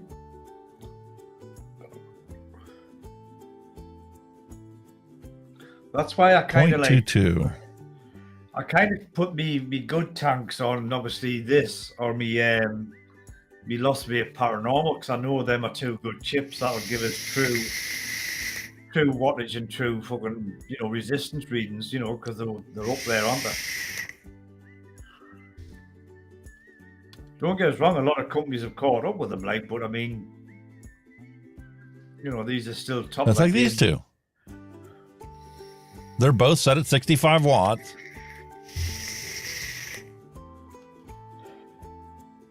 But it just tastes different. It's the Kylan 3 on both of them. Yeah. Both of them are set at 65 watts. They just taste different. It's just the power output of the mod.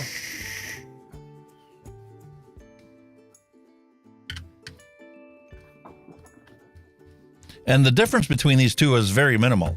But I guarantee if I put it on here and set it at 65 watts, Be totally different again.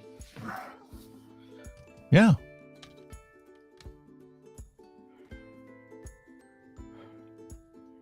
It's why you probably see like reviewers when they're doing reviews or testing tanks, they'll always put on the same mod that they trust, you know, that they know and trust. But like I say, if I'd done a review on this, I tend to try and use my G class because I know it's a pretty accurate mod, but I wouldn't do it on something like a run of the mill mod because I know there would be a difference. It's the same like I think Vic when he does his fucking his 200 watt test, he always uses that same dripper or the goon. He always uses the goon, whatever. You know what I mean? It just tastes completely different. Yeah. The flavor's lackluster when powered on this mod. And the sweetness is less too. What about power? Increasing the power is any better?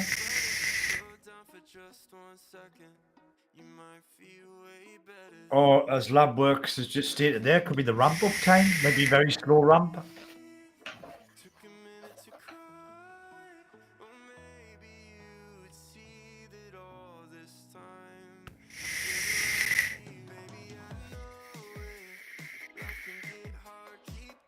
Now it's getting to the point where I can taste the kind of a burnt sensation to it.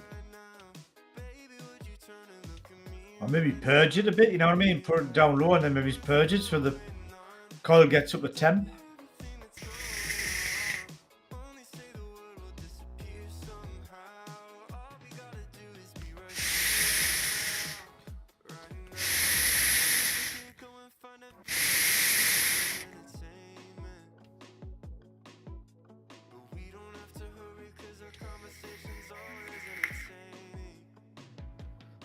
I don't know what it was with the mods back in the day when they had this. Now, granted, this is a later version of the Sober mod. The first one I had was definitely distinct, flavor-wise.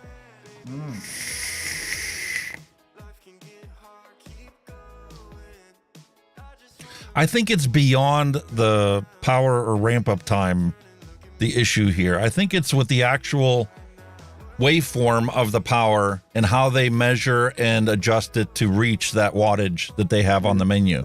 The actual power curve. I don't know if they're using maybe a square wave, Yeah. as opposed to a sinusoidal wave. Yeah. Something about it is just different. I don't know. It's hard. I mean, it does. Granted, it does vary from mod to mod, but normally it's very minimal. You know what I mean? And you'll have to apologize for my fingernails, but like I said, I just finished the brakes on the Taurus yesterday, so for those of you that have fingernail sensitivities, I have to come back next week. I got They'll that be all clean the again. time. I got that all the time off a certain Canadian fella. But we're not going to that. All right, so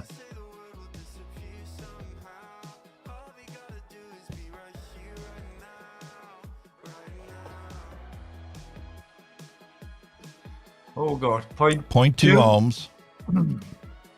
Mesh coil, Nope, round wire. wrong wire. Oh, you're going back in the day a bit, aren't you? Yeah, especially because take a look at the wattage that he's recommend: 60 to 120 watts. Holy fuck.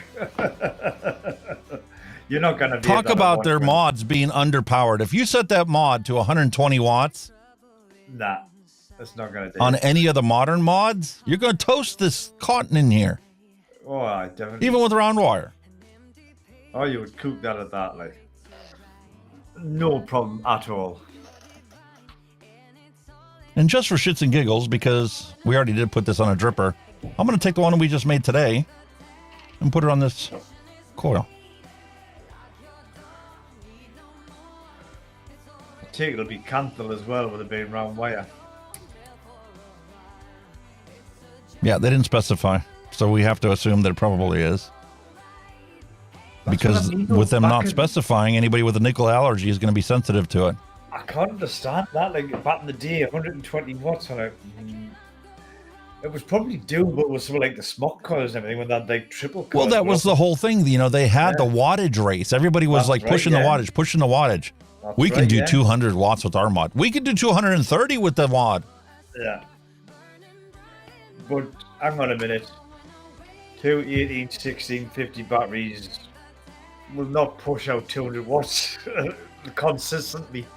You know what I mean? You might get a hit of 200 watts, but after that it'll be poof, gone. The batteries. So what they're trying to say is that they upregulated the voltage? Nope. No. The batteries couldn't do it. That's what I'm saying.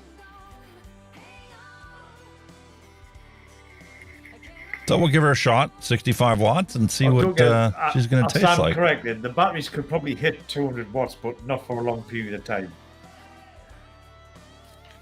So while this one is waiting for us to soak up that coil. You know, you've just hit the nail on the head. The claims some of the manufacturers made in them days were just fucking ridiculous. Yeah, I got to cover up all their URLs on there because they were good for that. Oh, yes. But Sigelli wattage range 10 to 198 watts. And don't even try temperature control on this mod. Oh, it'll be fucked. It'll not work. Forget it. You're fucked. Yeah. Just no. If you bought this mod to do temperature control, nah, you wasted your money. That's what I'm saying. In them days, Yeehee and obviously the Lost Wave, the DNA boards were the only boards that could hit temp. They were the only people that nailed temp control in them days. All the other companies have only just caught up now.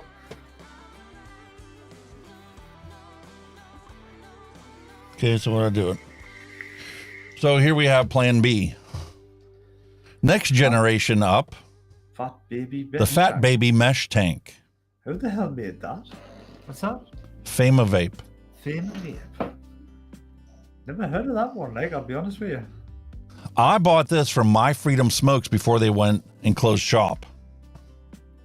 And as natural, this was in the heyday whenever these coils were TFV8 Baby Beast compatible coils. Or Big Baby compatible coils. Big Baby Beast, yeah. Holy fuck, man. You're definitely right with retro. What's that one? 0.15 ohms, 40 to 100 watts, best 50 to 80. Tell me that doesn't look like a TFV8 coil. Unless at the end of the or day, TFV9 coil. At least with that one, they didn't say be able to 100 watts. They said 50 to 80. Keep it in there, so it's not 100 watts. And because it was a clearance buy, it's your favorite color. Oh, rainbow. God, man. I can't see the attraction with it. It's hideous. My wife loves them. Really? Yeah, and it's because of the purple. And look at that push.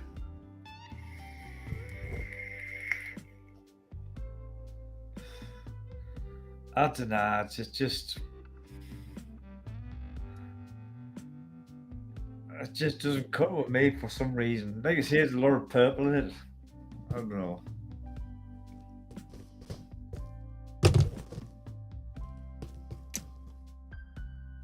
Oh, pre-installed coil as well. Kind of gone bad. Wrong with that. So they're both the same. 0.15. And as is typical with the coils of this day and age, look what always falls off. The O-ring. Yeah.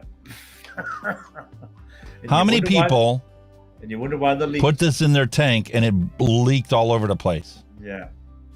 And they wonder why. And it was simply because the O-ring fell off in the packaging.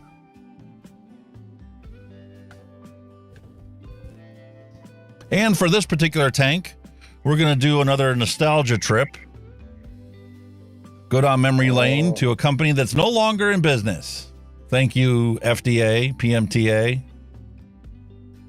Vape Wild. Vape Wild, Jesus. Spearmint. And I love the warning. Keep away from children and pets. Why? It's 0 milligram. Is your dog going to go and say, I'm going to vape this?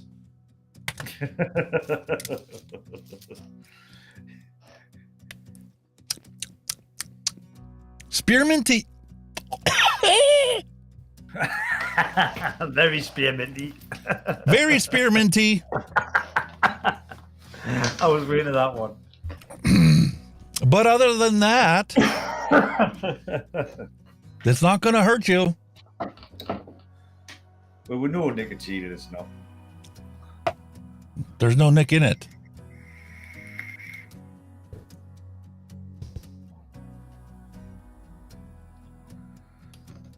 Awesome, man.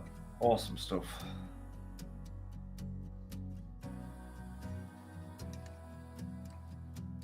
I like how they frosted that glass. That's a rarity you don't see too often. No, it's not a thing you see anymore, is it? I wonder if that's a polycarbonate. That doesn't feel like glass.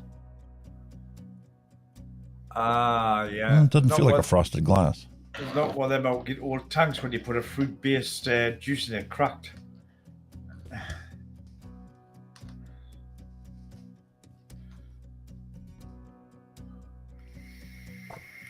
Alrighty. Push. Where's the hole on the other side to let the air out? That's odd, isn't it?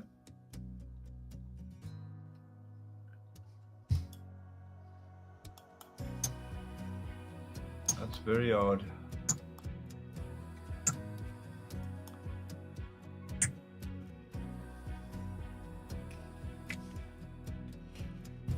Awesome sauce.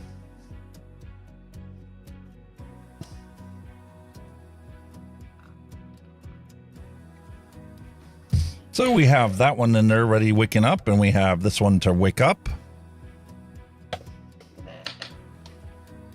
Fat Baby Mesh.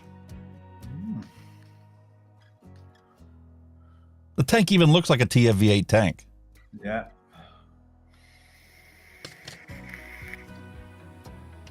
Very copycatish, yeah? I'm just curious to see if it was actually made by Smock and just repackaged under somebody else's name. It's a possibility. You never know. It's a definite possibility. Or, you know, I mean, realistically, the Chinese companies have no problem sharing intellectual property stuff. At least they didn't back when vaping first got started. Yeah, definitely. Who's to say they didn't get a hold of the plans from somebody else and this was just another company that happened to manufacture lookalikes? They do it all the time over there, like with the cars. Have you not seen like all the cars that look like the European cars and they've just given them a different name? You know what I mean? It's actual fact. They're literally clones of all the European cars and they just put a different name on them. Yeah. You're like, what the fuck? They like doing that, like the Chinese, like, they really do. Cloning shit. Listen, I mean, if the whole goal is for your country to be able to advance itself above the rest of the world, why not eliminate the main source of resistance and give you the technical advantage of being able to constantly churn out new stuff? Exactly. The population as a whole benefits from it. Exactly. But I mean, that gets into political science territory. Oh, yes. The good old politics, eh? How about cross-threading the top cap? That would have been bad. Big style.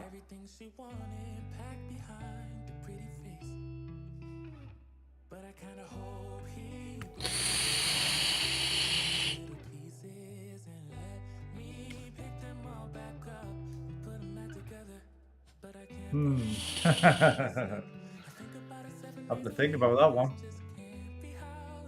That was the one that we just mixed up. I can't believe how throaty it is in this tank. Really? Yeah, compared to when I put it on the dripper.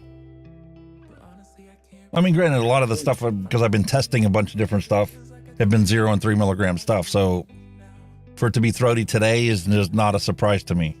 It'd be like if I picked up one of these other tanks that had 6 in it. But it is significantly more throaty than what it should be for a 6.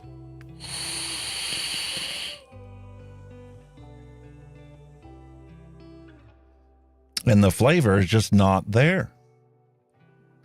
Round wire coils consistently take a full tank to break in before you can get a somewhat accurate representation of the flavor profile. They were terrible for that, like in the day.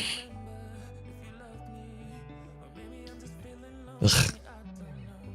Doesn't even taste good.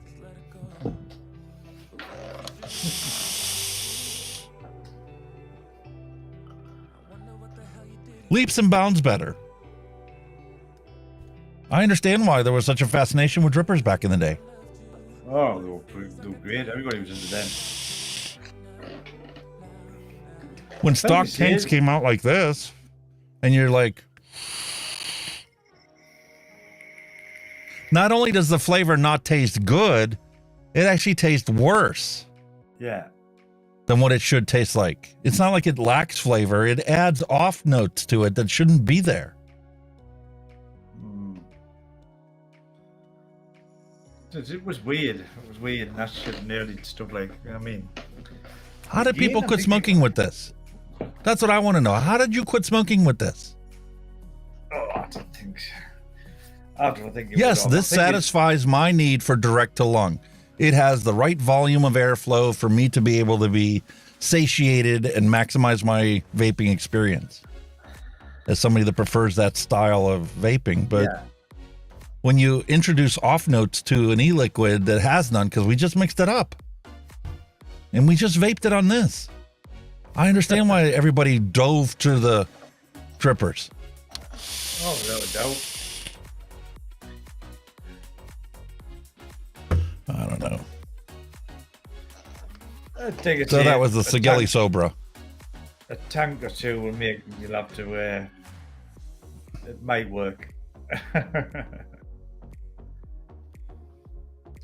Honestly, with all these other fascinating things that I have nowadays to choose from, like this one.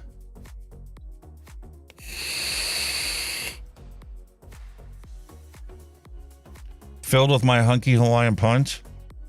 This is probably just going to get cleaned and thrown on the shelf, just the way it sits. I'm not even going to break in this coil. The flavor is that bad on it. I mean, you may be able to still use the mod and put another tank on. It's not as if it's got to take that tank. Just bin the tank and put something else on it, you know what I mean? But I did. I put the Kylan 3 on here and it tastes off with this mod too. Yeah, so hard. I'm telling you, I wish I had an oscilloscope that I could take and put this on to see what the power curve looks like and what's the power actual output on a graph. Is it a square wave, a triangle wave, a sine wave?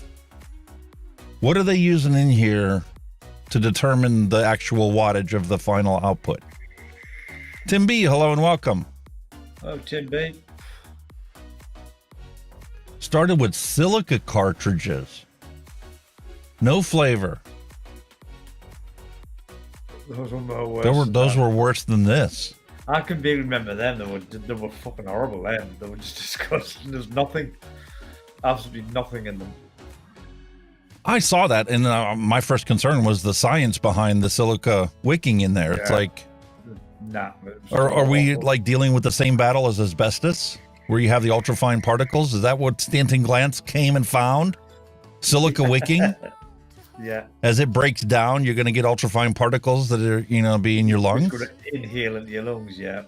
That's just ooh, no. Very dodgy. Now we have cotton. Yeah. Where there's not an issue. A good old-fashioned simple cotton. Ugh. No. Do not want to do that again. It's bad.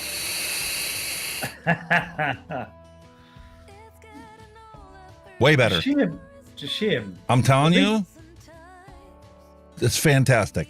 Night and day difference.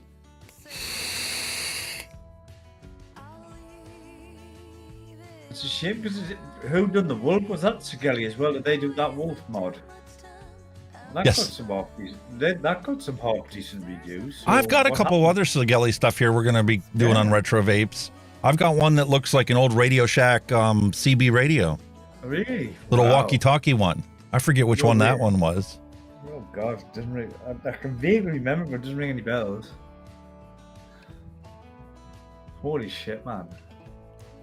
I mean, Sigelli had been around a while. Well, they were, you know what I mean? I haven't seen a Sigelli product in years, though. What's up? Is that door Here we still go. going? Here we go. I just cleaned this fucking thing off. Leaking like a twat. Welcome to like 2014, mate. I love that beautiful spearmint e-liquid, but You like to vape it, not wear it. yes.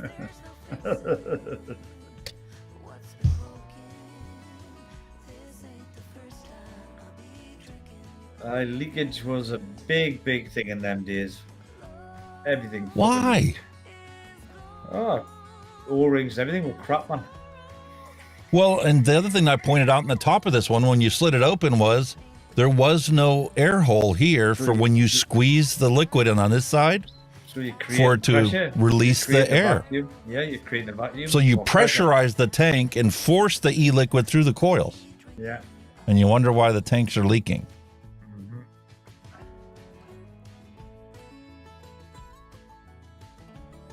Just goes to show how far, technology's come, doesn't it, really, when you think about it?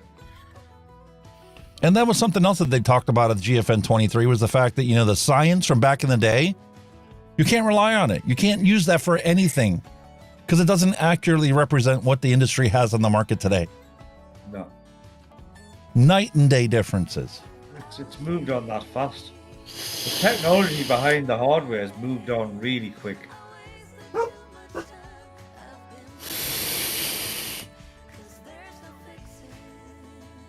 Sounds like a wind tunnel. Very windy, like. It's a delicious e-liquid. It's not overly sweet. It's very heavy on the cooling, though. Yeah. But that mesh is beautiful. Ooh. There you go. Compared to the round wire in the Sigelli. Just goes to show that mesh was a game changer with vaping. It was a massive game changer. Big style. It definitely was. Yeah.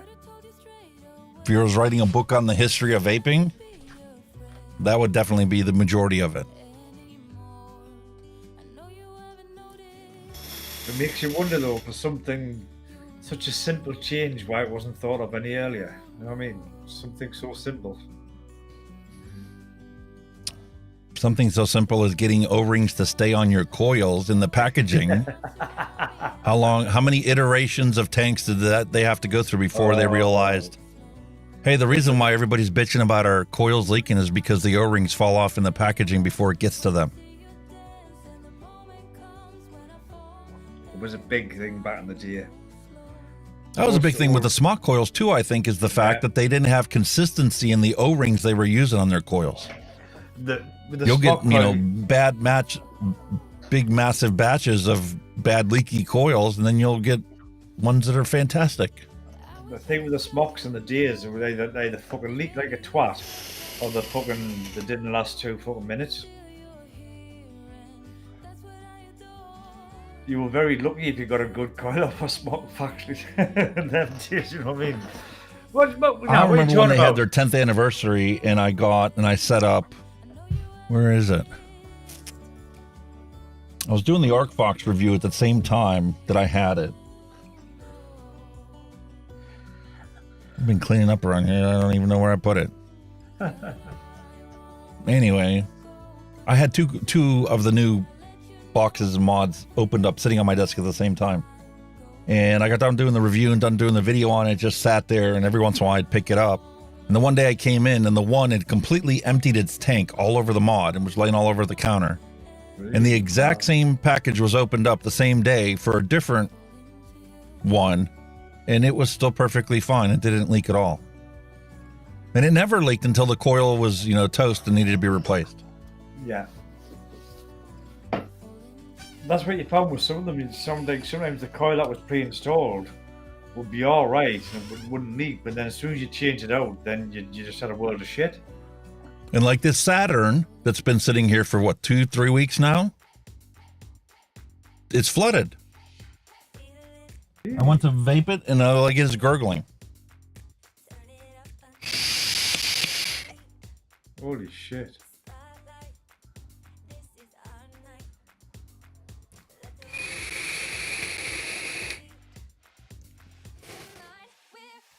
Single purge. That's that icy pull in here. Beautiful flavor. Also sounds like a wind tunnel. And this one's closed halfway.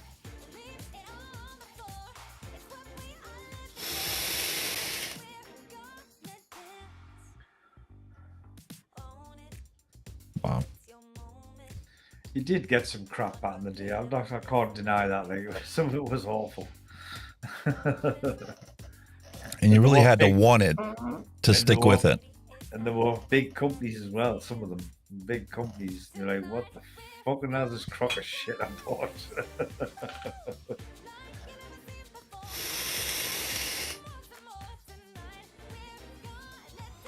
There was something else I complained about at the summit was these manufacturers, the whole time that they were developing these products, they were very customer focused. What was the feedback from their customers? That went into improving the next tank and whatever. But they didn't bother to invest in the advocacy to get these products regulated and legalized across the world. Yeah. And now the companies that are left have to play catch up to try and stay viable on the market. No doubt. Definitely. I think it's like a shame. At the time, like when the vaping was like booming, like 15, 16, 17, 18, nobody thought what would happen now was going to happen. You know what I mean? They were just quite happy to churn out products and, make money and all that stuff. And nobody ever had a clue that would be where we are today. Yeah, nobody knew what Bloomberg had in his back of his mind back then either. This is it.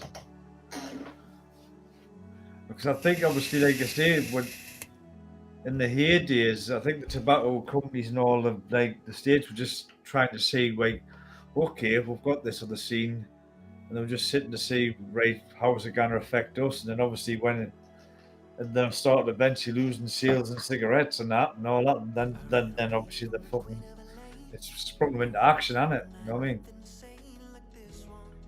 To literally fucking decimate it if they can.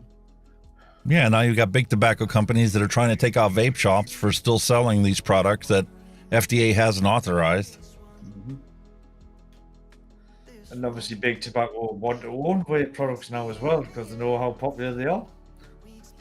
And they've been trying to buy out companies in China.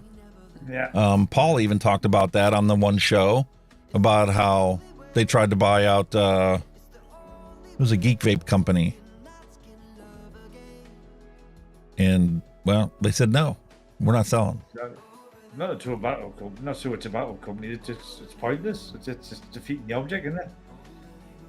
Because all the tobacco company were doing was bought that company and just went, shut you down, mate. See you later. One part of the shelve it. Gone. Yeah. Competition gone. But they know the benefits of harm reduction. They know the science behind it. They know that their customers will live longer if they put these vaping products out on the market. Yeah, but it's just all about profit, isn't it? They know they're going to make more money out of selling a pack of cigarettes than what they are a vape device. 100%. Devices, yes, but the liquids, I mean, Even the if they can get the liquids as FDA to authorize it, they can make a killing. Because we know that the cost to make a bottle of liquid. And we're not buying it on the scale that they are. Yeah, but when you think about the amount of cigarettes they turn out in bulk, and you put that down to costs, it mustn't be costing them that much to fucking make a cigarette. When they've got machines churning thousands and thousands and thousands of them out per day, it's fuck all. You know what I mean? They're making China that is money. too. Yeah, When I was covering the news, there were plenty of times I talked about, actual companies that roll the cigarettes and sell them to them, and how they're literally hiring people right out of college to work on the assembly line for the cigarettes. Yeah. College degrees, Just working on churning a them cigarette out. assembly line. Yeah, just churning them out and churning them out for fun. I don't think it costs them that much to make. If they made a cigarettes on its own, it might cost, but when you, like I say, you're churning thousands out a day, it'd be costing them now. And it's all made on a machine. Yeah.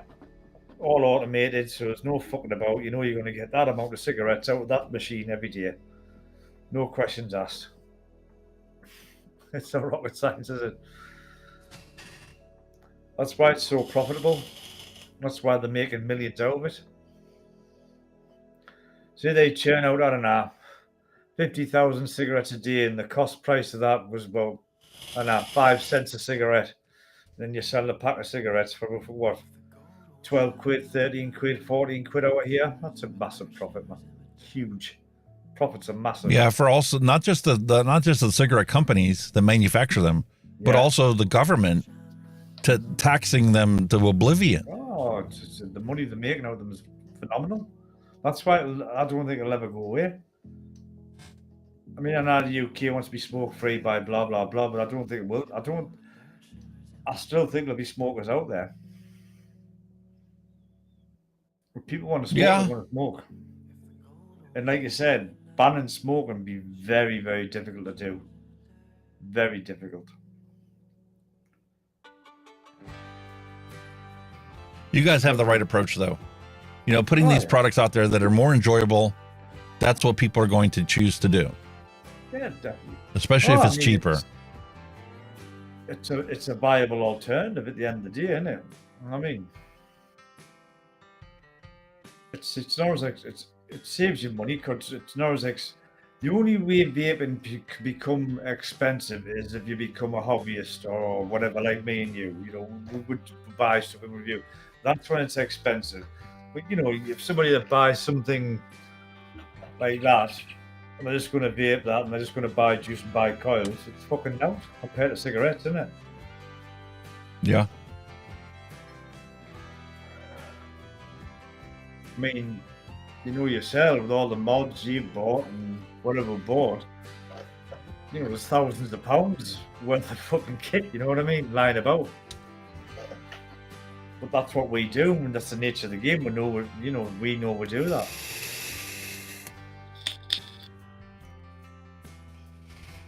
That's still very fucking poor. I've been sitting here. I came into this game and came into the advocacy, and I keep trying to come up with a solution that somebody hasn't already tried, trying to find an angle so that we can actually make some realistic and significant gains that is going to help, more people than. The point is, I can't come up with anything.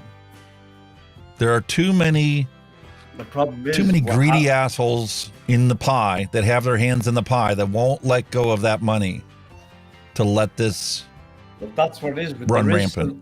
There is solutions out there, but it's the greedy bastards, like you say, that's got the hand in the pies. They don't want a solution. They don't want to fucking take their thumb out the pie. They're quite happy milking it. So then the only way to actually do any real advocacy and actually get, make any headway is to actually get involved in the industry somehow. And Which again, No, in your part of the world, it's not only it's risky, but it's difficult to do. Why do you think Phil and Dimitri are in Greece right now? Mm-hmm. Yeah, out the fucking way.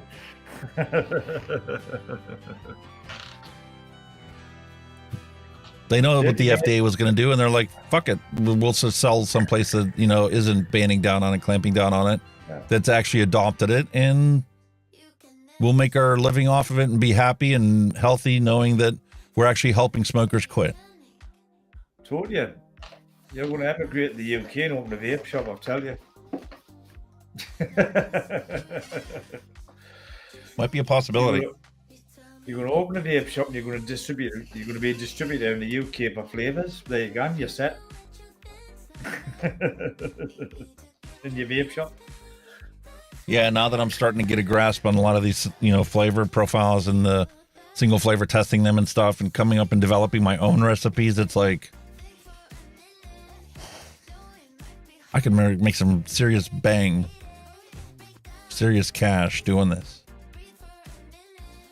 So you could be a pirate supplier, man, you know what I mean? But hope the FDA doesn't come knock on your door, that's all.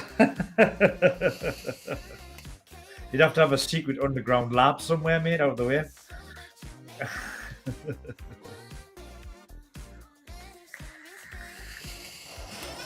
You know the bomb shelters everybody digs in their gardens? Just dig a hole in your garden and just set a lab up down there, mate. You'll be happy. Listen, you can sell this stuff just like this. I mean, you can sell this as sex lube for all I care. Yeah. Well, it's a bit extreme that way, but yeah, you can sell it. But you see, this is what boils my piss with it, right? Because you buy them bottles with 0 milligram in, and yet they're still labeled as a tobacco product. Well, there's nothing in it. It's just there's no tobacco anywhere closely associated with it. Yeah, there's nothing even in distantly associated with it. There's not even any nicotine in it, so you can't even drag it down that alleyway. It's fog juice. That's all it is. Pretty much. I could dump this into my fog machine and it will vaporize this. No problem. Yeah. And chug it out constantly. Yeah, and to think how many times, I DJ'd weddings and stuff where they wanted the fog machine. Yeah. And they wanted a strawberry scented fog. Or a peach scented frog. Yeah. Yeah, it's classed as a tobacco product. Wow. But now it's a tobacco product. Holy shit, man. 2 decades later, the exact same constituents of the liquid is not considered a tobacco product, even though there's no tobacco in it. There you go. There's your name for your company, Fog Juice. It's for fog machines, mate. Got nothing to do with it. It's all for fog machines. It's scary, man. Except when they come to our weekly show and realize that I'm the same bloke selling the fog juice. Yeah, that could be a bit of a problem. Hang on a minute. You're a YouTuber, aren't you? I might be. Fog juice has got fuck all to do with vaping. Really, trust us. I'm a DJ. I'm just selling fog juice for DJs. Yeah. By God, a vape's good. It tastes better than it smells. Yeah, it's fucking tremendous. I don't remember, it was like fucking when I used to live up near the house in the flat, and I was out walking my dog, and I was chuffing away with it. It was a beautiful summer night, gorgeous, lovely and warm, not a fucking breeze or a cloud in the sky. It was awesome. I had the dog out in a big field. It was next to a footpath, and I was chuffing away, and the clouds were just drifting off, like. And this random guy went, "Why, what's that? It smells absolutely fucking lovely." I said, "It tastes even better, mate." Honestly, it was brilliant. Oh, man. It was just one of them moments, you know what I mean? It was fucking class. I think now you see a lot of people like, turn their fucking nose up, when you vape, you're like, fuck off, you know what I mean? Tits. The poison bullshit that the media are hurrying down and making people actually look at you as if you were a smoker. And you're like, get to fuck. It's gotten worse, mate. The one thing I didn't get to show you on Twitter that I was hoping I would come across, because everybody's been sharing the snot out of it. World Health Organization put out a video about how toxic it is to vape or smoke, and you should give up both. Wow. This is legit the World Health Organization's account that posted this video. That's shocking. That's actually disgusting. And I felt bad because, I looked at it and I'm like, listen, you spelled fetus wrong. If you can't even fucking spell fetus right, you've lost all credibility. Exactly. How do you spell fetus? As in a fetus, as in an unborn child type of thing. Yeah. It'd be FETUS for us, I think it is, aye. That's what I thought. Well, Yeah. apparently part of the world spells it FOETUS. Oh. No. Foetus. That's a fortis. I'm like, if you can't even fucking spell fetus right, how can you have any credibility whatsoever to say vaping is toxic? And somebody did, leave a comment on there and said, not to be a dick, but it is spelled that way. And I'm like, oh, well, thank you for educating me. But the fact of the matter is, vaping is a verb, and without a noun that is toxic, vaping is not toxic. Exactly. You need to have something toxic in the vaporizing device for it to be toxic. Mm-hmm. Which we both know there isn't. Nope. Because we make our own stuff and we realize how simple it is. So, 10 o'clock. I think we've been going for what? It's got to be 5 hours now. Another 5 Once hours again. show, mate. I don't mind, mate. Honestly, I really don't mind. It's absolutely fine. Absolutely fine by me. Love it. I enjoy it, mate. I absolutely love it. Look forward to it, man. Brilliant. Me too.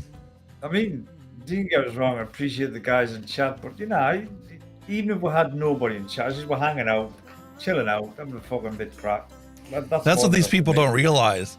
Yeah. I can't tell you how many times we've done 4 hours or 5 hours, and we end the stream, and Kenny and I sit here for another hour or two chatting away. Yeah, it's just you're just hanging out, chilling out, man. It's brilliant. I mean, no disrespect to the guys in chat. We totally appreciate you being there, but that's just a hangout, just a chill out time. And I mean, I've had comments on other shows where people have like Benny Vape, for example, and obviously the Night Vape Show Mix come in. He said, check these guys out. He says there's no animosity. There's just two guys just chilling out, enjoying the fucking each other's company and all that shit. And I thought, well, that's what it's all about, man. You know what I mean? There's no drama, no bullshit. Yeah, it's about Vape Family. I mean, we've become a Yeah. family because of our passion for the way that got us to quit smoking.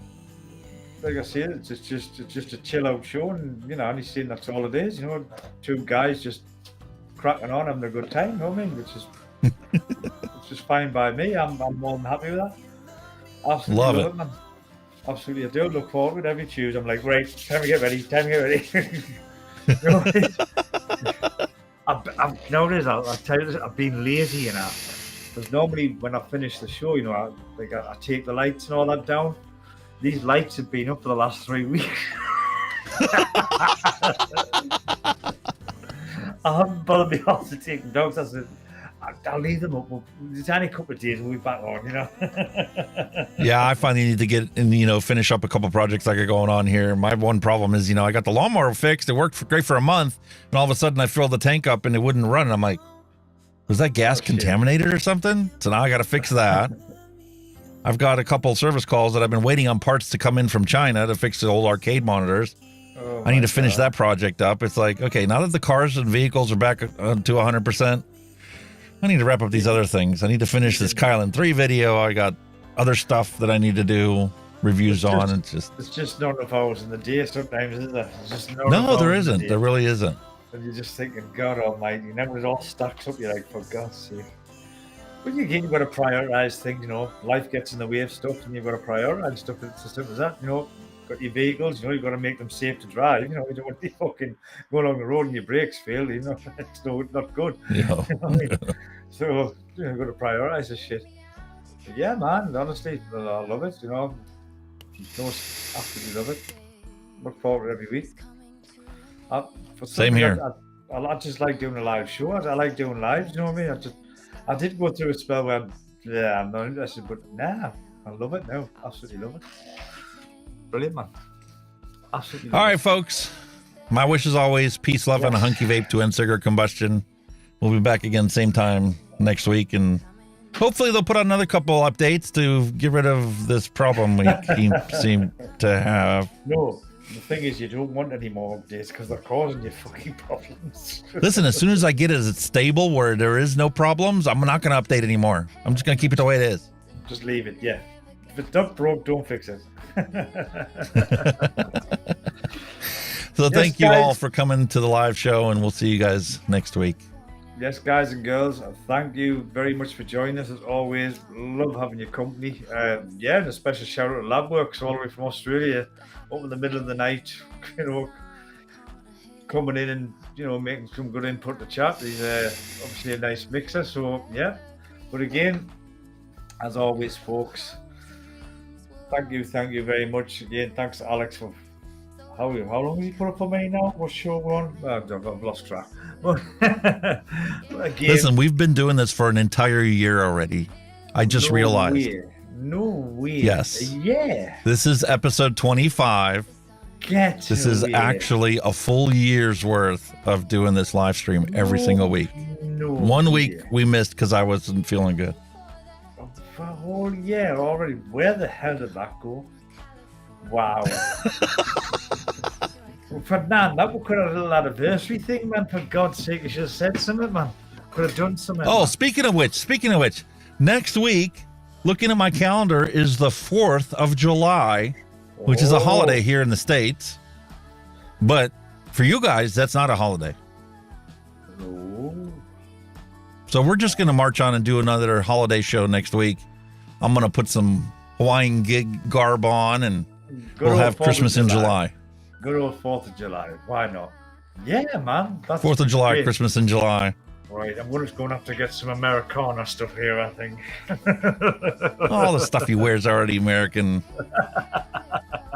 Probably it. But anyway, guys, all right, folks. We're going to wrap this up. It's getting on. I mean, I've got a bed to go to eventually when I go to work tomorrow. Obviously, Alex has got things to do. So again, thank you everyone in chat for joining us. As always, we'll see you same time, same place next week. So again, all you folks, stay safe, vape safe, and we'll see you all very, very soon. Take care now. Bye-bye. Bye-bye.